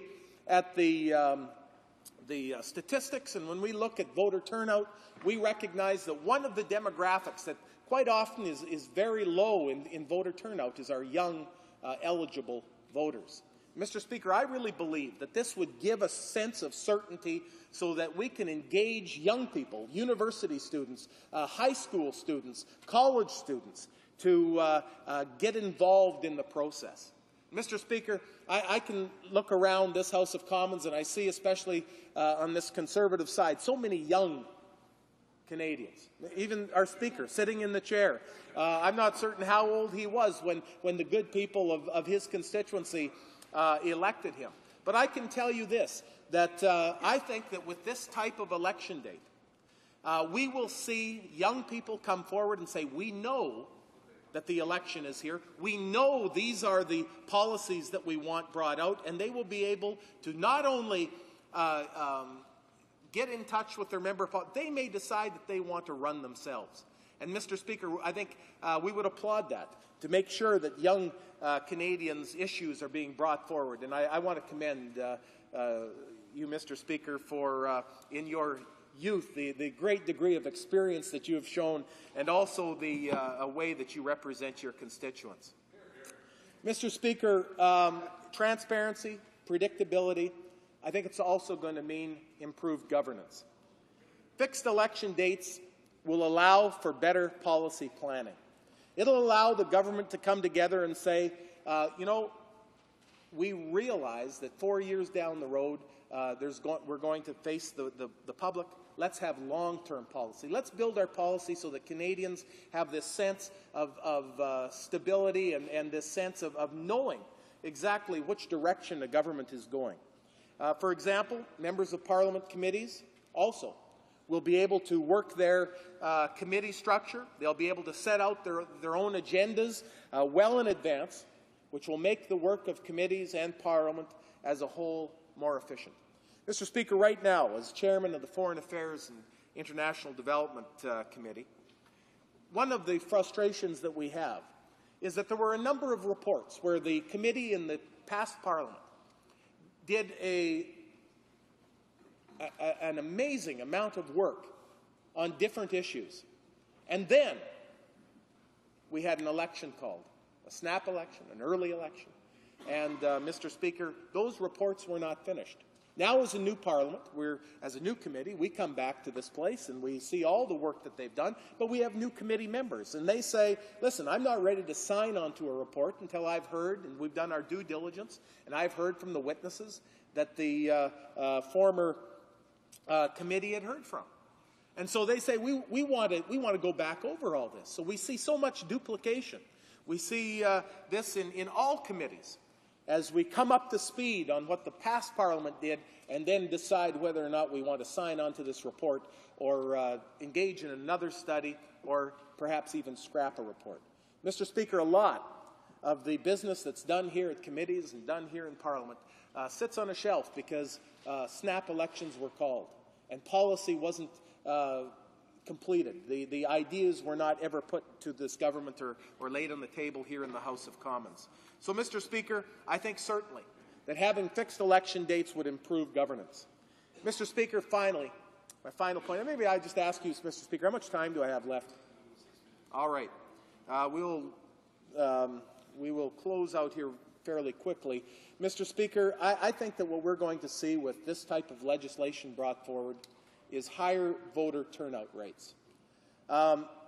We've looked at a number of countries around the world. We've been encouraged when we've seen new democracies, new struggling states, new countries go into democracy. We've had a tremendous election in Afghanistan, an election in Iraq, elections in other places where democracy has been perhaps tried for the first time. And we're amazed when in some of those jurisdictions, the voter turnout is higher than it is here in Canada. I think a lot of people are getting they aren't attached to the system any longer, and they're pushing back and saying, what is the use? Mr. Speaker, holding elections in October, other than when a government loses the confidence of the House, I believe would improve voter turnout. Bill C-16 takes the element of political manipulation out of our federal electoral system. In my view, Mr. Speaker, only the natural governing party, as the Liberal Party of Canada likes to think itself, could object to Bill C-16. Thank you very much, Mr. Speaker. Questions and comments? Questions et commentaires. The honourable member for West Nova. Merci, Monsieur le Président. Thank you, Mr. Speaker. Remember that Canadians would generally like that. I've heard through the last election a lot of people in my riding that they would like fixed-term elections. The problem comes a little bit because of the type of democracy we have, where there can be a minority government, where you can have a vote of non-confidence, where there can be circumstances beyond anybody's control, but perhaps with goodwill that you could limit the times that it comes, that the government could take the engagement and it could even be enacted. Very limited circumstances where a motion or a bill could be declared to be confidence, and that the confidence would be limited to a specific vote of non-confidence of the House. I think that would limit the ability of the governing side to force an unwanted election if they want to get out prior to the fixed date. So I think that's something that we should consider, that we should look at, and that we should work at on the long term. The other concern I have about it is that we end up with a system that is a bit like the US system and others, where you have protracted electoral campaign. One of the beauties of our Canadian system is that the electoral campaign is of a rather short period, exception probably of the last one because it straddled the holiday periods of Christmas and New Year, so it created a rather long campaign. And Canadians noticed that and commented it. The 36-day, 40-day campaign seems to be what we like in Canada. If we get to a period where we know where the date is and we get into extended one-year unofficial campaigns and a 36-day official campaign, that could be a risk, and I wonder if the member would care to comment those points. Yeah, honourable member for Crowfoot. Well, thank you, Mr. Speaker, and I'd like to thank my honourable colleague across the way for a good question. Mr. Speaker, I've got news for this House. I'm already campaigning, and I'm sure he is as well. We are, as members of Parliament, even this past weekend, around the constituency, trying to do as much as we can. So when we talk about prolonged campaigns, I think that this would, in some ways, we would still be set to that period of time, the 36 or however many days it would be, before the election date, because we do have caps for financing elections. We do have caps of what we're allowed to spend. So certainly some of the questions he asked about this prolonged campaign for months on end, we would not be able to do that if it meant that we were going to be running campaign material, because all that would have to be accounted for in what we mark down to Elections Canada as to the dollars spent. Many members of Parliament in their weekends are door knocking right now. I think that is positive. That type of prolonged campaign is good. Be out where the people can hear and can see you and can come up to you and talk to you. This weekend, for example, I was at an event. One of the events that I was at this weekend was in Denelda. They have a tremendous museum there in Denelda, and there was a fundraiser held there. As we went around, it just felt like it was campaign time again. People were coming up. They were excited about what was going on. Some were concerned about some of the things that were happening around the country. Many of them were asking questions about the leadership race in Alberta. But, Mr. Speaker, I thought it just feels like a campaign. And I think as a member of Parliament, we always have to keep that in the back of our mind, that that we're always in a campaign. Just as far as the other on the prolonged campaigns, there are a number of countries that do have a degree of flexibility with it. They have set election dates, but they also have some flexibility. And I think that we can draft and we can come up with ideas so that certainly, if this House was to lose confidence in the government, that we would go to the polls. Thank you. Questions and comments. The honourable member for West Nova. Thank you, Mr. Speaker, I think what the member fails to recognize is that it is possible, before the writ is dropped, that campaign-type activities and financing be done by riding associations. And while he is right that as members of parliament we should always be out consulting, and we are, but there are people who would wish to challenge us. You know, I don't think I'm going to get in by acclamation. And it could create a situation where there is spending that is done outside of the regular election period spending that's overseen by the chief electoral officer, by people who are challenging, or by incumbents through their riding associations that would be officious, not quite official, not part of a campaign, but look very much like a campaign. We see that a lot south of the border. We see political action groups and all these other things that, while we don't permit them in Canada, they could be disguised and they could be leading to year-long or multi-year campaigns preparing the way for the day that the writ is dropped. The honourable member for Crowfoot. And again, thank you, Mr. Speaker. And again, with all due respect to the colleague, I don't foresee that as a major problem. I understand what he's saying, and I think, you know, that it could lead to problems where there was this, extraordinary amount of money that was being spent. But certainly when different groups come forward, I mean, we call that freedom of the press, when different groups come forward and are pushing governments or pushing members of parliament with policy ideas, encouraging them to accept this, doing a campaign, I think that is a very much a positive. So engaging Canadians, making sure that they're more aware of the frustrations of all groups around. Those campaigns are going on even right now, even as we speak. So I see that as a positive, Mr. Speaker. Questions and comments? Questions et commentaires? Resuming debate. Reprise du débat. Is the House ready for the question? Yes? La question est la suivante. The question is as follows. Mr. Nicholson, seconded by Mr. Emerson. Canada Elections Act be now read a third time and do pass. Is it the pleasure of the House to adopt the motion? Agreed? Agreed? Carried. I declare the motion carried. Third reading of this bill, troisième lecture de ce projet de loi. Orders of the day. Government orders, government bills, commons. Reprise du débat en deuxième lecture. Debate in second reading on Bill C-26, an act to amend the Criminal Code, criminal interest rate. Resuming debate, the honourable member for Oshawa. Thank you very much, Mr. Speaker and honourable colleagues. Today we are debating Bill C-26, an act to amend the Criminal Code, criminal interest rate, criminal interest rate. Canada's new government has brought forward this legislation for one basic reason: to protect Canadian consumers. Bill C-26 will provide much-needed flexibility to the provinces and territories in the area of consumer protection. Flexibility to enable them to address various problems posed by the alternative consumer credit market, specifically the practice known as payday lending. I'd like to compliment my colleague, the Honourable Minister of Justice, for his excellent work on this important issue. Let me state that consultations carried out over several years that led to the development of this bill by a group of senior federal, provincial, territorial consumer protection officials known as the Consumer Measures Committee was instrumental in its creation.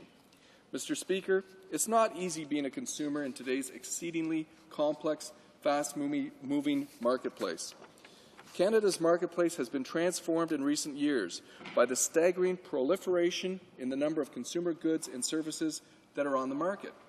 New technologies, the growth of services, and open markets bring both benefits and potential hazards to consumers. The payday lending industry is a good illustration of just how rapidly things are moving on the consumer scene. Only a few years ago, payday loans were virtually unheard of in Canada. Yet now, street corner loan offices are open in most provinces, in rural communities, and in our downtown cores.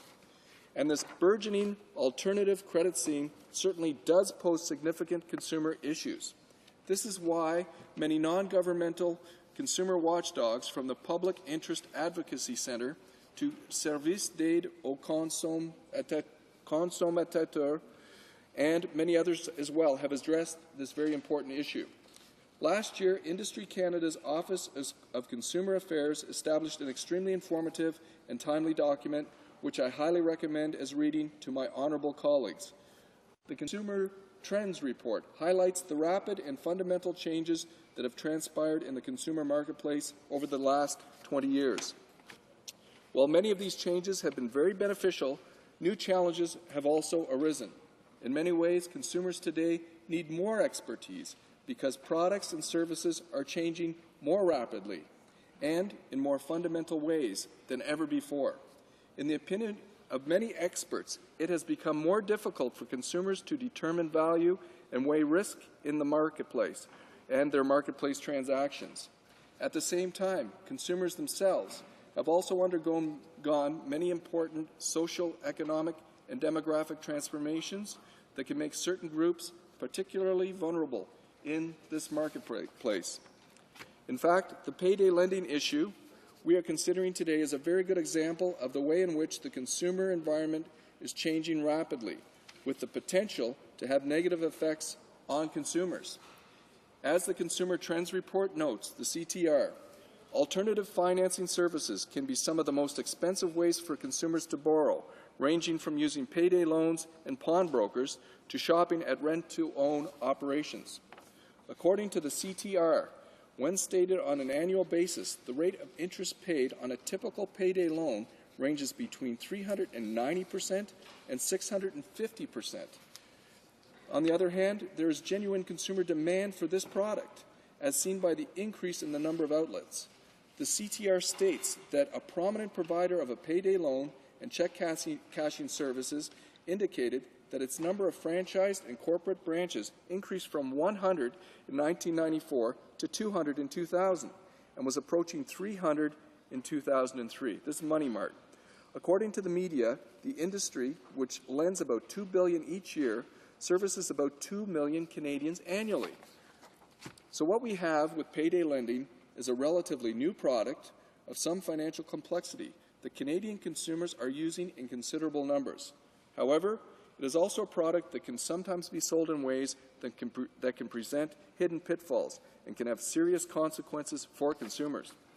In 2002, a report released by the Public Interest Advocacy Centre, PIAC, with funding from Industry Canada, entitled Fringe Lending and Alternative Banking, the Consumer Experience, stated that a cursory examination of the fee structures and practices of some payday lenders suggests that they expend little effort to assist the financial literacy of payday loan customers and probably contribute to customer confusion.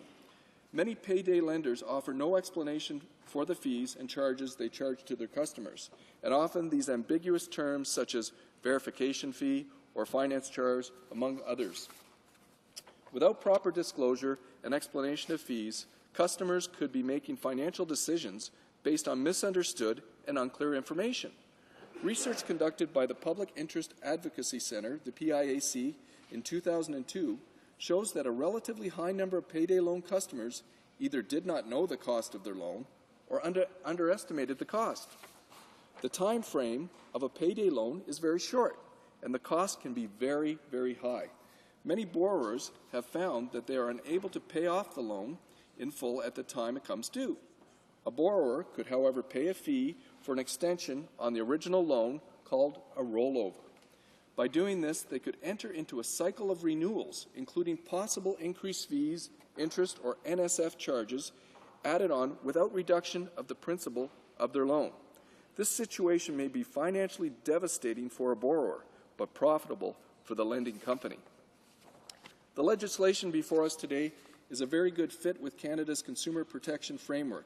It is built upon the concept of ensuring that the jurisdiction most able to protect consumers in a particular issue have the legal capacity to do so.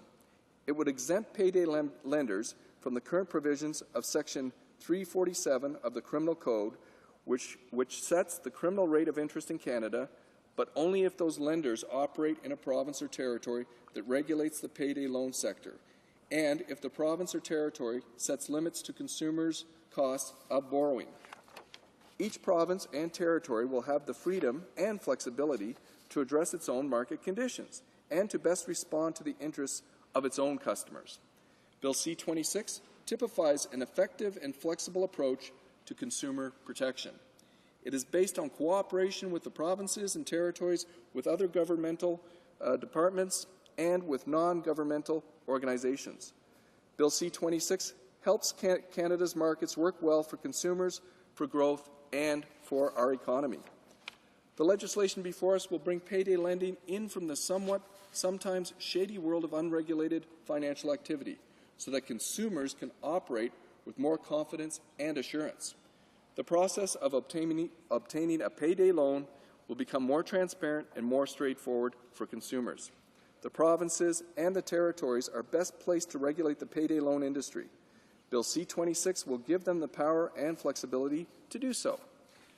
The bill's approach is typical of the innovative ways that we must approach consumer issues in the contemporary marketplace.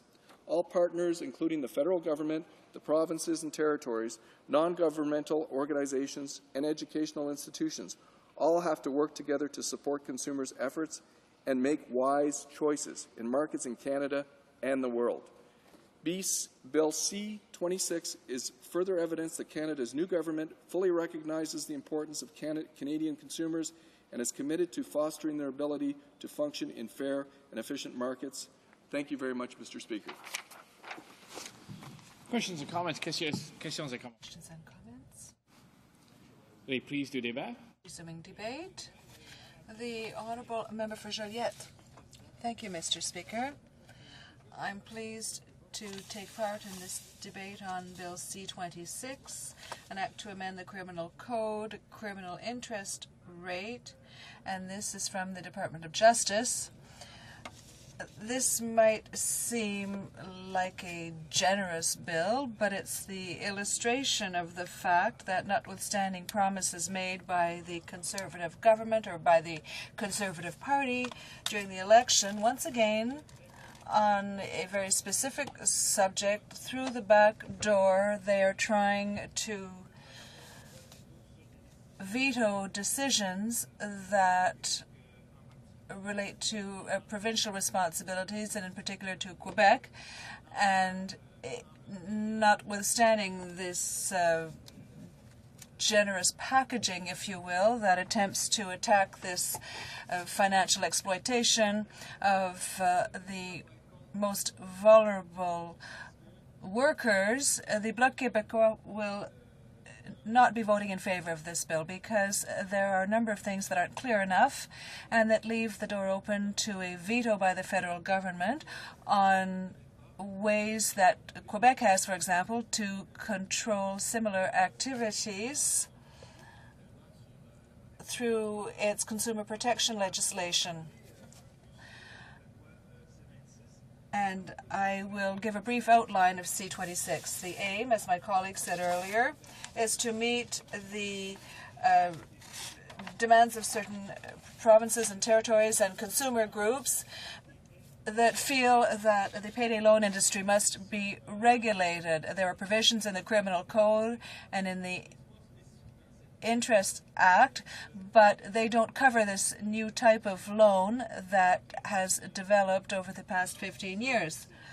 So C-26 is the response to this demand because the industry, the payday loan industry, is not regulated or very little, and there are certain practices by these companies, for example, a high rate to loan money based upon future salaries or wages, and I'll explain that a little later. And there are contracts between the lender and the creditor. There is information that is insufficient, or there are charges that are not properly identified, and there are recovery practices that are unfair as well. And as I said, this reality affects a segment of the workforce that works for low wages,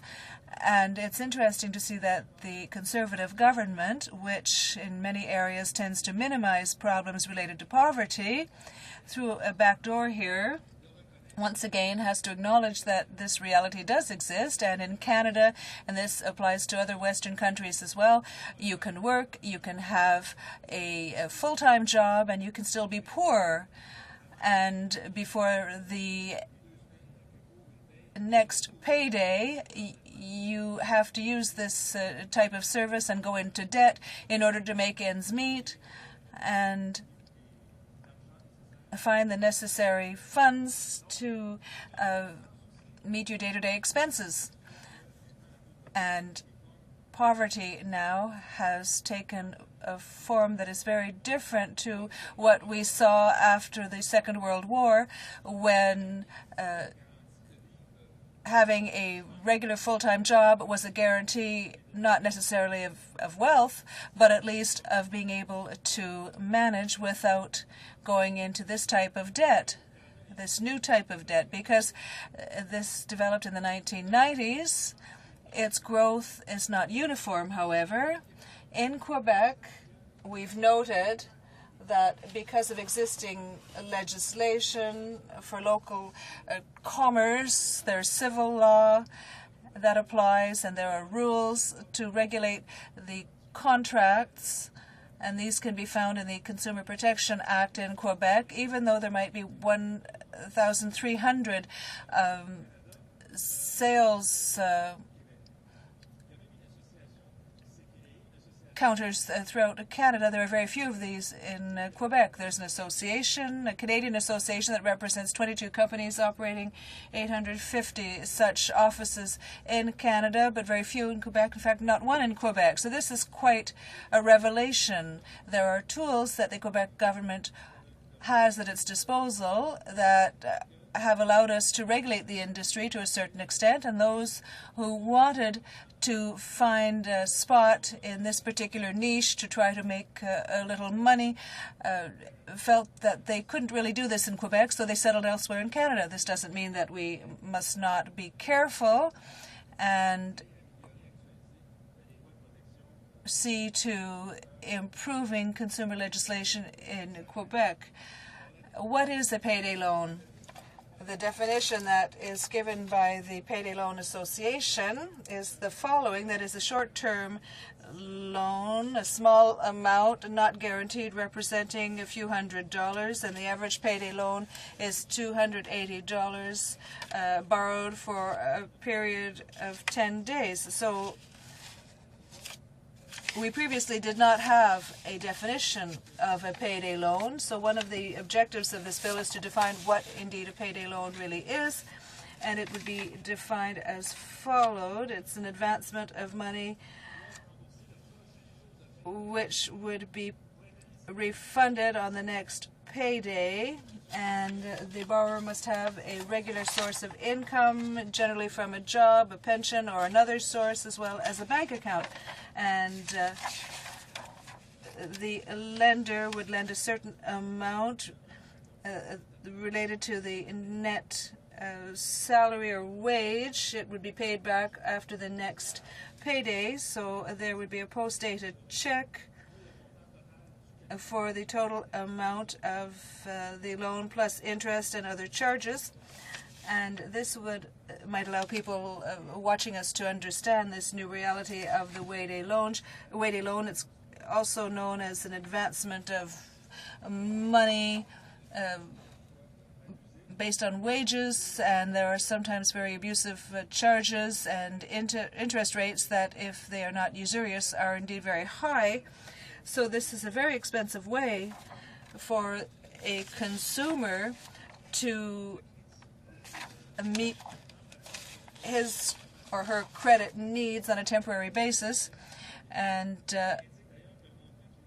it is indicated that the amount that one could borrow through a payday loan is generally limited to 30% of the net paycheck to come, but after various, and this would be after various deductions such as the income tax and others. So a person who would make $1,000 every 2 weeks could have a payday loan of about $300.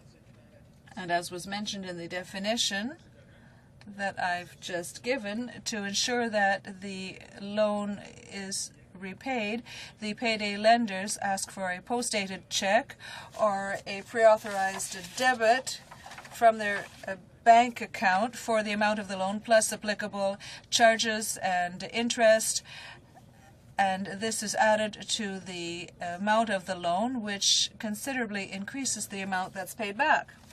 So this is a new situation that accounts for this new reality that you can have a full-time job and still be poor, and C26 seems to be a response to a growing and worrisome social phenomenon, and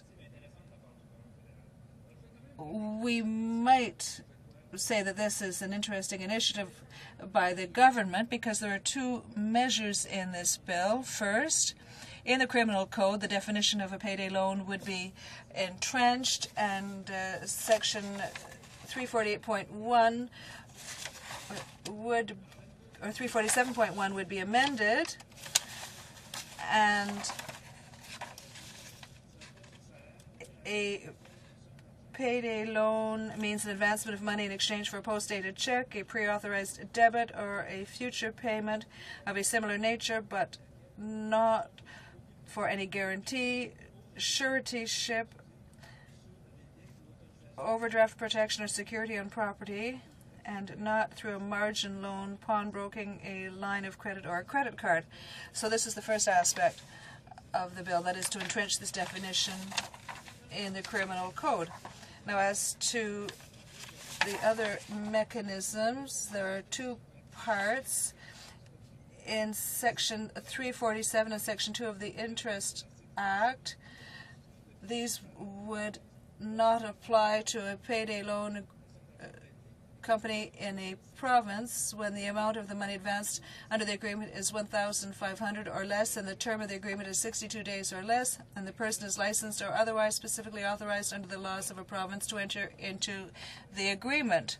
So the province in that case would be responsible for regulating that part of the industry, and anything under $1,500 for less than 62 days would be covered by the criminal code. Now, the second part, and this is where we have problems, involves a political action by the federal government, because it would remove from 347 of the Criminal Code and Section 2 of the Interest Act the provinces that are designated by the provincial government because they've adopted legislation that the federal government feels is in accordance with the objectives to regulate these industries.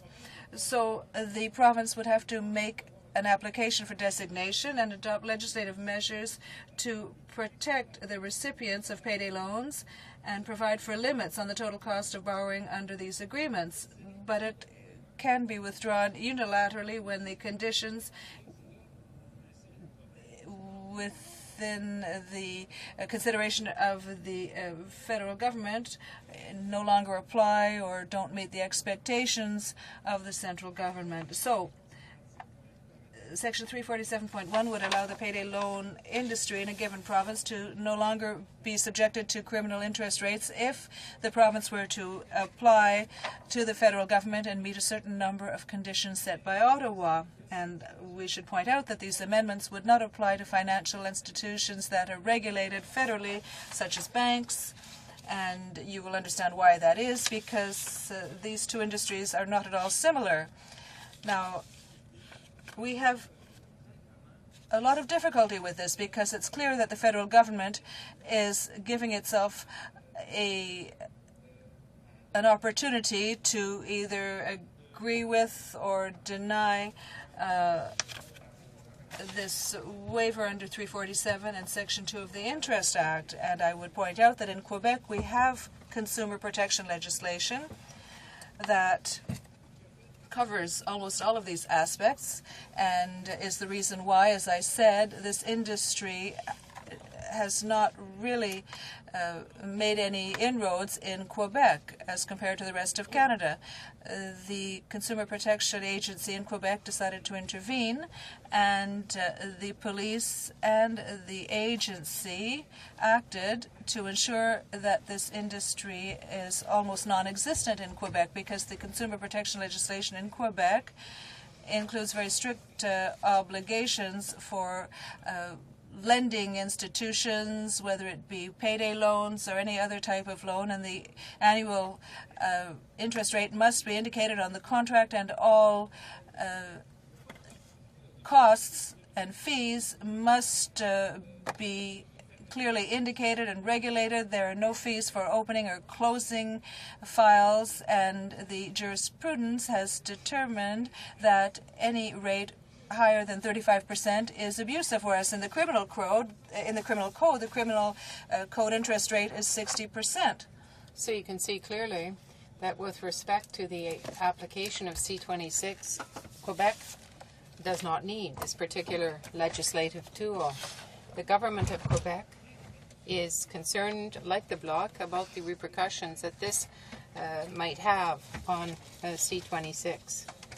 The government of Quebec feels that the federal government, subject to the exemptions that should be able to benefit from the exemptions that come under infringement of provincial jurisdiction. Now, why should this suddenly be a concern of the federal government? Why should we give that back to the federal government when we have already been able to deal with it efficiently on our own? For those people who have temporary financial difficulty, the interest rate is set at 35% in Quebec. That's the ceiling, and it's 60% in the criminal code. That's a concern for us. Something else that concerns the government of Quebec is this. By designation, the federal government will have a veto over what happens in the province. It applies to other provinces, but it applies to Quebec as well. This is a very ticklish issue in Quebec, the intrusion of the federal government in Quebec jurisdiction. Now, with respect to the delivery of the designation, it seems to me that this is quite a nebulous notion. I imagine that at committee we will be able to look at it. It would be the Prime Minister, I believe, who would decide whether or not the designation should be delivered. So you can understand that this is quite a veto, Mr. Speaker. A veto in an area of jurisdiction that is Quebec's alone, or that of the other provinces alone, is unacceptable for us. To conclude and to summarize, Quebec is opposed to the principle of C-26. We do know that there are some territories and provinces that wish to manage their own industry of loans, but if it seems to us that the province should be able to set the maximum percentage. It should not be the federal government that sets that figure. The government of Quebec has protected consumers effectively. We protect them from unreasonable practices. This is why Quebec is very concerned about a C-26 and its application in the province of Quebec. The federal government should not be the one to decide whether or not there should be implementation of this legislation. The practices of this sector of activity may well apply elsewhere in other provinces, but we in Quebec feel that Quebec is free to set the context because it comes under its jurisdiction. We are concerned that certain provisions may apply because of this issue of exemption. To conclude, therefore, Mr. Speaker, we have difficulty understanding the Conservatives' view of respect that they talked about during their election campaign, because it seems to us that the Conservative government is intruding upon the jurisdiction of Quebec just as much as the previous Liberal governments did. There's always this idea that it is the federal government that knows better, has the means at hand to do something real, should supervise what the provinces do to be sure that they're on the right path. This paternalistic attitude that has characterized the Liberals when they were in power from 1993 until just recently. It has become the brand of the federal government. We see this reflected in C-26. And also in other areas, rather. The Minister of the Environment, for example, who felt that she could judge the validity of the system that exists in Quebec. Well, it is there, but it certainly has been there for a long time, and it predates the awareness of global warming. But here you have the Conservative government saying that this plan in Quebec will not count for the obligatory regulations. The other provinces, in particular in the West, are setting targets for themselves that Quebec has already met. We need to have a serious discussion of what this will mean for Quebec legislation. It should be a discussion amongst Quebecers, the National Assembly, and the instances in Quebec who we feel are much better placed than the federal government to make decisions of that nature. Questions and comments. Questions et commentaires. L'honorable secrétaire parlementaire de la ministre. The Honourable Parliamentary Secretary to the Minister of Industry. Thank you, Mr. Speaker. And I listened quite intently to the member's comments, and I thank him very much for that. He may or may not be aware that federal, provincial, and territorial governments have long been concerned over unscrupulous and questionable business practices that have characterized segments of the payday lending industry. And what the federal government is attempting to do is bring this under the scope of the effective legal regulation under the provinces and territories. What I'm asking the member, he's saying the Bloc is against this. I was wondering, he brought forward how it affects low-income, low-wage earners mostly. And this is why we have to bring this forward. We have to protect the consumers. If he is going to be against this, does he have any amendments that he would like to suggest to improve it? The Honourable Member for Joliette. Thank you, Mr. Speaker. I thank my colleague, the Parliamentary Secretary, for his question. The federal government already has the tools at its disposal to do something. For example, they could reduce the rate from 35 to 25%, the rate that is set for usury. But an industry like this, the payday loans, it doesn't come under its jurisdiction. If you take a look at 347 of the Criminal Code and Section 2 of the Interest Act, you will see that this is unacceptable to us. I would suggest that the government work on reducing the rate of criminal interest.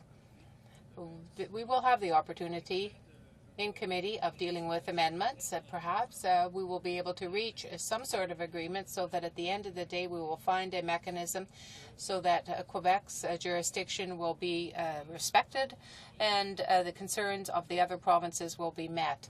Perhaps a clause which clearly excludes Quebec from the application of C-26. I'm sure that my colleague has all the imagination and credibility necessary to find good solutions. Questions and comments? The Honourable Member for Alfred Pellin. I thank my colleague from Joliette for his presentation on this bill. I represent some 80,000 constituents. Of course, we hear them say that the government is taxing us too much, the income tax rate is too high. There's a duplication of areas of accountability for the two levels of government, and that is a source of frustration for them. It incurs useless expenditures. I believe that my colleague for Joliette said in his wonderful speech that Quebec has its own Office de la Protection du Consommateur that affords this type of protection to all consumers in Quebec. I would ask my colleague then if he would conclude that the government, the federal government, is not respecting the commitment that it made to respect the areas of jurisdiction of the provinces here in Canada. Are we not going towards away from a respect, rather, of the other levels of government? I thank my colleague for his question. He's quite right. There's no sign that the way that the Conservative government is governing is any different from the way the previous government governed. If you take a look at the issue of the fiscal imbalance, despite its promise on December 17th, or rather December the 19th, despite the speech from the throne, despite the budget speech, the commitment that was made by the government with respect to the fiscal imbalance is unclear. We sense that the government for some weeks now has been trying to find excuses, talking about a consensus or lack thereof amongst the provinces. We know that the provinces will never have a consensus, but we have to try to settle. That issue should be settled once and for all, despite differing views. We hope that in the next budget we will have an across-the-board resolution of the problem. The Conservatives have a propensity to increase operating expenditures much more rapidly than transfer points, and that has a detrimental effect on the lower levels, say for example, rather in Quebec, where you will have a negative effect on the delivery of social services. In 1994, 1995, there was a sharp rise in expenditures for social services, and there was only a 29% rise in the monies available. This is a very clear example of the fiscal imbalance that exists. Since that time and since the last election, nothing has changed. Minister of Intergovernmental Affairs. Thank you very much, Mr. Speaker. I would say to my colleague from the Bloc Québécois that we do have a plan. We have a plan to settle the fiscal imbalance. We have had many things put in budget 2006, and also we have been able to do things for provincial jurisdiction. We have helped many people and many federal institutions in that budget 2006. We will do other things. We should be able to do other things in budget 2007 to settle the fiscal imbalance. So we are going to create a new plan for infrastructure, federal infrastructure, a new plan for equalization, a new plan with respect to the spending of surpluses. We have done much for secondary education.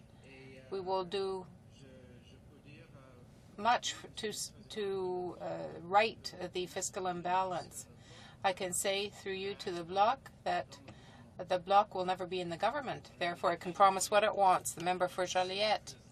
Mr. Speaker, I would like to remind the honourable member that we voted in favor of the budget because it was intended, there was a promise to settle the fiscal imbalance. Otherwise, we wouldn't have voted for it. Here, if the Bloc hadn't been here in numbers, the Conservatives would never have made the commitment that they made on December the 19th last. Now, they have to deliver the goods. They have to deliver the goods. the goods that Quebec is waiting for.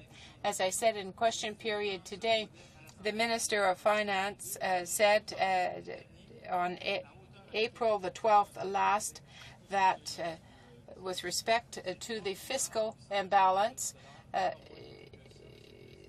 it was said that Quebec was expecting $3.9 billion. That's what Quebec still expects today to settle the fiscal imbalance. Now, if that agreement with the federal government has been broken, well, then things have changed. But we can always continue to hope that we will be able to continue to support the government in its budget. On a assez de temps pour une petite question. We have a time for a brief question and a very brief answer. The Honourable Member for Sherbrooke. Thank you very much, Mr. Speaker. I would like to ask my colleague a question. If we were to go back to the matter that is of concern to us, of course it's interesting to hear an exchange on the fiscal imbalance, but getting back to those people that need small loans, it doesn't matter how small they are, they have high interest rates and there is an imbalance there. Payday loans are a type of microcredit, I would say, Mr. Speaker. I would say that the Nobel Prize for Peace this year went to Professor Mohamed Yunus of the Grand Mine Bank. He had some 1,200 micro loans for those people who need it. You know, loans don't have to be millions of dollars to be effective. I would ask my colleague the question, surely something can be done, socially speaking, with microcredit. The Honourable Member for Joliette, the member for Sherbrooke's concerns are very valid ones. I remember when we looked at bank mergers in the Finance Committee a few years ago, that was our concern. We realized that many citizens do not have access to banking services despite regulations that allow them to open a bank account. Very often they have to have recourse, they have to turn to a parallel market, if you like, to obtain monies. Conformément à l'article 30. Pursuant to Standing Order 38, it is my duty to inform the House of the questions that will be dealt with at the time of adjournment tonight. The Honourable Member for Victoria Literacy. Please do débat. The Resuming debate. Secretary to the Minister of Foreign Affairs. Thank you, Mr. Speaker. It's my pleasure to rise today and speak in support of an important bill, Bill C-26, an act to amend the Criminal Code was tabled on October 26 by my colleague, the Honourable Minister of Justice. This bill would make changes to the Criminal Code to enable the regulation of the payday lending industry by provinces and territories. This is an important and welcome change, Mr. Speaker. For years, the payday lending industry has operated in Canada under the radar. This bill would bring this burgeoning industry within the scope of regulation and in so doing provide greater protection to millions of Canadians and their families who have come to rely upon the services of the industry. Indeed, Mr. Speaker, according to the industry's principal lobbying and advocacy organization, the Canadian Payday Loan Association, the industry provides services to nearly 2 million Canadians each year. This is a substantial figure and demonstrates the importance of ensuring that Canadians are protected against harmful practices in the industry. Mr. Speaker, Bill C-26 would accomplish the following. It would amend the Criminal Code by adding a new provision, Section 347.1, which would provide an exemption scheme for payday lenders from the criminal interest rate where a provincial territorial consumer protection scheme is in place. It would define payday loan. As part of the provincial legislative schemes that are established, it would require the provinces to set a cap on the total cost of borrowing for a payday loan. Mr. Speaker, before moving to the discussion of the substance in these amendments, it is important to appreciate two things. One, the history of the payday lending industry in Canada, including the impact it is having on communities across our country. and 2, an overview of the questionable practices which have served as a clarion call to action and which forms a basis as to why these specific amendments are proposed. After learning more about this industry, I believe that all honourable members will agree that the amendments proposed by Bill C-26 are pragmatic, measured and necessary. The payday lending industry in Canada is relatively new. Storefront operations with catchy names and flashy advertising began popping up in communities throughout Canada around 1994. The payday lending industry began its operations in Western Canada. Today, however, the industry is truly national, with outlets stretching from coast to coast. In fact, there are an estimated 1,350 payday lending outlets currently operating in every province and town in Canada except Quebec, and the number continues to rise. The 2 million Canadians who use the services of payday are borrowing nearly $1.7 billion each year. This is simply a staggering amount when one considers that all of this has occurred in an essentially unregulated market.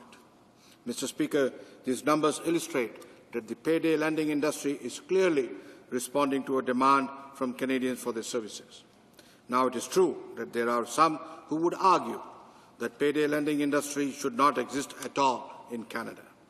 On the other hand, it is clear that the industry is playing an important role for many Canadians on a daily basis. There are many reasons why Canadians may come to use the services of their neighbourhood payday lending outlet. It may be for convenience, as many of the stores keep late hours and are open on the weekends.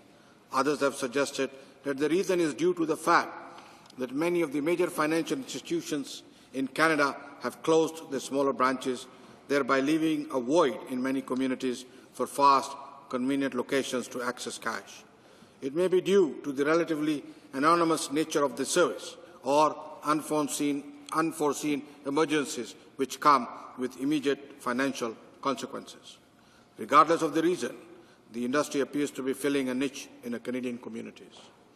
Given this fact, it is important to ensure that those Canadians who do not use the service of a payday lender are provided those Canadians who do use the services of a payday lender are provided the necessary protection from exploitative business practices, particularly so among the most vulnerable members of our community. This government takes its responsibilities to improve the lives of Canadians and their families very seriously, and we are taking many important steps in this regard. Whether it is through strengthening the criminal code to ensure that our streets and communities are safer, or lowering taxes to help everyday Canadians, we have committed to make a difference. We will continue to take measures such as those proposed in Bill C-26 to ensure that Canadians can have the very best quality of life. Mr. Speaker, the proposed amendments contained in Bill C-26 are thoughtful and effective way to provide for enhanced consumer protection, and they respond to the needs expressed by many, including the provinces and territories, for effective regulation. And there are good reasons to ensure that this industry is regulated. Payday lending is a very expensive way to borrow. In some cases, the cost for borrowing money from a payday lender can range in the thousands of % when annualized. Concerns have been expressed in relation to insufficient disclosure on contractual terms by the lender. In addition, there is a concern with the aggressive debt collection practices and the relative quick way in which these debts can spiral out of control as a result of rolling over loans.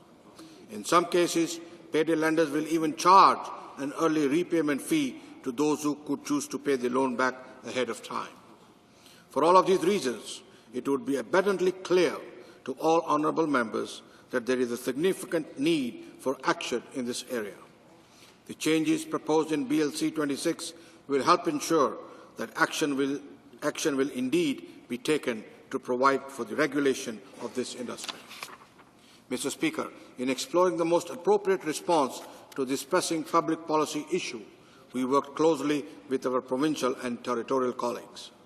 Through this work, it became increasingly clear that Section 347 of the Criminal Code was a key factor in establishing a new regulatory regime. Section 347 of the Criminal Code provide for an offence of entering into an agreement or arrangement to receive interest at an annual rate of more than 60%. Effectively, this creates the offence of charging interest at a criminal rate. Those who are convicted of this offence can face a sentencing of up to 5 years imprisonment. Mr. Speaker, when Section 347 of the Criminal Code was first introduced, it was not intended to serve as a consumer protection measure. Instead, it was meant to provide law enforcement with an additional tool in the fight against organized crime and specifically the practice of loan sharking. Regardless of its original intent, it is applicable to lending arrangements in Canada, including payday lending. Let me be clear, though, Mr. Speaker. Section 347 of the Criminal Code is not, in this government's view, the most appropriate or effective way to protect consumers from the unethical and unscrupulous practices which have been connected with segments of the payday lending industry. We are not alone in this assessment. We have heard from many jurisdictions as well as members of the civil society who have indicated that Section 347 is not a suitable mechanism for consumer protection. Moreover, these same jurisdictions have noted that, in their view, the application of Section 347 to payday lending services as an obstacle to effective provincial regulation. And so, Mr. Speaker, with these proposed changes, we are responding to the needs of the provinces and territories who are much better placed to provide for the necessary consumer protection measures. We are removing the applicability of Section 347 in those instances where provinces choose to act. In instances where the provinces do not act, Section 347 will continue to apply. We believe that this is an appropriate solution which will enable those provinces and territories that are ready to regulate the industry to do so. It is important to briefly point out that C-26 will not apply to federally regulated financial institutions such as banks. Banks are a matter of federal responsibility under Canada's Constitution, and there are numerous federal pieces of legislation which regulate these institutions. In general terms, the amendments would provide an exemption from Section 347 of the Criminal Code for payday lenders under very specific and circumscribed instances. These exemptions would be set out under a proposed new section, Section 347.1 of the Criminal Code. Mr. Speaker, the type of loan provided in a typical payday loan situation is generally a small amount, under $300 according to one study, and the usual terms are short, about 10 days. To qualify, a borrower must establish that he or she has a bank account and provide a post-dated check or pre-authorized debit. They must also establish an income source. Bill C-26 appropriately captures this common understanding of payday lending. It would define a payday loan as an advancement of money in exchange for a post-dated check, a pre-authorized debit, or a future payment of a similar nature, but not for any guarantee, suretyship, overdraft protection, or security or property, and not through a margin loan, pawnbroking, a line of credit, or a credit card. This definition is important as it clearly sets out the particular type of lending arrangement which will constitute a payday loan. Our policy objective behind the proposed amendments is targeted. We want to be able to ensure that provinces and territories are able to regulate the practice of payday lending which occurs in the jurisdictions. We also want to ensure that only those arrangements which are truly payday loans are captured. This is so because the policy considerations in relationship to other forms of credit are quite different. I believe that the definition found on Bill C-26 accurately captures the practice of payday lending. In addition, Bill C-26 would specify that only certain types of payday loans would be eligible for exemption from Section 347 of the Criminal Code. Notably, the loan would not exceed $1,500 and its term would not exceed 62 days. These limits correspond with the upper limits of payday lending described above. Mr. Speaker, Mr. Speaker, Bill C-26 is not proposing regulation per se, nor is it proposing to set a national limit on the amount of interest that can be charged for payday loans. Rather, in creating an exemption from Section 347 of the Criminal Code, Bill C-26 is responding to provincial concerns over the need to remove impediments to their regulation of the industry. And this is important, Mr. Speaker, because the payday lending industry is most appropriately regulated at the provincial and territorial level. The ultimate goal of the proposed change is effective regulation. This can best be achieved by providing the provinces and territories with the flexibility they require to be able to set limits on the cost of borrowing. This approach ensures that the regulation is done in a manner which best reflects the local realities of the jurisdiction. And at the same time, it recognizes that should a province or territory choose not to legislate for the purpose of regulating the payday lending industry, Section 347 will continue to apply.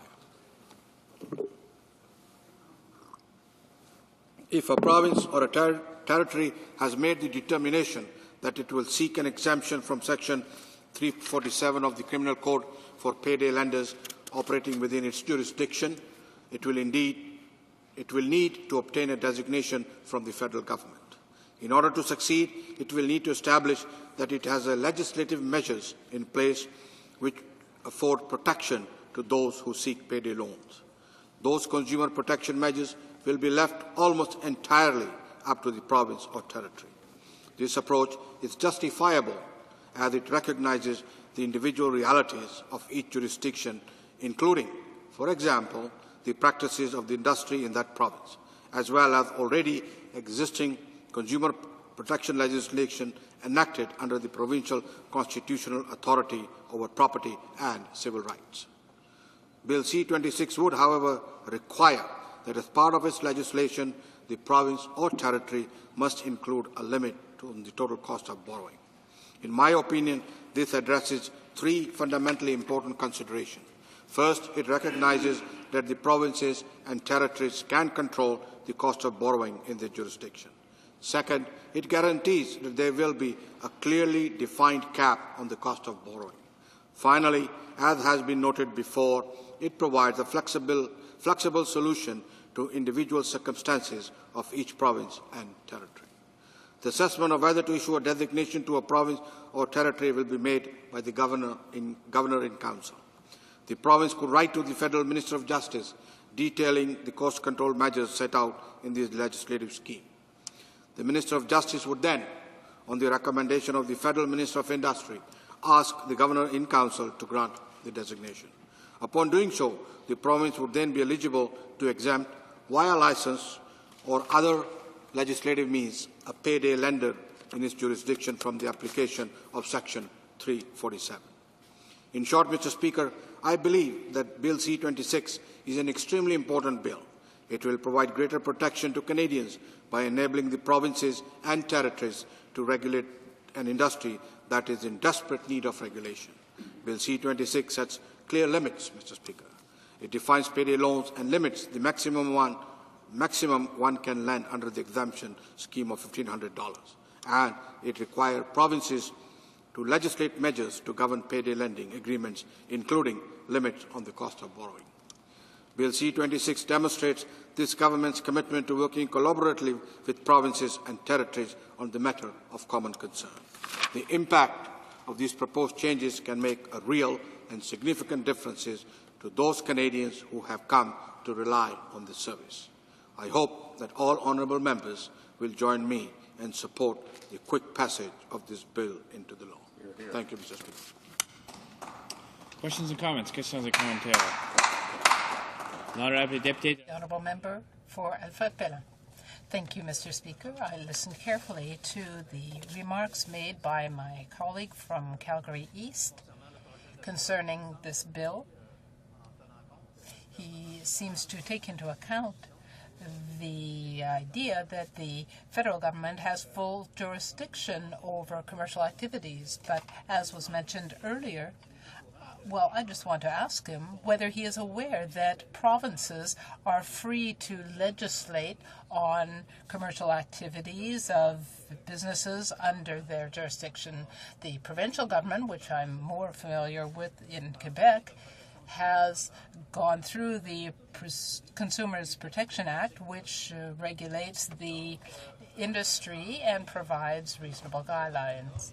In my view, all of these activities are well regulated in Quebec, and I just wonder whether there is any point in this legislation. All the other aspects have already been addressed. For example, we were talking about tax problems, the fiscal imbalance, and yet there is no solution on the horizon. Are there not more pressing bills that would be more helpful to the province where the federal government has full responsibility? Thank you. The Minister of Foreign Affairs. Mr. Speaker, I want to thank the member for asking this question. And just before I rose up to speak, my colleague, the Minister of Intergovernmental Affairs, answered the questions that the honourable member was asking regarding fiscal imbalance and all the other issues that he says are more important. But let me just give the member a personal experience. In the last federal election, the election of 2006, my campaign office was right next door to a payday lending institution office. And I was just flabbergasted and quite sad to see the operation of this payday loan establishment. You could see people who were coming in there were those who could not go down and get normal lending from other institutions. People who were relying on this for a quick cash but paying a big interest rate. These institutions were open. This particular office was open every day, as late as it could till about 10 o'clock at night. And you could see people walking in. This is like, if you don't regulate this, this was like an institution, as has been stated in my speech, some of them that are using unscrupulous methods to pry on the disadvantage of our community. And I'm sure the member does not want that thing to happen in Canada, that somebody takes advantage of those who who are disadvantaged. And so, Mr. Speaker, it is necessary for the government to look at that and come along. And I'm sure that if, with his help, he very quickly, as I've stated in my speech, will pass this law, very quickly it will go there to protect the disadvantaged, and we'll move on to the other business of the House that he wants to do. Thank you, Mr. Speaker. Questions and comments. Questions and commentaires. Resuming debate, the Honourable Member for Scarborough-Rouge River. Thank you, Mr. Speaker. Colleagues here have invited quick passage of this bill, in relation to which there seems to be a fair bit of support, and I certainly agree with that. One of the ways we can pass it quickly is not to do too much talking about it, and my remarks are offered today as part of the remarks of the official opposition on this bill. Colleagues have probably had their attention brought to the recent decision of the Supreme Court of Canada in a case called HoC payday loans. And that was a circumstance where customers of this particular operation had sued in a class action. And at issue was the very, very high interest rates being charged by this payday loan business. Now, as the court eventually determined, as I understand it, the monies charged by this operation were at a level that they constituted a criminal rate of interest, which is defined in the Criminal Code of Canada. And that means an interest rate that exceeds 60%. Now, most of us will regard that as a pretty exorbitant rate of interest. But the point here is that the two worlds, two jurisdictional worlds of criminal law on the one hand, and commercial law on the other, clashed. And as our colleague from the bloc just mentioned, commercial activities outside of banking are normally regulated and administered jurisdictionally by each of our provinces under the Property and Civil Rights heading in Section 92 of the Constitution Act.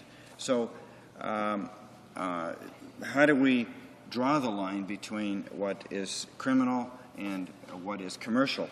Well, our laws attempted to do that many years ago. The big difficulty we faced as a society when Section 347 of the Criminal Code was first enacted, was that organized crime / loan sharks were showing up in material ways across the country, and it was felt that the type of lending that they did, which had no regulation, should be criminalized as being antisocial. And so the criminal rate of interest rate was selected in a way that anyone who lent an amount of money and collected an interest rate beyond and above 60% was found to be in breach of the criminal code. Doubtless that section of the criminal code, Section 347, has protected many, many Canadians over the years. But with the growth now of the proliferation of financial instruments and lending and access to credit and money, there are many, many ways that consumers now can access credit. And one of them is this, one of those ways is this payday loan mechanism, where an individual who is employed can obtain a loan or an advance equivalent to some percentage of his or her paycheck and obtain it very quickly and easily from a payday loan business. You may regard the payday loan business as a kind of a bank loan. It's not a bank. It's simply a lending business which will lend money to the individual on the credit of the forthcoming paycheck, which is coming in a week or 2 weeks down the road. And it looks like many, many Canadians find this a useful device, because the number of payday loan operations in Canada now has mushroomed in the last dozen years or so, to the point where we have 1,300 payday loan operations right across the country. So it looks like the consumer likes this mechanism. Now, I point out it's generally for small amounts and for a very short period of time. And it may be filling a niche that the credit cards aren't, that the banks and the credit unions are not. And the issue has become, at what price? What price are Canadians being required to pay for their payday loan borrowings? And in the case that I mentioned earlier, you're looking at interest rates, the equivalent interest rates, equivalent returns in excess of 60% per annum on the amount that's being lent. And I suppose in our society now, a knowledgeable consumer should be allowed to spend over 60% in interest if he or she wishes to, if they want the money that quickly. But we're actually not going to remove the criminal code provision in what we're doing here. We're going to keep a criminal code provision, but we're going to allow an exemption for a lawful business that lends money using this payday loan mechanism. And the exemption is based on a premise that a province or a territory is regulating that commercial operation. So our criminal code will say if a province is providing regulation of interest rate and the amounts, providing a supervisory regulation of that type of lending mechanism, then we, in the federal jurisdiction, will exempt that operation, that lending mechanism, from our criminal law. And we do need to do that because under our Constitution, the federal jurisdiction has paramountcy over provincial laws, except where there is an exclusive provincial jurisdiction. And where there is an overlap, the federal law will normally govern. By placing this amendment there with this Section 347, we will allow the provinces to assume their proper jurisdiction in the regulation of commercial affairs of their citizens, but at the same time maintain in place the criminal prohibition with the 60% per annum cap where there is no provincial regulation. And we are, of course, assuming that province will provide a form of regulation here that will essentially keep the same level of protection that consumers have up to now. Now, this doesn't mean that loan sharks are going to have a field day, Mr. Speaker. This means that genuine lending businesses, which I've described here as payday loan operations, will be able to carry on their legitimate lending services in cities and localities right across the country, just as they have up to now, without fear that their practices will offend the criminal law. Their practices might offend the provincial regulatory law that has to be in place, but they won't have to deal with the criminal code provisions. And of course, it's a lot more difficult usually for a citizen in a business to deal with a criminal code provision than it is a commercial provision. There isn't the stigma attached to compliance with regulatory requirements as there is to non-compliance with criminal code provision. So I'm going to pause, just stop there, and with one further comment. This legislation took a number of years to develop. The initial consultations began a few years ago under the previous government, and it involved reaching an accommodation, an agreement with the provinces and the territories that would allow the provinces to assume a regulatory role.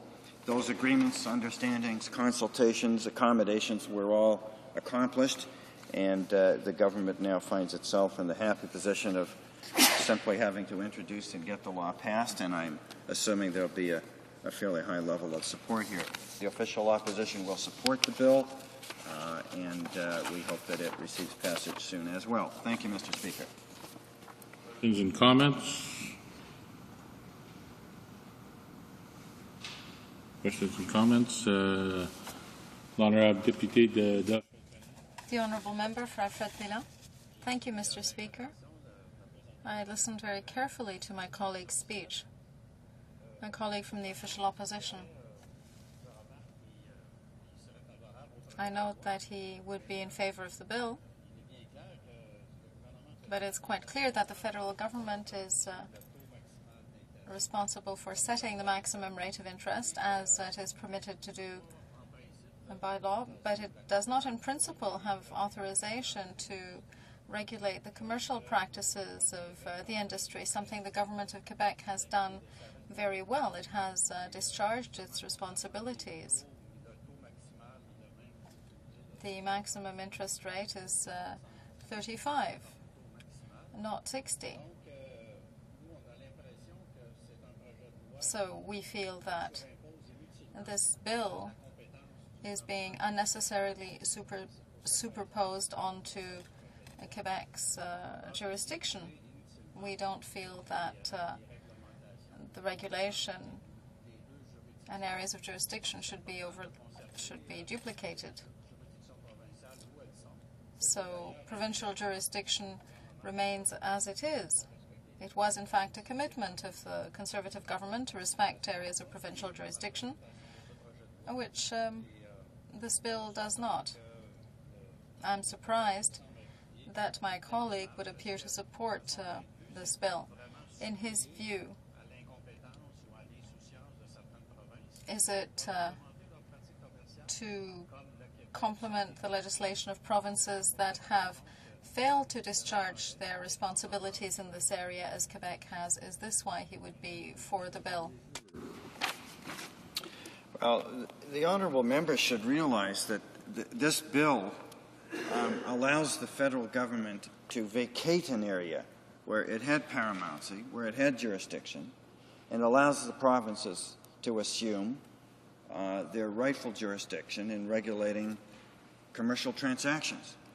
So if the member has any complaint, it may have been that 75 or 100 years ago the federal government did occupy the jurisdictional matter of loan sharking. At this particular point in time, there's been an agreement, and the agreement is that the federal government will walk from its criminal jurisdiction involving loan sharking if the provinces expressly assume their responsibilities in regulating these commercial transactions.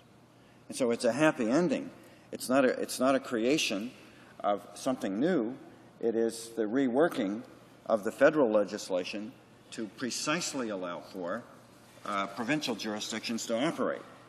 So I think my friend should be happy with the proposed outcome contained in this legislation. It doesn't at all attempt to regulate in areas of provincial jurisdiction. If that had happened, it happened 75 or 100 years ago. What's happening now is the federal government is simply proposing a conditional withdrawal from this otherwise provincial area of commercial activity, and on that basis, I think he would want to support the bill. Further questions and comments? L'honourable Deputy de Abitibi.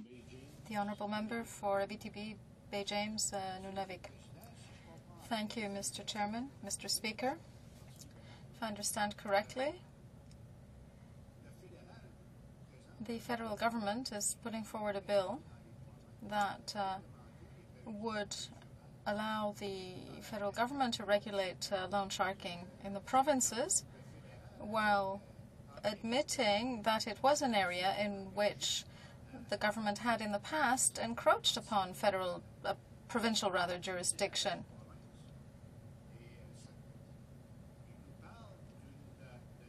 The Honourable Member talks about complementary activities,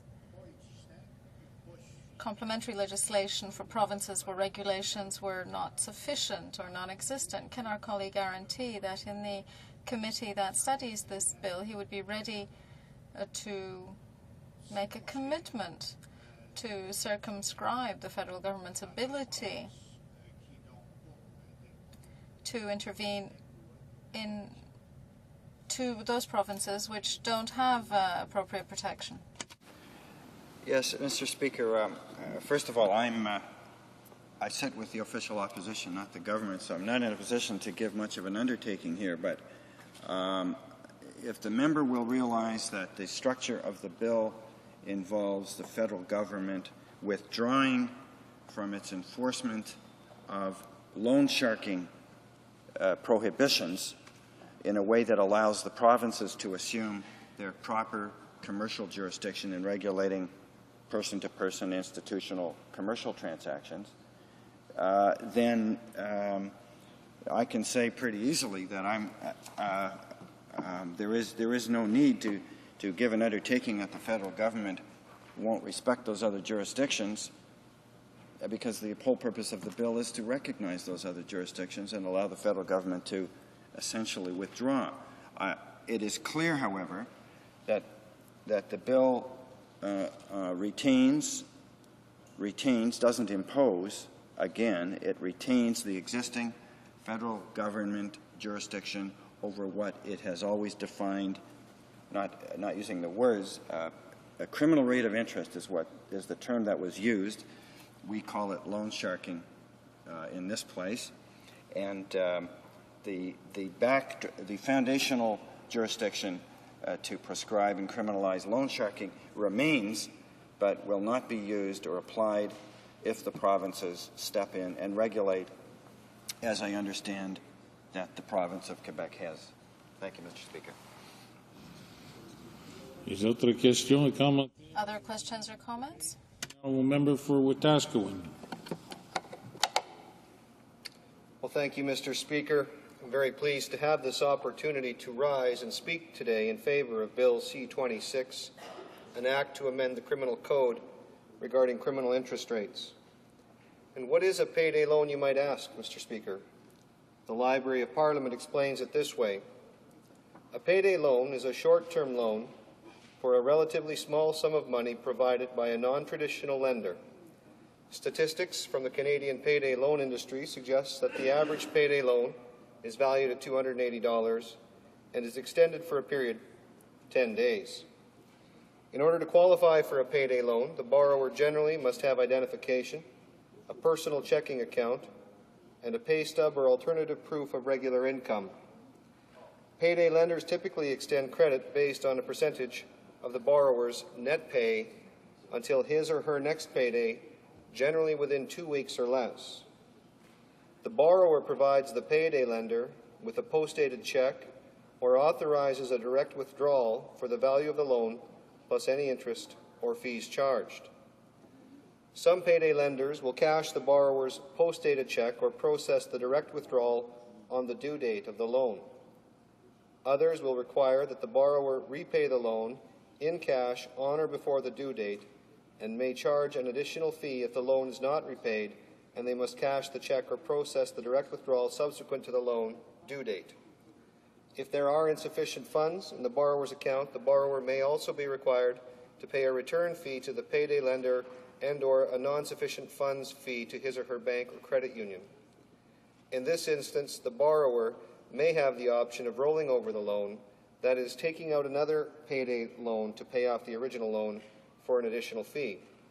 And Mr. Speaker, I invite you to read the library's excellent paper on payday loans that I've just quoted from. With an estimated 1,350 storefront locations and representing annual revenues of approximately $1.7 billion, payday lending is one of the fastest growing industries in Canada. This industry appears to be filling a gap that exists in the availability of credit from the chartered banks and other traditional lending institutions. There may be different reasons for this gap. Perhaps it is because such institutions are not willing to offer the type of short-term unsecured credit that payday lenders do, or simply because local bank branches have been closed in many population centres, thereby making access to credit for many customers very difficult. The payday lending industry may also be succeeding because of the relative convenience of their operations and the relatively anonymous nature of the commercial transaction. The payday lending industry has been operating for just over 10 years now without any effective regulation, resulting in some payday lending companies charging outrageous and often crippling fees that trap many an unwary customer. In light of these questionable business practices, which may also include ineffective disclosure of contractual terms and aggressive debt collection practices, many have been right to criticize the current situation, including provincial and territorial governments, consumer groups, and the payday lending industry itself. For example, consumer groups have argued that consumers who would not otherwise have access to this type of short-term credit sometimes feel they have no alternative but to accept the terms and conditions of the payday lender. This can lead to their becoming vulnerable to unfair practices. Consumer groups want to see this issue brought under control. On the other hand, lenders who have offered loans on reasonable terms and follow a voluntary code of conduct fear that their conduct is being questioned and thus seek regulations in order to give their industry both legitimacy and long-term viability in Canada. The provinces and territories have expressed concern as well. They too wish to ensure that Canadians who live in their communities are protected from unscrupulous practices and have noted that Section 347 of the Criminal Code, the criminal interest rate provision, stands in the way of them effectively regulating this industry. Mr. Speaker, this government has heard the criticism and concerns that have fueled the calls for legislative reform, and Bill C-26 is a reflection of our resolve to address them. Our government has been working closely with our provincial and territorial colleagues to examine options for the most effective response to this pressing issue. Indeed, the situation has been the subject of discussion and examination by both federal, provincial, and territorial ministers responsible for justice and consumer affairs. Bill C-26 is a result of this collaboration. I believe it will mean enhanced protection for those Canadians who have come to use the services of payday lending industry. Who uses payday loans and why, Mr. Speaker? Again, I want to go back to the excellent Library of Parliament paper that I quoted from earlier. The library researchers found that in early 2005, the Financial Consumer Agency of Canada placed questions on the Canadian Ipsos Reid Express poll site, a national omnibus poll of Canadian adults about Canadians' experiences with and motivations for using check cashing and payday loan services. The survey found that approximately 7% of survey respondents had used check cashing or payday loan companies. Check cashing was the most frequently used service at 57%, followed by payday loans at 25% and tax refund anticipation loans 5%. Certain respondents were more likely to have used these services, including men, those between the ages of 18 and 34 years, urban residents, residents of British Columbia, Alberta, Saskatchewan, and Manitoba, those with household incomes less than $30,000 per year, and those with some post-secondary education. And these are causes for concern, Mr. Speaker. The ongoing and expanding presence of payday loan companies suggests that some Canadians are willing to pay usurious rates of interest in excess of that permitted under the Criminal Code for their payday loans. This situation raises important questions about whether and how issues in the payday loan industry should be addressed, and by whom and with what consequences for the industry and its customers.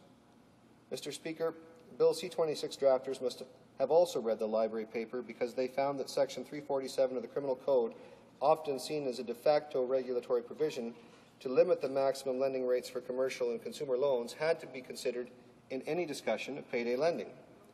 Indeed, Section 347 is at the heart of the amendments proposed in Bill C-26.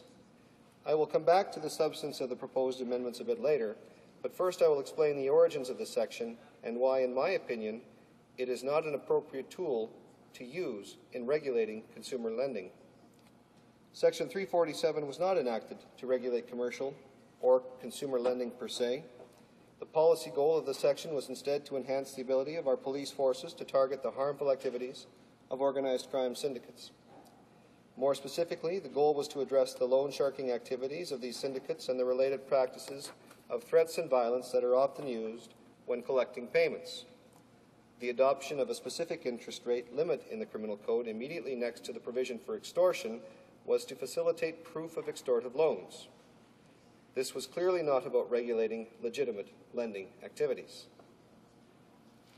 Section 347 provides serious criminal penalties for entering into an agreement or receiving payments where the interest rate charged exceeds the defined criminal rate of 60%.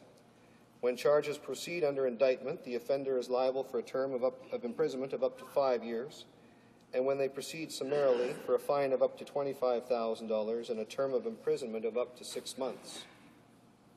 Mr. Speaker, this government does not believe that Section 347 is the most appropriate way to regulate the payday lending industry and provide consumer protection. Bill C-26 would address the concerns noted by the provinces and territories by creating a narrowly defined exemption from Section 347 of the Criminal Code to facilitate provincial and territorial regulation of payday loan agreements. In instances where a jurisdiction has chosen not to enact consumer protection legislation directed at payday lending, Section 347 would continue to apply. The exception created by Bill C-26 removes the application of Section 347 of the Criminal Code, as well as Section 2 of the Interest Act, where a payday loan agreement is for an amount that does not exceed $1,500 and runs for a maximum term of 62 days, and where the province in which the lender operates has been designated as having in place an appropriate regulatory scheme which must include limits on the total cost of borrowing. It is clear that the exception only applies where the province in which the lender operates has made the appropriate amendments to its legislative scheme that government consumer protection matters. The province will also have to request the federal cabinet for the necessary designation which allows for the exemption in respect of Section 347. The criminal interest rate from Section 347 will continue to apply in any province or territory which chooses not to implement qualifying regulations for payday lending agreements. In Manitoba, Bill 25, the Consumer Protection Amendment Act regarding payday loans, is now ready for a third reading, and it provides a good example of the type of complementary consumer protection legislation at the provincial level that would properly leverage the exception. Bill 25 establishes a licensing and inspection scheme for payday lenders, defines limits on certain loan agreement terms and parameters, sets out a lender's information disclosure obligations, and defines a borrower's right in terms of cancellation and redress. This cooperative framework of a narrow criminal code exception, coupled with suitable provincial regulations specifically addressing the payday lending industry, should meet the goals and objectives of consumers and their advocacy groups, as well as those of legitimate payday lending companies and their industry associations. In closing, Mr. Speaker and honourable members, this government believes strongly in protecting consumers from the unscrupulous practices of unregulated payday lenders. Bill C-26 is an important and necessary first step in establishing a fair and equitable regime under which to regulate the activities of payday lending institutions, giving consumers the best possible protection when accessing this type of credit.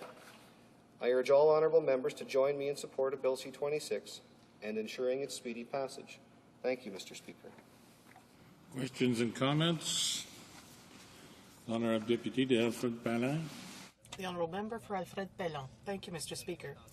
I listened to my colleague's presentation with great attention, my colleague from the Conservative Party. I'd like to mention at the outset that the Bloc Québécois will oppose this bill, not because we're against the principle, but because the Government of Quebec has already legislated in this area, as this is its area of responsibility.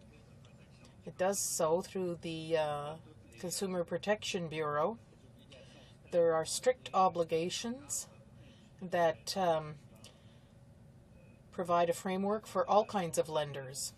For the information of my fellow citizens who are listening to these debates, the Consumer Protection Bureau sets the annual credit rate that must be indicated on loan contracts. All fees are calculated in that annual rate, so there's no possibility of adding other fees for opening a file, etc.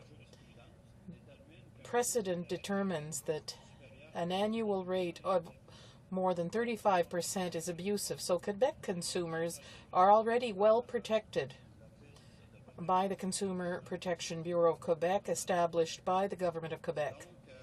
Therefore, that's a flagrant example of duplication of another level of government by the federal government that wants to regulate things that are already regulated at the provincial level in Quebec and probably in other provinces too, where they have already thought about this, or if they don't do anything, they feel it's not necessary, but that's their area of jurisdiction. They are to regulate the whole lending, commercial lending industry. So that is a clear demonstration of duplication by a government that promised during the election campaign that it would respect provincial jurisdiction and think about the effectiveness of its bills. But now they're adding an additional bill in an area that's already covered by each of the provinces. So I'd like to hear my colleague's reaction to what I've just said. Does he agree that this is interference in areas of provincial jurisdiction when you tell them, we're thinking for you, the provinces aren't smart enough to legislate in this area? And if you already legislated, well, you just have to exempt yourself from this bill, and there'll be other parliamentary procedures necessary then, and that brings about additional costs all the time. That's why citizens are complaining so much that they pay a great deal of tax at all levels of government. Well, thank you, Mr. Speaker, and I appreciate the question from my honourable colleague, but I don't think he actually understands what the bill is proposing here. He's gone on at length talking about how the Government of Quebec has already put regulations in place and how this would be seen as a duplicate. Well, when in actual fact, Mr. Speaker, the Criminal Code of Canada applies to all of Canada, this bill seeks to amend the Criminal Code of Canada and not interfere in any way, shape, or form with provincial jurisdiction. As a matter of fact, it is actually meant to exclude the certain aspect pertaining to Canadian payday loans from provincial jurisdiction so that the provinces such as Quebec and such as the Western provinces and Alberta, which is the province that I'm from, has the ability to protect its consumers in a way that it sees fit. So I actually don't understand the nature of the question, because it seems a little bit hypocritical when the member from the Bloc Québécois, who obviously wants this consumer protection and the individual ability of the province, in his province, which is Quebec, to regulate this particular industry, he's opposing this bill, and what he's essentially saying, and he's pitting Quebec against the rest of Canada, and by saying this and saying that if it's good for Quebec, Quebec can have the regulations, and if he's opposing it, he's basically denying the ability of these regulations for the other provinces, such as Manitoba, which is already able and willing to proceed on Bill C-25. So I reject the premise of his question, because this isn't a duplication at all. The criminal code is being amended here, and it applies across Canada. And it'll actually create an exemption which will allow provincial jurisdictions and give provincial and territorial governments, like the province of Quebec, like the province of Alberta, like any of the other provinces or territories in the country, to proceed in a way that they see fit for protecting their consumers where the payday loan associations and payday loan institutions are concerned. Further questions and comments? Resuming debate. The honourable member for Winnipeg North. Thank you, Mr. Speaker. I'm very pleased to be able to speak on this bill, C-26, before the House today, and to give the unequivocal support of the New Democratic Party for passage of this legislative proposal. In fact, Mr. Speaker, it would be our wish, given the succinct nature of this legislation, to have it approved on short notice, all levels, all stages of the bill dealt with on an expedited basis, and an action seen in an area that is long overdue. I want to begin by thanking the Conservative Minister of Justice for actually listening to the concerns of people all across Canada, and especially provinces who were ready to act. And in particular, I want to highlight the work of the Manitoba NDP government, who has long been a champion of action in this area of unregulated payday lending, and has in fact led the country with a very progressive legislative approach. That legislative approach, however, requires the federal government initiative to set aside the criminal code. As members will now know, the criminal code sets an interest rate of 60% as the limit, interest that could be charged on a payday loan. Mr. Speaker, we know from the past decade that has seen an exponential rise in payday lending all over this country, that approach doesn't work. In fact, Mr. Speaker, I'd like members to think hard and tell me if they know of any cases where, in fact, the criminal rate of interest, this 60% rate of interest, was used in terms of actually charging a payday lender who has taken advantage of an individual in this country. I can think of one. There was a recent case in Manitoba, where charges were laid and a trial is ongoing. But, Mr. Speaker, one charge, one action after a decade of payday lenders and other fringe financial services flooding our marketplace, that is not a record to be proud of. It speaks very much to a problem in our whole legislative system, speaks to an issue that hasn't been dealt with and that needs a new approach. I think the desired approach would be to have a national solution. I would much prefer to have one set of standards for this whole country, so that, in fact, there is a rule that all payday lenders must abide by wherever they live, whatever province they reside in, and that we avoid any possibility of these outfits closing down a shop in one province and moving to another to take advantage of more lax rules or a more lucrative environment. I would prefer to have seen the provinces and the federal government get together and come up with one plan. But you know, Mr. Speaker, they tried for years. They couldn't do it. Numerous discussions were held at the federal provincial level among consumer affairs ministers and officials. Numerous forums were held, dialogues and discussions took place. But there was no solution There was no one united position that came out of that prolonged set of discussions. And all the while, payday lenders, other fringe financial institutions have been popping up everywhere in this country. In the last decade, we have gone from 0 to 1,350 such outfits, just payday lenders, in our society today. And I speak from personal experience, I shouldn't say personalized, from direct political experience, Mr. Speaker, coming from a constituency like Winnipeg North, which has, in the space of 10 years, lost all of its banks. The north end of Winnipeg, which covers a significant area, from, if anyone knows Winnipeg, from the tracks in the south end to Inkster in the north end, from Red River in the east to McPhillips on the west, a huge area of residential neighborhoods, small businesses, and large and medium businesses. No bank, no bank branch left in that entire area. They have been dropping one by one over the last decade. And what has happened in the interim? What has happened as a result of that kind of negligence on the part of the banks, their decision to abandon an older community like Winnipeg North?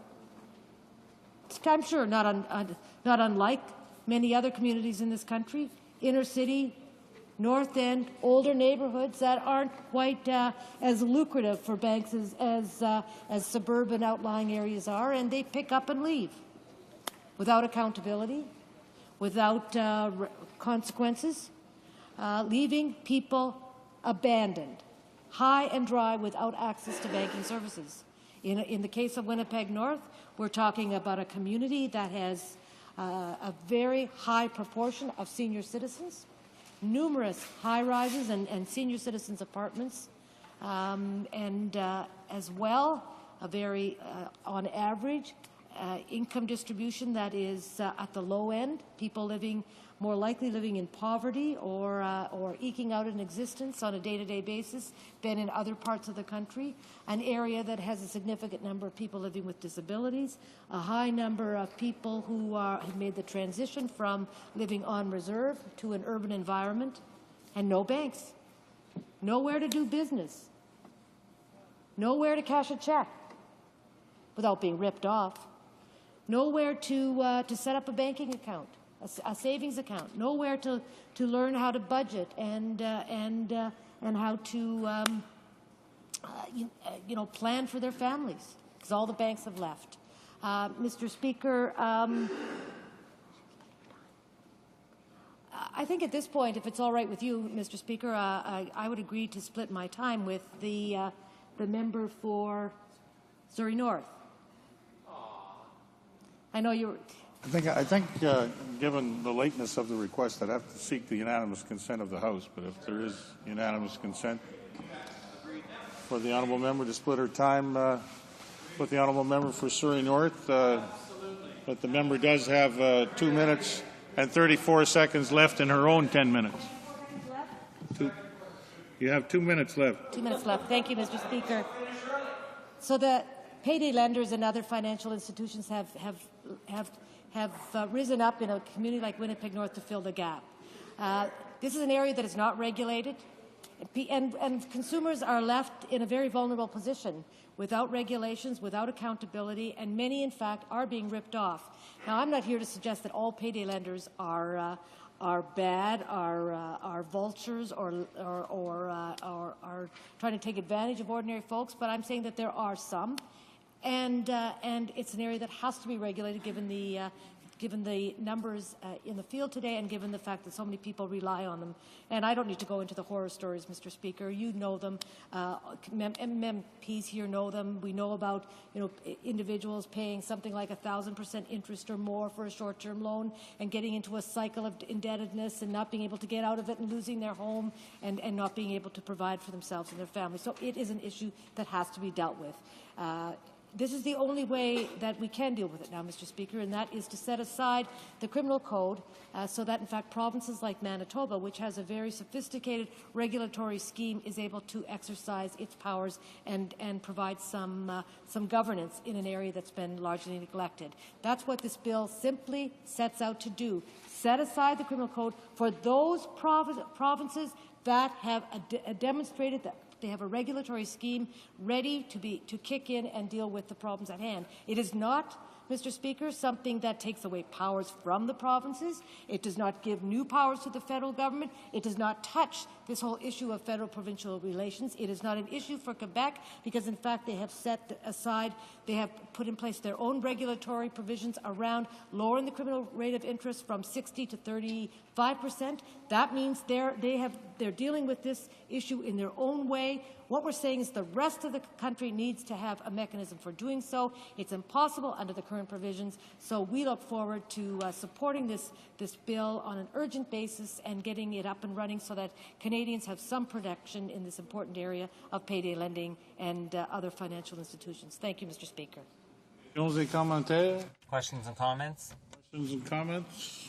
The Honourable Member for Wetaskiwin.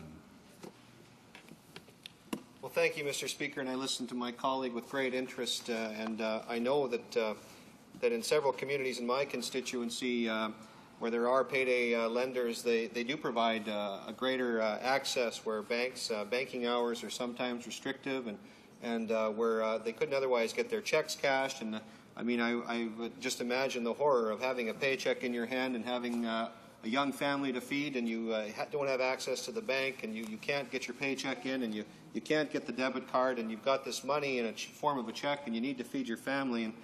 But I'm also concerned, Mr. Speaker, that when people are in a vulnerable situation like that, they can be taken advantage of, and that's an unfortunate thing. And I really do appreciate hearing from the honourable member that she and her party fully intends to support these changes, and I'm very glad for that. And I'm just wondering if she could elaborate on whether or not in her province, the Bill C-25 that I just spoke about a few minutes earlier, if she could elaborate on some of the clauses that are in there. But one area that's of particular concern to me, Mr. Speaker, is the ability of payday lenders to roll over, which means that if there's a loan that is not paid back in time, the payday lending organization may, because it's unregulated, may actually charge a second set of fees and everything like that over and above the additional interest rate. And we know that the interest rate that's charged on these is fairly minimal. It's the fees and everything that get added onto these payday loans that make them quite expensive. I'm just wondering if she would support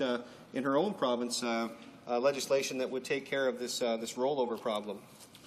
The Honourable Member for Winnipeg North. Thank you, Mr. Speaker. First of all, the Conservative member makes an important point about the use of these payday lenders on a more frequent basis, not simply because banks have up and left the town, but because, in fact, sometimes the hours and terms and conditions for doing banking are not conducive for ready access. In fact, in parts of Winnipeg, there are many individuals who just can't access a bank because they don't have the right ID or can't fit into the schedule of the bank. So he is right. There are other reasons why payday lenders have grown in this period of time and why we, in fact, need to have regulations in place. Now, with respect to the question of provincial legislation, I think the Manitoba bill actually provides a model for the country. And I know many other provinces, there are 6 other provinces that are looking at this as a model. It is a bill that prohibits rollovers. So that's the first important principle that is enunciated in Bill C-25 introduced by the Finance Minister, Greg Selinger. It also ensures that payday loan companies must operate within a comprehensive regulatory framework. They do this by amending the Consumer Protection Act, and they do it by working through the Public Utilities Board as a regulatory body to ensure that all rates are set according to a set of principles in an open, upfront basis with a publicly administered board, so that there can be no questions about how the rates are applied and what penalties are at play. I think I could go on it like Mr. Speaker, but I would recommend Bill C-25 as a blueprint going forward, and should let the House know that the Manitoba government is ready to introduce it or have it proceed to the final stages in the Manitoba legislature as soon as there is some guarantee from this place that the criminal code provisions have been set aside, and so that this regulatory framework can get up and running. Further questions and comments? The honourable member for Brandon Souris.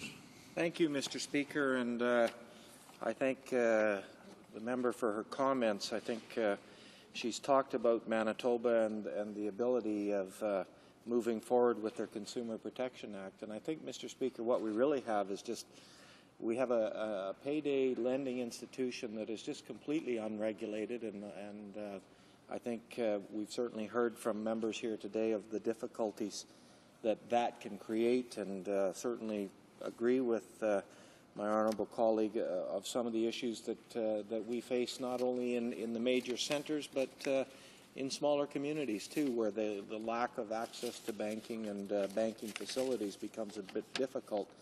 I do have a question, and I just has the member thought at all about what happens if provinces or territories choose not to regulate? Does the member have any ideas perhaps how that would pan out with one province moving forward with regulation and, say, the neighbouring province not? The honourable member for Winnipeg North. Thank you. I appreciate the question from the member for Brandon Souris. It is a problem. The issue of payday lenders is a problem in terms of all communities across this country, whether we're talking about urban Canada or rural parts of this country. So I appreciate that perspective that is brought to this debate.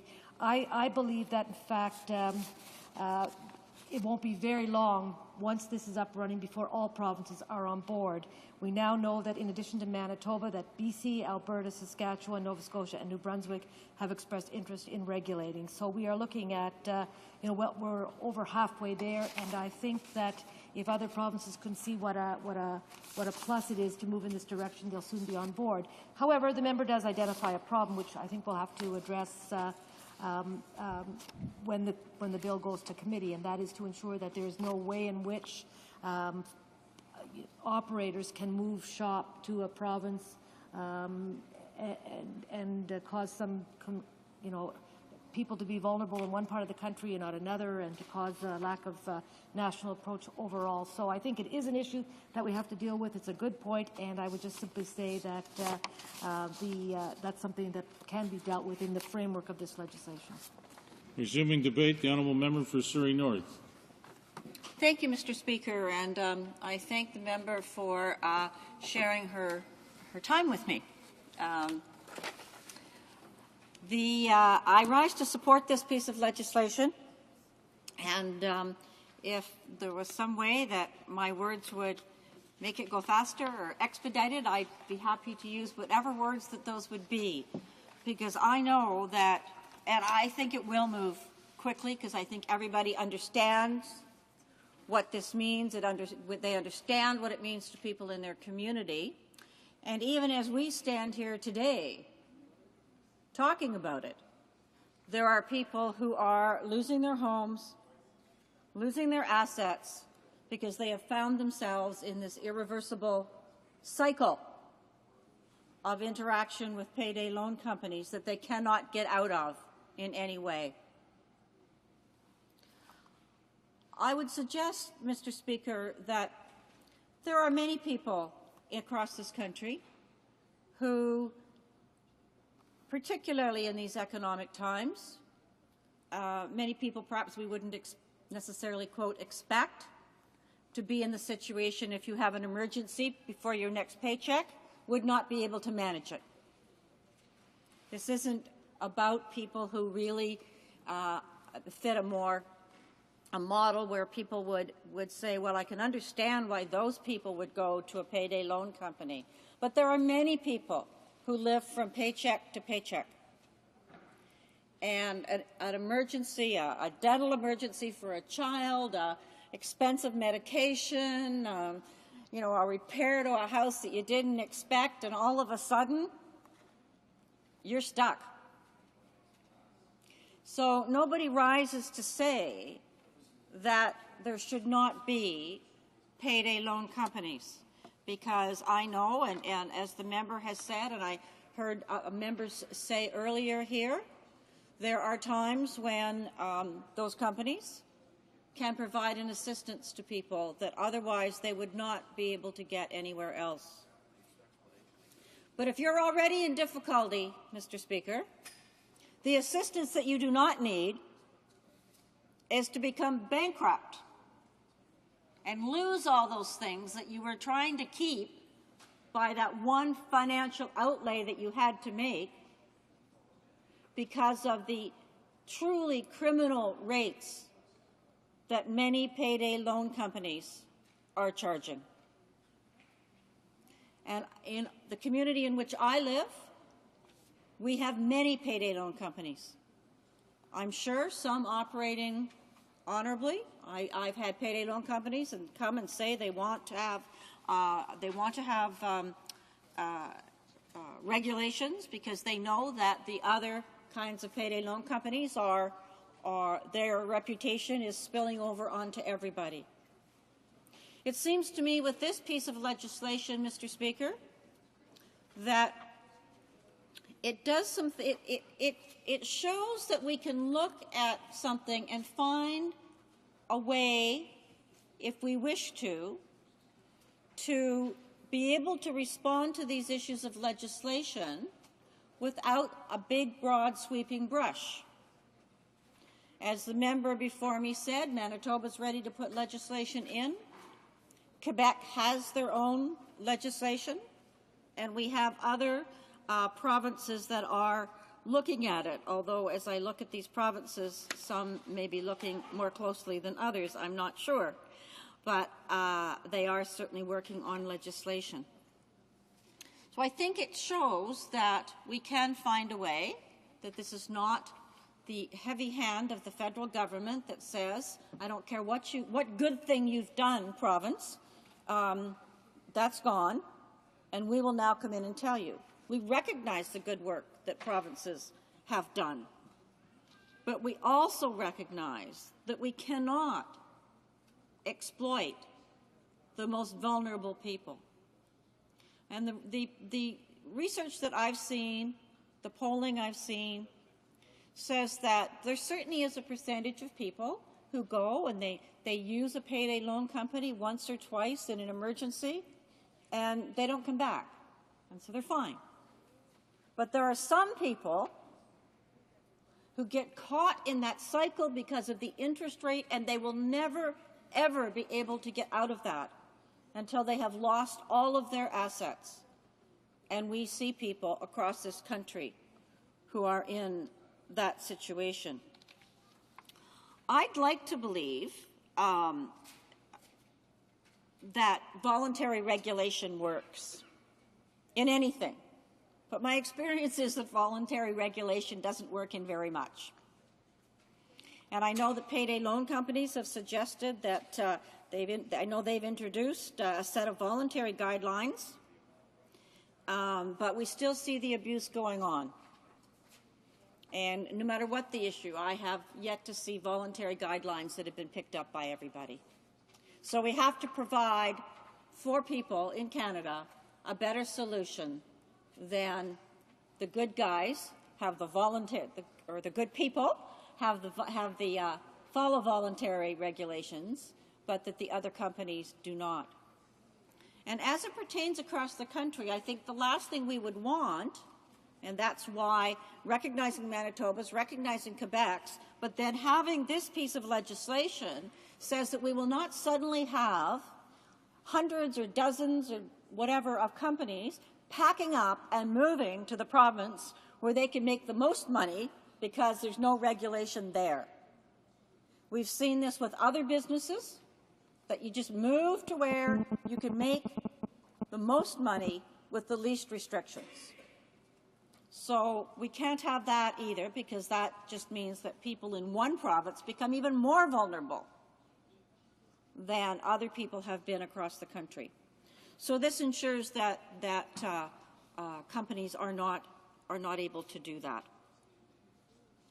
I know that we have had court cases But court cases are individual ones. They're usually brought by either individuals or groups of customers, and it still doesn't provide safety for everyone in Canada.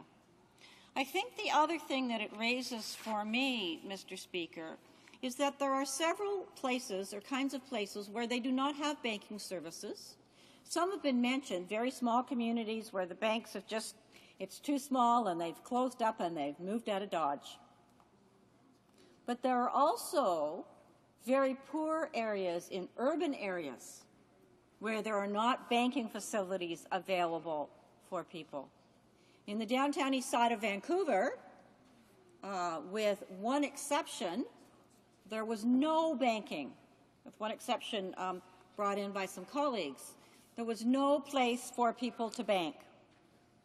And so they somehow cashed their check, they carried the money around, they were very at risk, but there was no kind of banking service available. So while I agree it's primarily in small communities where the bank may leave, there are places in very poor parts of urban areas where banks do not exist either, and people do not have the services, the resources, nor do many people know the information about payday loan companies so they don't get caught, or they do know what a rate would be that is, you know, I don't know if any rate is reasonable, but that a more common rate would be.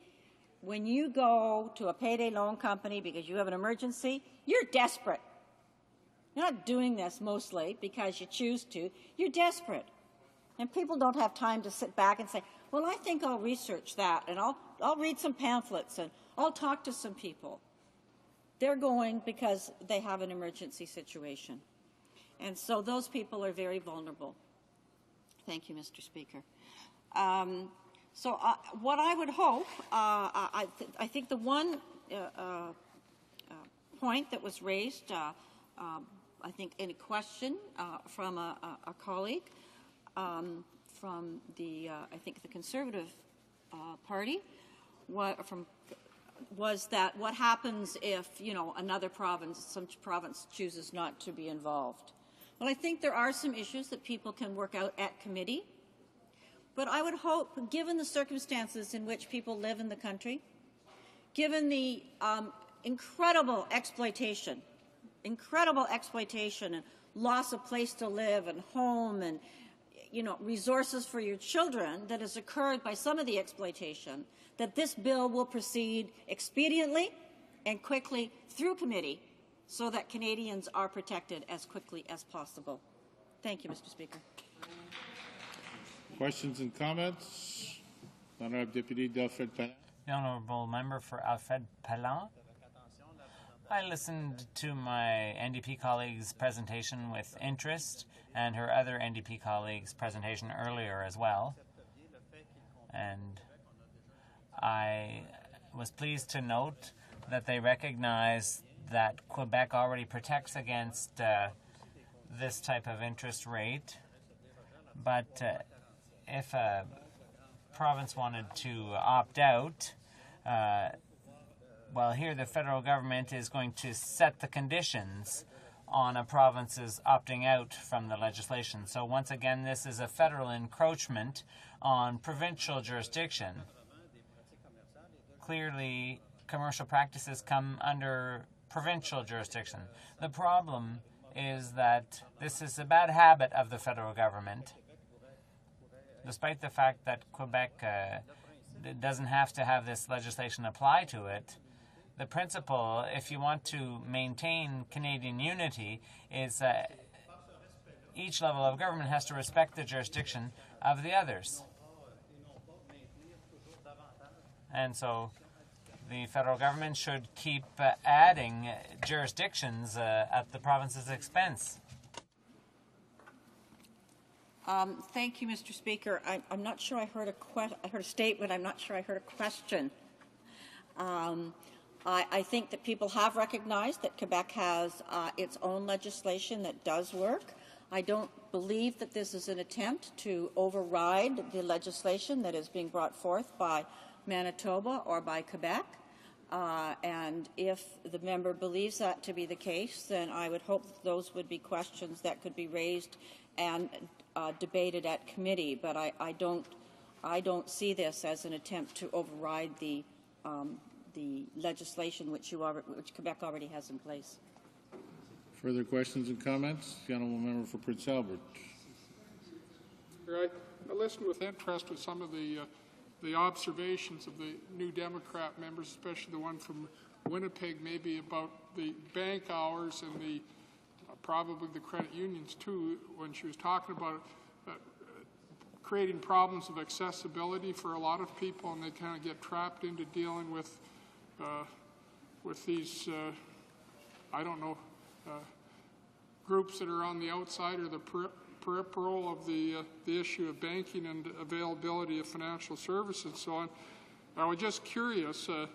I see that there's some speculation that Walmart may be moving into Canada and providing banking services through their outlets, and knowing their hours, they'd like to be open as many hours as they can, 7 days a week and so on, and in the evening and so on. And I think their corporate philosophy is to increase the standard of living for people by reducing the cost of living to people, and I think they, arguably they do that.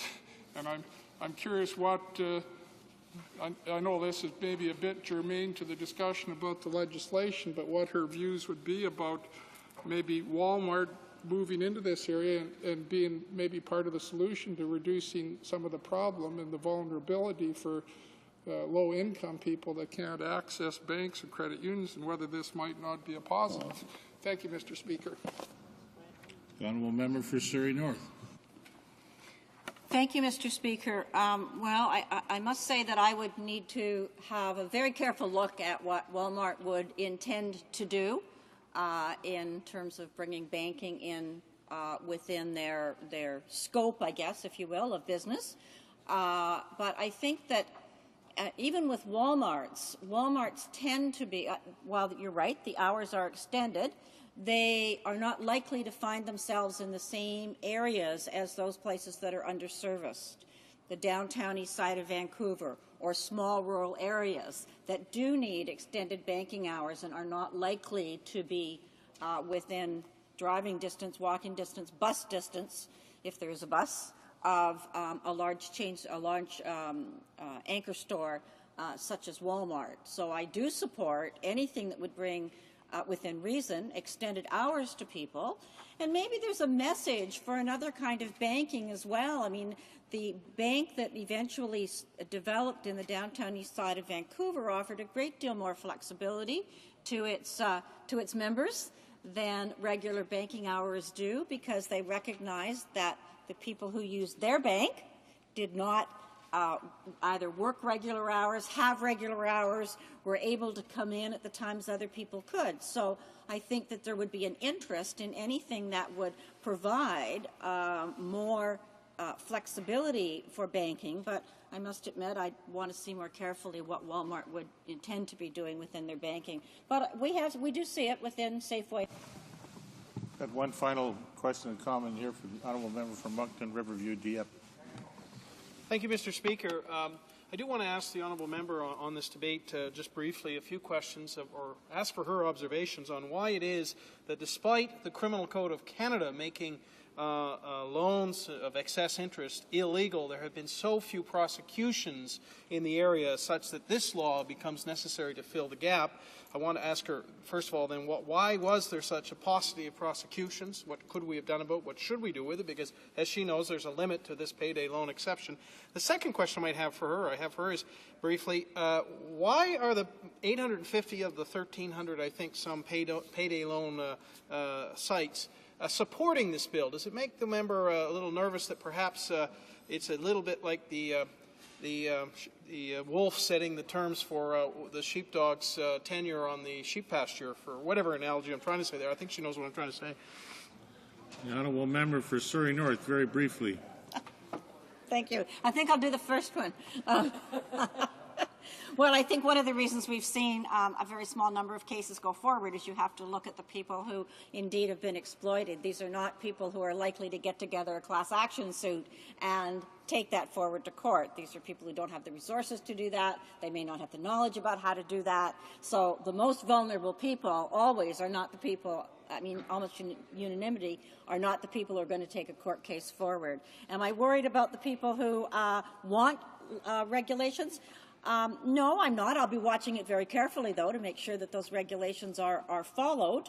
But I will take them at their word that they want those regulations and that they will follow them. Resuming debate. Resuming debate. Is the House ready for the question? La question est la suivante. The question is as follows. Mr. Nicholson moved that Bill C-26, an act to amend the criminal code, criminal interest rate, be now read a second time and referred to the Standing Committee on Industry, Science, and Technology. Is it the pleasure of the House to adopt the motion? Yes. On division? Carried on division. Accordingly, the bill stands referred to the Standing Committee on Industry, Science, and Technology. Second reading of this bill. Deuxième lecture de ce projet de loi. Orders of the day. Orders of the day. Government Bills Commons. Resuming debate at second reading of Bill C-6, an act to amend the Aeronautics Act and to make consequential amendments to other acts. Resuming debate on Bill C-6. The honourable member for Argenteuil-Papineau-Mirabel. Oui, merci beaucoup, Monsieur le Président. Thank you, Mr. Speaker. It's a pleasure for me to rise and speak on Bill C-6. Given that I'm the first speaker, I will take this opportunity, first of all, to read something from Bill C-6, to read the preamble, the summary. The summary states that this deals with integrated systems management and makes it possible to provide information on air safety. It also makes it possible to designate authorized organizations that will certify those people who exercise activities and enhances powers to improve administration of the Act. So that is a brief summary of what the bill contains. I should say at the outset that I will try to explain why the Bloc Québécois is not supporting this bill in its current form. We have made a number of statements in committee. One can improve a bill in committee. And you will understand that the Bloc Québécois wishes to ensure that important changes are made to the bill in committee so that it becomes acceptable. In its current form, it implements a safety management system, a system that appears very appealing at the outset, but which in fact allows air carriers to be responsible for complying with regulations instead of federal officials, as is now the case. To paraphrase what I was saying earlier, the fox is being entrusted with the care of the chicken coop. That is the message that the Bloc Québécois would like to put across. It may seem quite excellent to establish a safety management system. There have been other examples in the world where such systems have been established, but they haven't been created against the same economic backdrop we have in Canada. The federal government, the Liberal government, made huge cuts.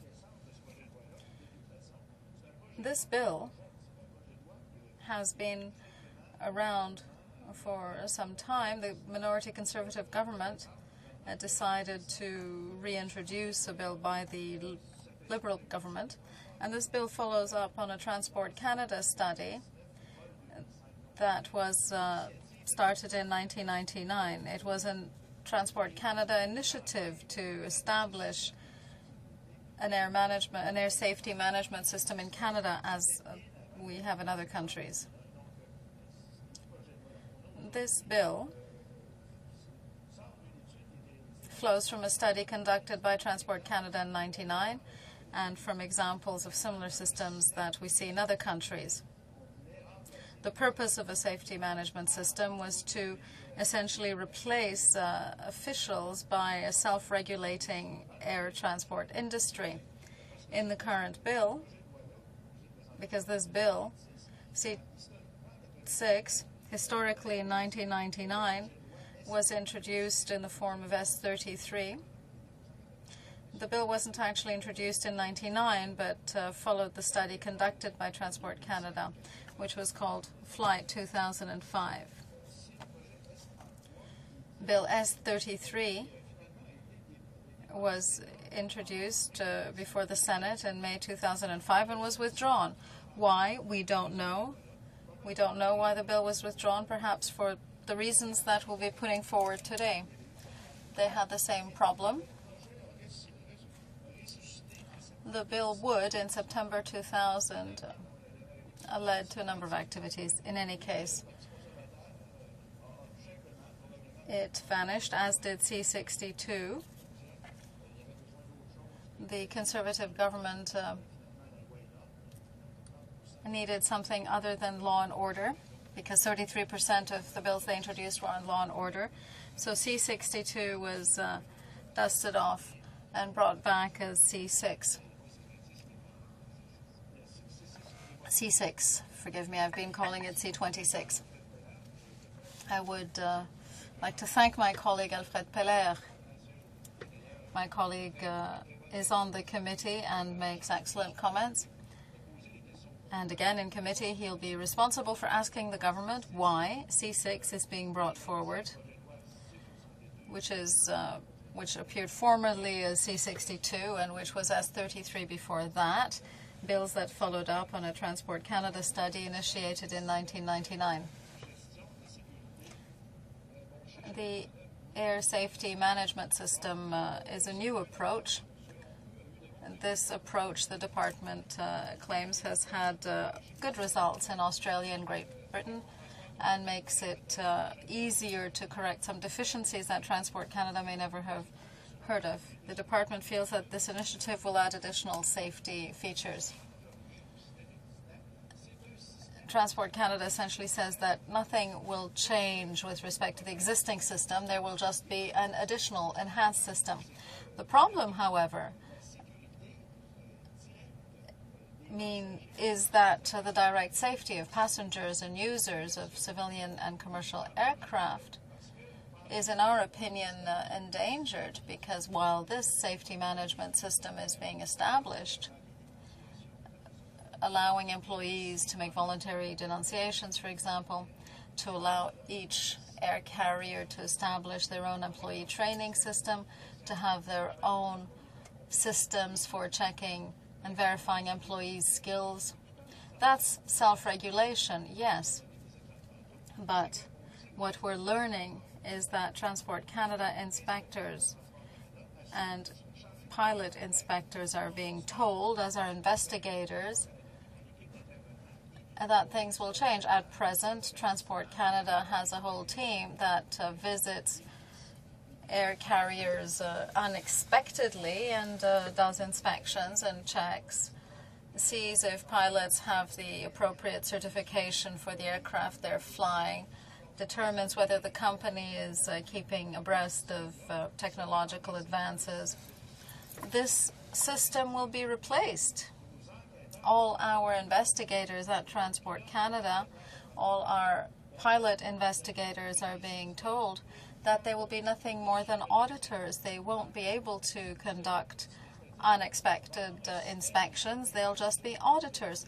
There'll be a system, a new system. Companies will self-regulate, and what they, the Transport Canada inspectors, will do is check whether the air carriers are actually applying what they've said they will. So we're authorizing air carriers to do their own training, to do their own certification checks. And there'll be no real audit system except our inspectors who'll be turned into auditors and check if logs are properly kept, and if an employee failed to do something he should, there's a whole procedure. Let's not forget the voluntary denunciation that will be instituted. In the industry, you will understand that companies will try to invest as little as possible, and when there is a voluntary denunciation, it'll be after there's an accident. And then employees will say, well, you know, we told the boss that there was this and that problem, but nothing was done. So that is what we, the Bloc Québécois, are afraid of. At the same time as we are setting up this enhanced safety management system, we're investing less in training inspectors, Transport Canada inspectors. And what has worried us isn't C6 as such, it's the fact that inspectors, pilots, came to see us and said, we had training, we had a minimum number of training hours, you know, there was a range of hours we needed to have, but in the past 3 years, we've had the bare minimum hours of training. These are inspectors who are responsible for ensuring that pilots have the right training, the right certification for aircraft that they're flying. We're talking about all kinds of aircraft, from bush pilots to airline aircraft. There is a whole corps of staff who is responsible for ensuring that people are properly qualified to fly whatever it is they fly, and who can then tell a company that a given pilot, for example, hasn't been properly certified and needs additional training. That system is being set aside. I would like to read you a few comments made by people working in the field, investigators with Transport Canada, through their Vice President Quebec of the Union of Transportation Employees, say that they're afraid that the government, through the safety management system, is taking advantage of retirements to fail to renew some of the investigation workforce. So people are being told when they retire, right, you're going to retire, but you're not going to be replaced. So here's what's going on with the investigators. They're becoming auditors. They won't be conducting inspections anymore. They'll be checking the books, and they'll be checking to see whether companies, aircraft companies, are doing their jobs properly. A letter dated June 7th, 2006, very recent, objections that pilot skill tests should not be conducted by aircraft companies. They should be conducted by Transport Canada inspectors who follow pilots in flight, monitor them in flight to ensure they're properly qualified. Companies are going to be certified, and those companies themselves are going to have their employees do their tests. Basically, the fox is being told to watch over the chicken coop.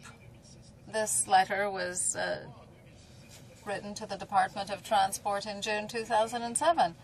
It's very recent. At the same time, we've learned that in an effort to save money, planes are taking off with less and less fuel. That makes the plane lighter. So to save money, airline companies are putting, well, you know, less fuel in the plane.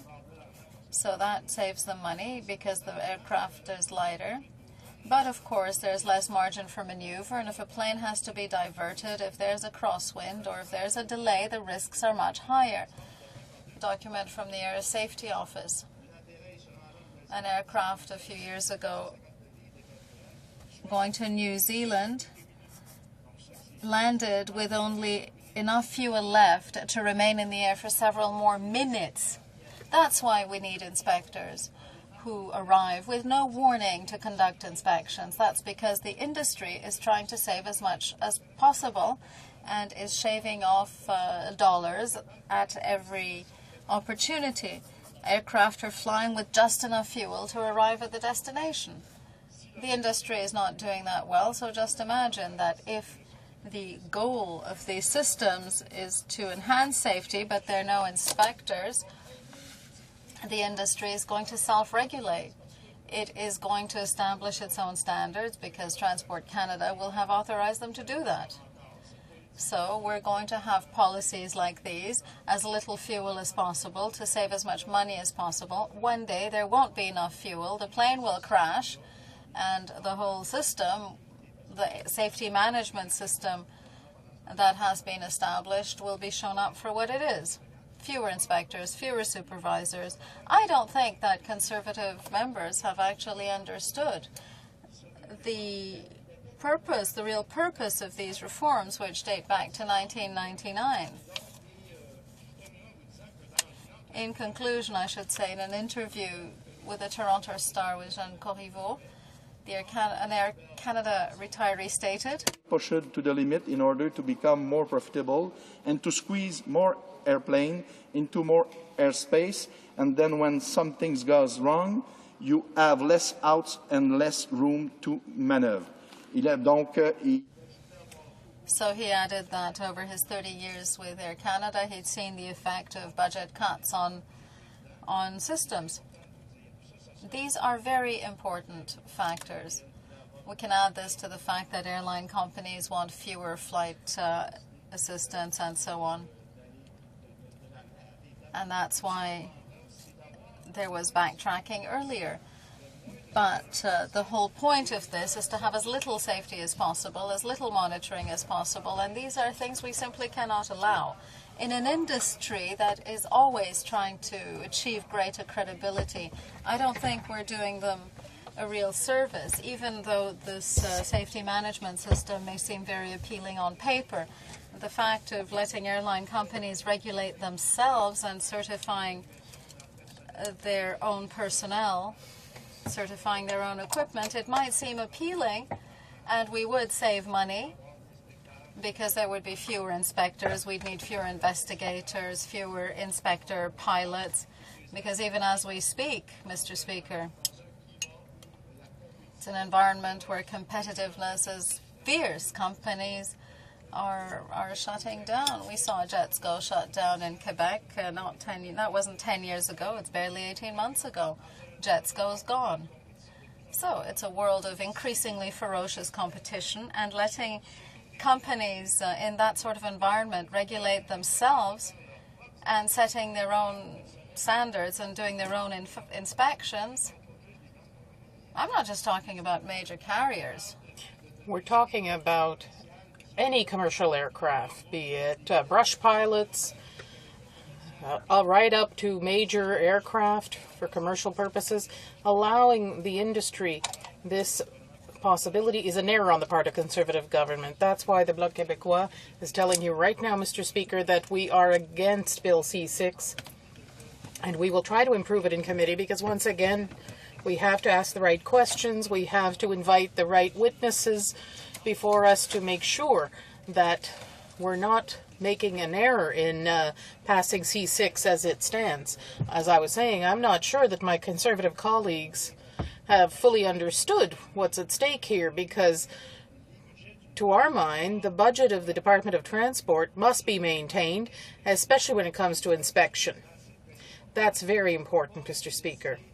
We cannot allow passenger safety to be held solely in the hands of the industry. As I said earlier, in this era of ferocious competition among airlines, this is not a good thing, even for the industry, if we give them the administration of their own safety checks. I think Transport Canada must maintain its inspection staff, inspector pilots, investigators, maintain the principle that regardless of the airline, whether it's commercial or other, they have to be able to investigate on an impromptu basis, ensure that the standards are enforced, not always use the least fuel possible, for instance. It's an investigation that led to the discovery that an airline had only put barely enough fuel to get to destination and perhaps endangering the lives of passengers. These are purely profit-oriented decisions, and this airline is having trouble. We have to support them in the long term, but for the Bloc Québécois, it's very important that the public be involved in this, and so that we're able to say publicly what the purposes of this bill are. We mustn't place any additional burden on the shoulders of small carriers by allowing airlines, and of course there is no limit in the bill. Any airline can apply for accreditation. Allow me to read the passage. It's clause 12 that amends 5.3. It says the Minister of Transport can designate one or more organizations whose activities deal with aeronautics and have them exercise some of the attributions of 5.2, give them a certificate of designation and the conditions for this. So, of course, this is an accreditation. It doesn't take into account the size of the company. You will understand, of course, that in the small carrier industry, those who are accredited will probably have less expenditures. They will always be threatened with investigation by Transport Canada. That forces them to be in the vanguard of equipment and personnel, but they'll be less competitive. They will realize that in medium term, those who have their own service and who were accredited by the Department of Transport need to invest less, and then all those carriers will be forced to try to save money and obtain accreditation. This is not doing them any service, so you will understand that the Bloc will be an ardent defender of Quebecers and Canadians on this issue who like to fly, and we'll try to maintain surveillance and monitoring and inspection service that is adequate at Transport Canada. Thank you very much. The honourable member from Yukon. Mr. Speaker, I have three quick questions for the member. He suggested that it's better not to go away from mandatory reports. Has there ever been mandatory reports not filled out? And if so, would the situation be even worse on voluntary or more voluntary basis? Secondly, if the aim is just to save money in Transport Canada, would the member agree that these inspectors could also make fees by inspecting private planes? I had a letter from a constituent a couple of years ago where he was refused these inspections. He had to go way outside for huge costs, and Transport Canada could have saved money and got some money and saved the citizen. And finally, in the north, having a large plane carry both passengers, say a 737, passengers and cargo, is instrumental to making it economic. There's no safety problem, but there might have been a hint of a regulation that would not allow that. And I'm hoping the member would support the north and that we don't need a regulation that would make it uneconomic in the north, which is hard enough, and would not provide any safety problem, but would be just flexible enough so the north could continue to operate economically. The honourable member for Argenteuil-Papineau-Mirabel. Thank you very much, Mr. Speaker. I understood the questions of my Liberal colleague, but I'm not sure that he understood the full meaning of this bill that was originally concocted by the Liberals. I know that he's trying to save money for the industry, but that's what I was saying earlier. We're not doing them any service here if we do what the Liberals did, that is to reduce the number of inspectors to a minimum, reduce their training, reduce their flying time that allowed them to conduct these investigations. Imagine this, Mr. Speaker. They wanted to save money on the back of security by saying, we will implement a safety management system. I think it should be the other way around. I think we should tell the industry, don't spend money on that. Make sure that you invest your money in the right place on your staff that is properly trained and equipment that is top of the line. Do that and we'll make sure inspections are carried out to make sure that your equipment complies with new technology. This is what we're offering. The Liberals used what was happening in other countries before September 11th so that the industry can survive. But the public expect more safety, not less. So I hope that the Liberals will support us in committee and have major amendments made to this bill. The honourable member for Burnaby New Westminster. Thank you, Mr. Speaker, and I thank the member for his speech. It's a very important one. That's the whole issue of transparency that's at stake.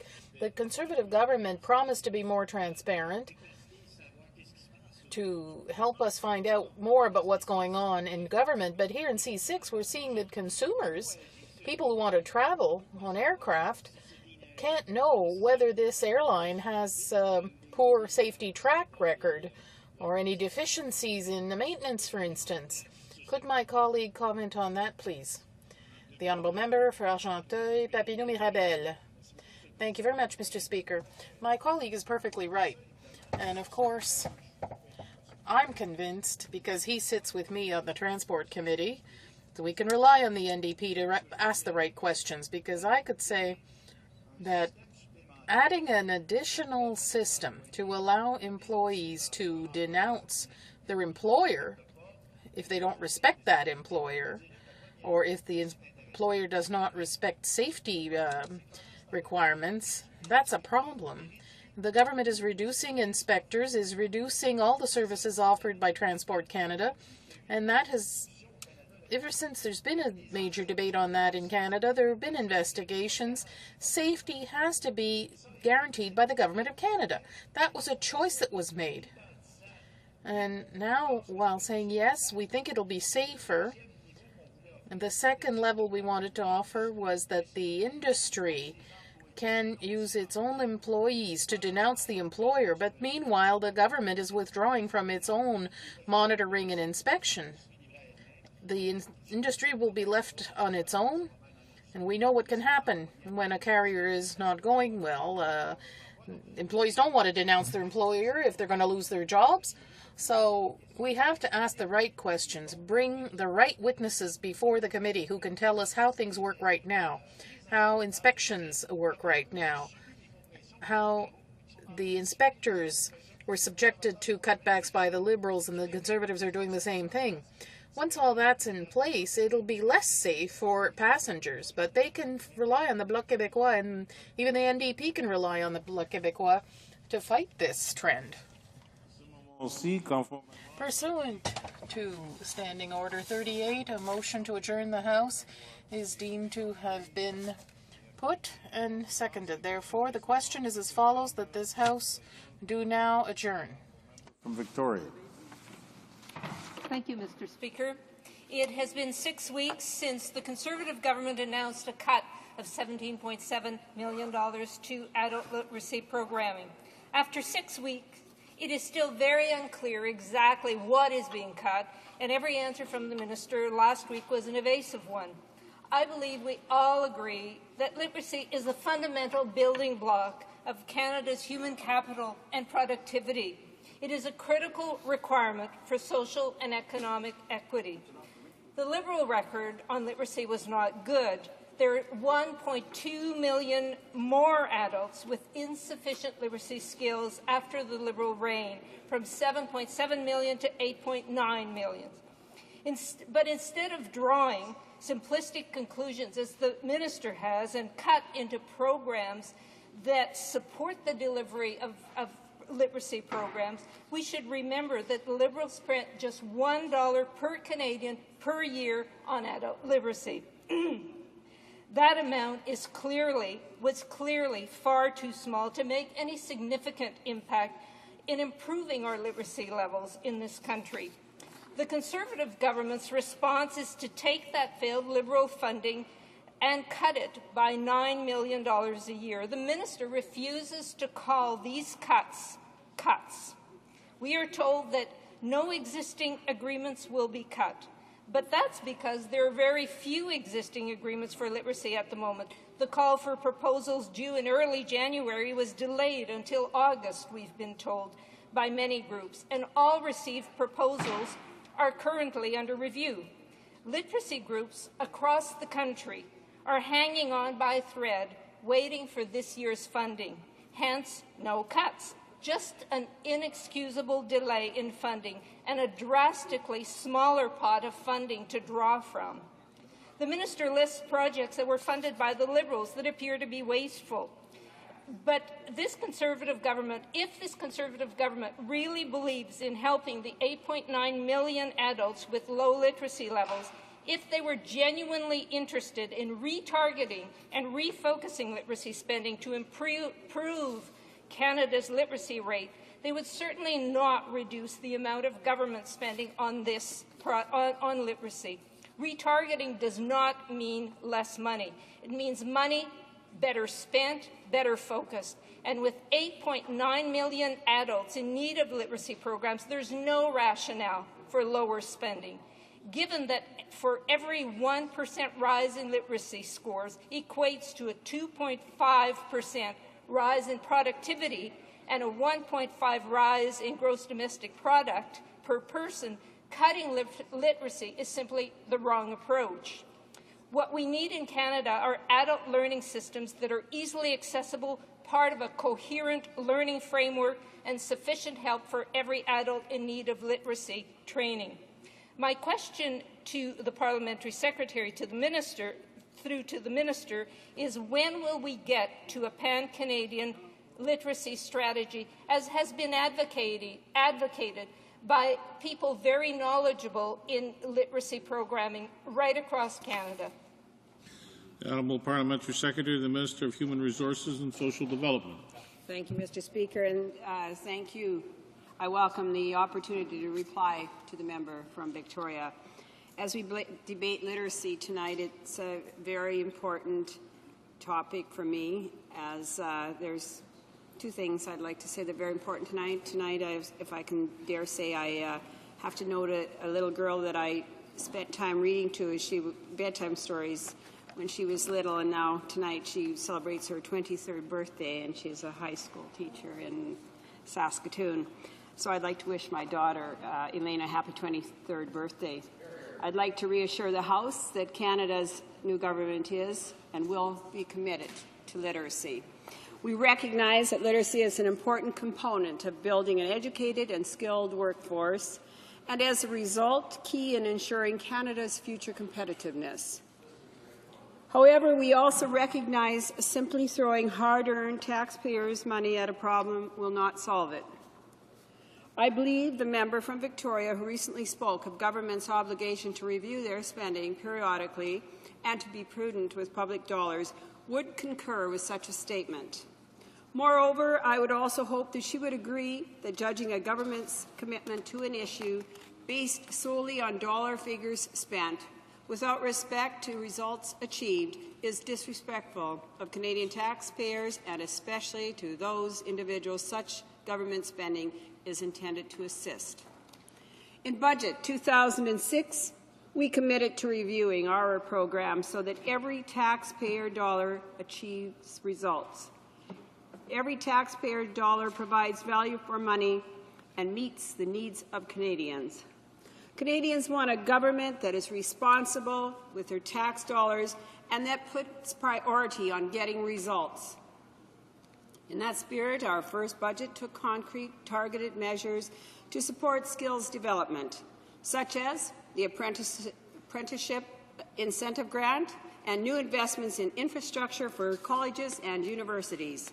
Likewise, the measures we are taking to strengthen and focus federal investments in literacy are also driven by a commitment to results and a commitment to value for Canadian taxpayer dollars. Over the next 2 years, Canada's new government will be investing $81 million to support literacy programs that achieve concrete results for Canadians who are learning to read and write. We will invest in projects that have measurable outcomes, learning and literacy activities that demonstrate benefits to learners. An example of such a project is the new Literacy Training Corps being established by Frontier College. This initiative will train 60 young Canadians who will recruit volunteers to conduct tutoring sessions, community training, and deliver 20,000 books per year to communities in need. What we will not fund are projects like $300,000 in 1 year to answer 300 phone calls, of which 100 were wrong numbers. As $1,000 per call per day, that is not good value for taxpayers' dollars and is not concretely helping Canadians read and write. The bottom line is that moving forward, we will invest in projects that support activities that directly help Canadians learn to read and write. Thank you, Mr. Speaker. Honourable member from Victoria. Thank you. Thank you, Mr. Speaker. Committed to literacy by cutting? I agree with refocusing, yes, but I don't see how cutting will get us to a comprehensive plan. I'd like some clarifications, though, on funding for literacy. The minister told the House on September 26, quote, "We're spending over $80 million a year on literacy programs for adults." In fact, I think the minister's own briefing notes, which I have here, state that the spending is $81 million over 2 years in adult learning literacy and essential skills. Can the parliamentary secretary, first of all, explain this discrepancy? The government estimates we reviewed do not add up to $81 million a year. In fact, it would appear to be the same failed level of funding and that we've had before. We're told that the minister hasn't met with groups that before making these cuts. Well, I'm meeting with these groups on a daily basis and across the country. At least when I have been traveling with the parliamentary secretary. I wonder what she would suggest I tell these groups about this government's vision to develop not just bits and pieces, but a comprehensive plan to address the huge inequity that's growing in Canada due to literacy, low literacy levels. The Honourable Parliamentary Secretary.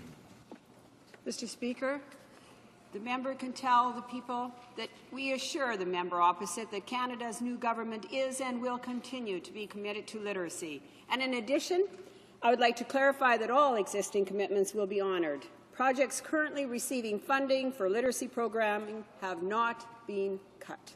What's more, all eligible organizations may continue to apply for funding in future calls for proposals, with each project being assessed on merit and against the program eligibility criteria. What is more, beyond the adult learning, literacy and essential skills program, Canada's new government continues to support projects designed to improve the essential skills of Canadians entering or already in the labour market. Through existing HRSDC programs and through other departments, such as Citizenship, Immigration and Industry Canada. That's what she can tell her people. Thank you, Mr. Speaker. The motion to adjourn the House is now deemed to have been adopted. Accordingly, this House stands adjourned until tomorrow at 10 a.m. pursuant to Standing Order 24-1.